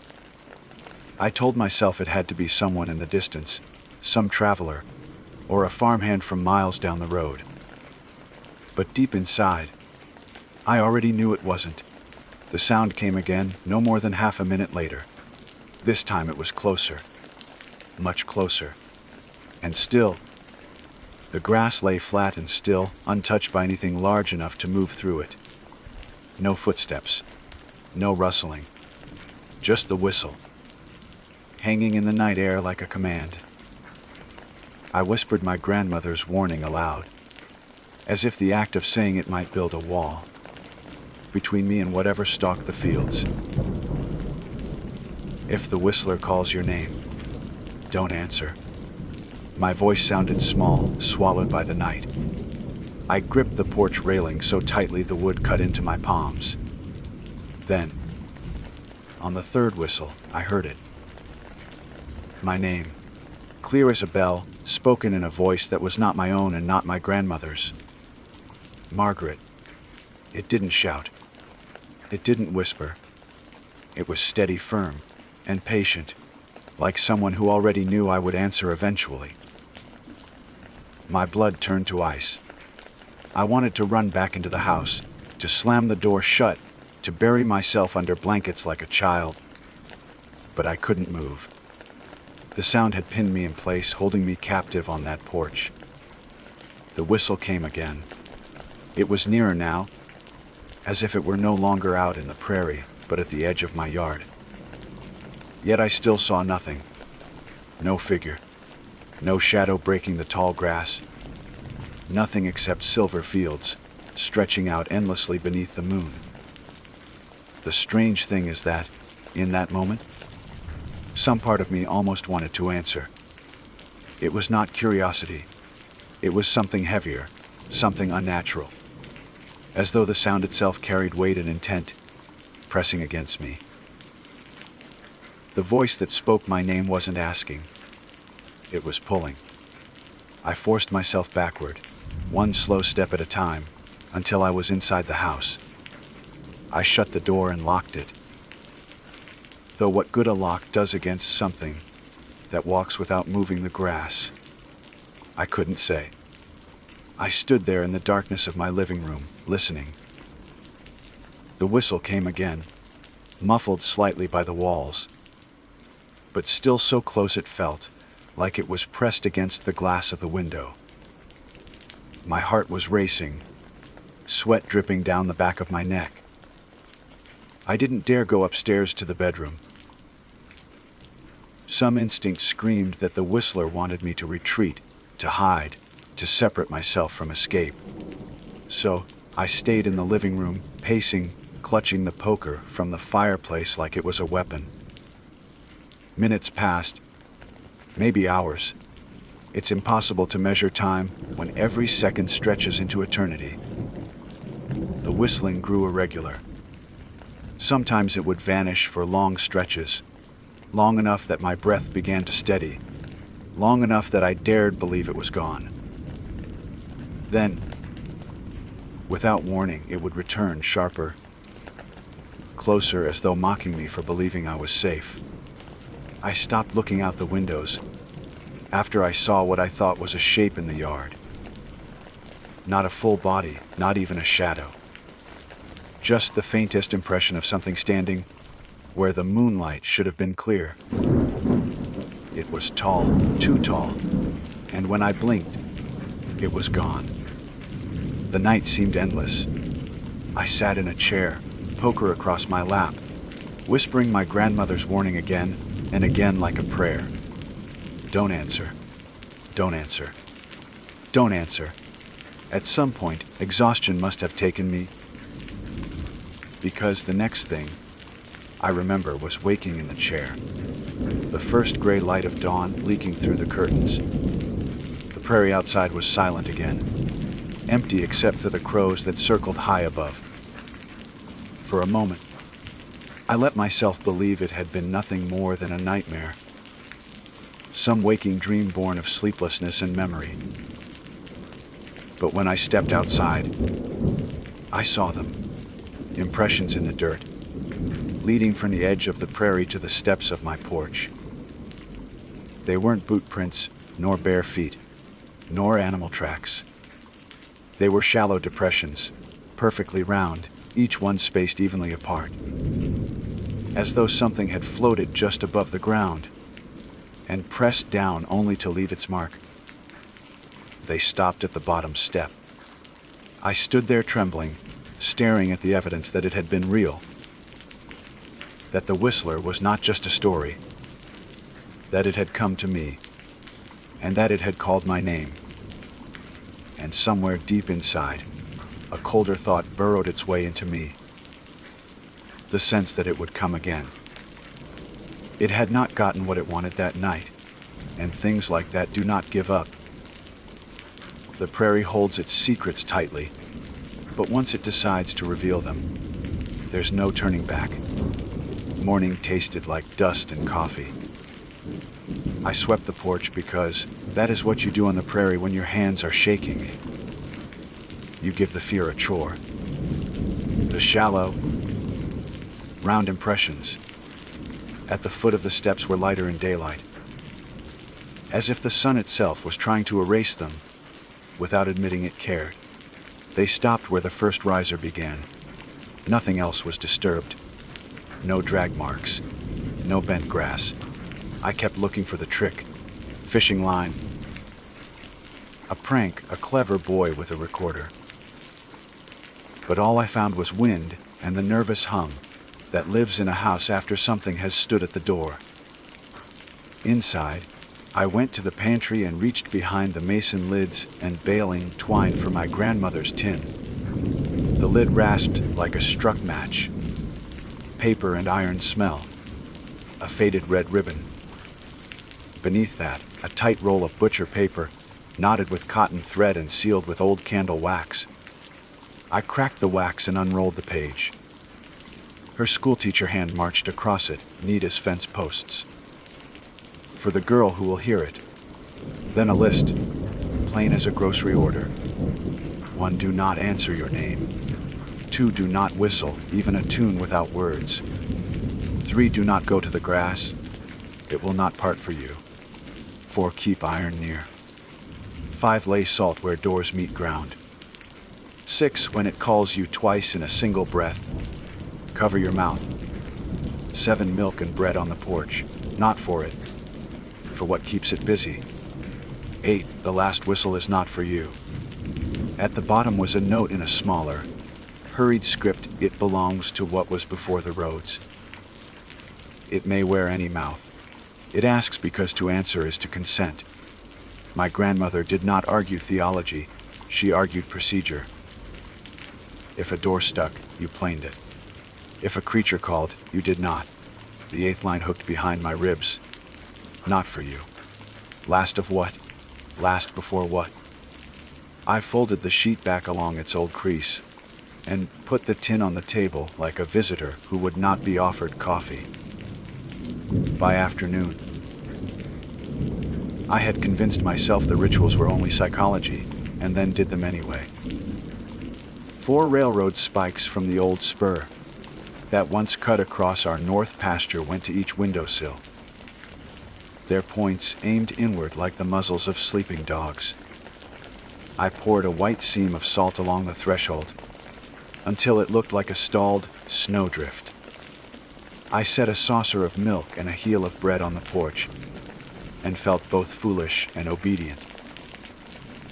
I found my grandmother's cassette recorder and a pack of batteries under a crate of canning jars, and the weight of the little plastic machine steadied me more than any prayer I could remember. I drove into Fairview because an alibi is a human need. The hardware store bell chimed once. Mr. Gavin looked at my list, and at me the way prairie men do when they've known every version of your sorrow. He didn't ask how I slept. I asked after Tom Harker. If you need the past in this county, you go where it's alphabetized and dusted. Tom kept it on ledgers and shelves, and in a frame at his elbow, a photograph of the spur line running across grass like a black seam. Looking for anyone in particular, he asked without looking up. My grandmother's warnings, I said. The spur through our place. I'm wondering if there were accidents. There were always accidents, he replied, pencil steady. Machinery is a confessional. He tapped a page. 37, early summer. 3 boys came back from the section house, talking about a train no one else heard. One swore it called him by name. He was gone by morning. Found his boots standing neat by your pasture fence. How? The question felt like opening a door I would later regret. Folks said he went to war with no war to go to. Tom said. Others said he married something without a church and had to keep walking to feed it. That's how stories metabolize grief. The truth is duller and harder. People vanish. The prairie is an ocean that never admits a body. He lifted his eyes. You heard it. I heard something, I said, and it used your name, not a question. He thumbed the hat brim like a man greeting a widow. If you leave, it follows. If you stay, it learns you. You already know the rule. Don't give it yourself. Is there such a thing as a last whistle? I asked. The words felt like they might bruise my mouth. He looked at the photograph. When they tore up the rails, the crew boss said a whistle blew once from a cold engine. My father swore he heard it. Said it sounded like a coachman signaling an empty carriage. Last stop, nobody aboard. Tom's voice thinned. Some calls aren't invitations. They're receipts. The sky was copper when I drove home and pewter when I parked. I lit lamps and set the recorder on the east, facing sill. Its little spools turning with the dogged faith of a good farm animal. I relayed the salt, pinched for luck, though I do not believe in luck. The milk and bread waited like an offering. I held the poker until it warmed under my grip, iron drinking heat from my palm. My grandmother's list leaned against the towel in a picture frame I had emptied of my mother's smile. The first whistle came before darkness settled. It was jaunty, almost playful, a boy at a fence trying to get the dog to come. I did not flinch. The second slid into the crickets, paused between songs, and left the air sugared, as if the night wanted me sweet. The third used my name, Margaret. It sounded like my father when he wanted a wrench. Patient, certain, not unkind. The grass never moved. The windows gave back only moonlight, and my face, set and smaller than I remembered. Milk's for cats. My father's voice said from the yard, Come eat your supper. I put a copper penny on my tongue to give my mouth a job. The phone rang once and died. A clipped note like a bird hitting a window. When I lifted the receiver, the line breathed, quiet and human and wrong. I know you can hear me, my own voice said. Clean as the day I recorded the message 6 years ago. I set the handset down before my hand threw it. From the porch, that same voice coaxed. It's getting cold. Come inside. The penny clicked against my teeth like a tiny bell saying no. I did not look at the tape counter. I would not let numbers make promises they couldn't keep. The recorder whirred. The house rearranged itself by degrees. Only a nervous woman notices. I was standing in the hall without remembering walking there, then seated, then standing again, an actor cued by a director I could not see. Salt dusted my palms and left pale smears on my cheeks where I had touched my face. Counting kept me from answering. I counted my breaths. I counted nail heads in the window frame. I counted the seconds I wanted and the seconds I refused. Counting is the shepherd dog of panic. It nips your heels when you drift toward the pasture where your name is bait. It called other names then, trying keys in my lock. Lena, it said, and the air smelled like cinnamon rolls and Sunday gossip. Tom, it said, and I saw the museum's yellow light. Michaela, it said, and a clean bright hurt rose, because she had been 17 and always half turned toward leaving. The prairie keeps everyone even when it lets them go. Honest wind finally climbed the fields, and the grass moved, loud with physics and mercy.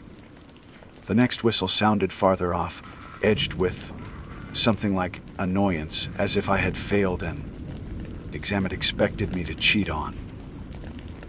The last sound before dawn was one soft exhale that belonged to no lungs I knew. I slept in the chair while the sky untired itself. The tape clicked when it ran out. The milk had filmed. The bread was untouched. 2 grains of salt were missing from the threshold. Not tracked. Not smeared. Gone, as if a tongue had lifted them. Under the latch, a circle of soot with a line drawn through it marked the door. A token, or a signature. When I pressed play, the cassette gave me insects, floorboard squeaks where I shifted, and long corridors of hush.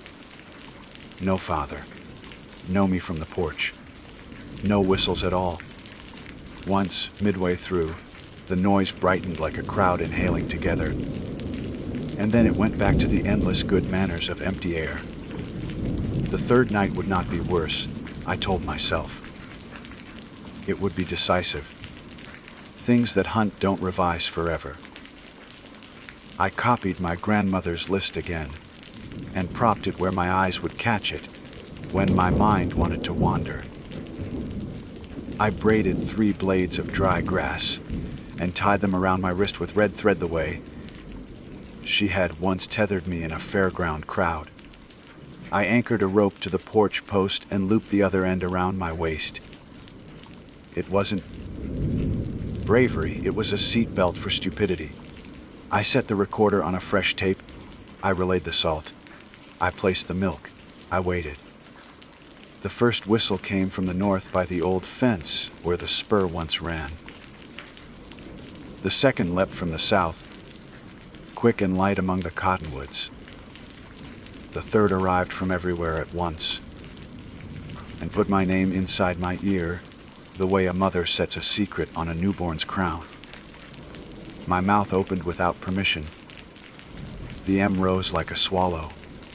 I bit my tongue until iron flooded my mouth, and the taste gave me back to myself. The rope at my hip went taut. Not because I stepped forward, but because something else leaned as if it expected me to follow. Not mine, I said silently, jaw locked. The polka vibrated in my hand like a dog wanting to bolt. Out at the fence, the moonlight bowed around a shape that wasn't there.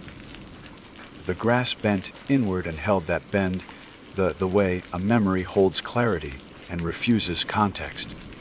The whistle came again, very near. It threaded between my teeth. Margaret, my grandmother's voice said, exactly. I wanted to fall into that voice the way you fall into a long Uggo dawn. A child's muscle memory twitched in my throat and almost formed yes. I clamped my lips shut and breathed through my nose. The penny under my tongue clicked. The rope drew me back by inches. I felt the air press against my cheek, where no breath blew. The door behind me was open a hand's width, because I had learned not to lock myself into corners. The house smelled like iron and milk, and the dusty sermon of old wood. I could feel the eighth line beating in my pulse. Not for you. The night gathered itself the way a chest gathers to blow. Somewhere in the recorder, tape whispered past tape. The whistle took a breath that was not a breath and made ready. The breath never finished. It stretched into silence so taut, I thought the world itself might snap. My teeth ached with the pressure of holding shut every syllable that wanted to escape me. When the whistle finally broke that silence, it was not sharp this time, but long, low, and hollow, like steam bleeding from a pipe deep underground. It rattled the panes, made the poker tremble as if it had been struck. Then came stillness, heavy and total. I stood frozen on the porch, the rope at my waist biting harder, as if something unseen had leaned into it with curiosity. The air smelled faintly of scorched wheat. My grandmother's note beat inside my chest. The last whistle is not for you. Not for you. But if not me, then who? My hands shook so hard that the poker clanged against the step. That small sound was louder than any train, and in that clang I realized the whistling had stopped. Not faded, stopped, cut clean away, as though a switch had been thrown. I stayed where I was until the rope slackened, until the night gave me back my balance. The recorder spun. The milk curdled into a skin. The bread hardened into stone. And then, from the north fence line, I heard something else, not a whistle, but a chorus of footsteps. They were faint, dozens of them. Maybe hundreds, but the prairie grass didn't move. The sound passed by in a line, heading east, and the moment it was gone, I knew I had survived something my grandmother had prepared me for, but never lived to see. Dawn came cruel and colorless. The salt at the threshold had been licked away in a perfect crescent. The suit circle at the door had multiplied. Now there were 3, each crossed through. On the fence post, a strip of paper flapped in the weak wind.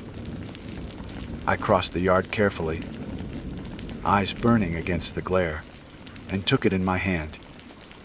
It was a torn page from an old timetable, the kind the railmen used to carry, brittle with age. Across the column of arrivals and departures, someone, or something, had written in careful pencil, YODID, Naate and Spuar. I burned it in the sink before noon. For 3 days after, the prairie kept its quiet. No whistles, no voices. I moved like a ghost through my own house, suspicious of every creak, every shifting shadow, waiting for the trick to reveal itself. When nothing happened, I began to believe that maybe I had passed a test. Maybe the last whistle had come, and I had endured. On the 4th night, the phone rang again. The sound jolted me upright from shallow sleep. When I picked it up, there was no voice this time, no mockery. Just the sound of a train, faint and far, its wheat rattling across rails that hadn't existed for decades. I slammed the receiver down, but the phantom train kept echoing in my ears, even when the house was silent again. I drove to the museum the next day and asked Tom for every record he had about the spur line. He fetched ledgers, brittle maps, photographs of grim-faced men in suspenders and caps. I traced the black seam of track across the fields and saw exactly where it had run through my family's land. That night I followed it on foot, walking under a sky wide enough to bury me. The moon lit my way until I stood at the old fence, the one where the boys' boots had been found. There, pressed into the dirt, as if laid only hours before, were new impressions. Perfectly round, shallow, evenly spaced.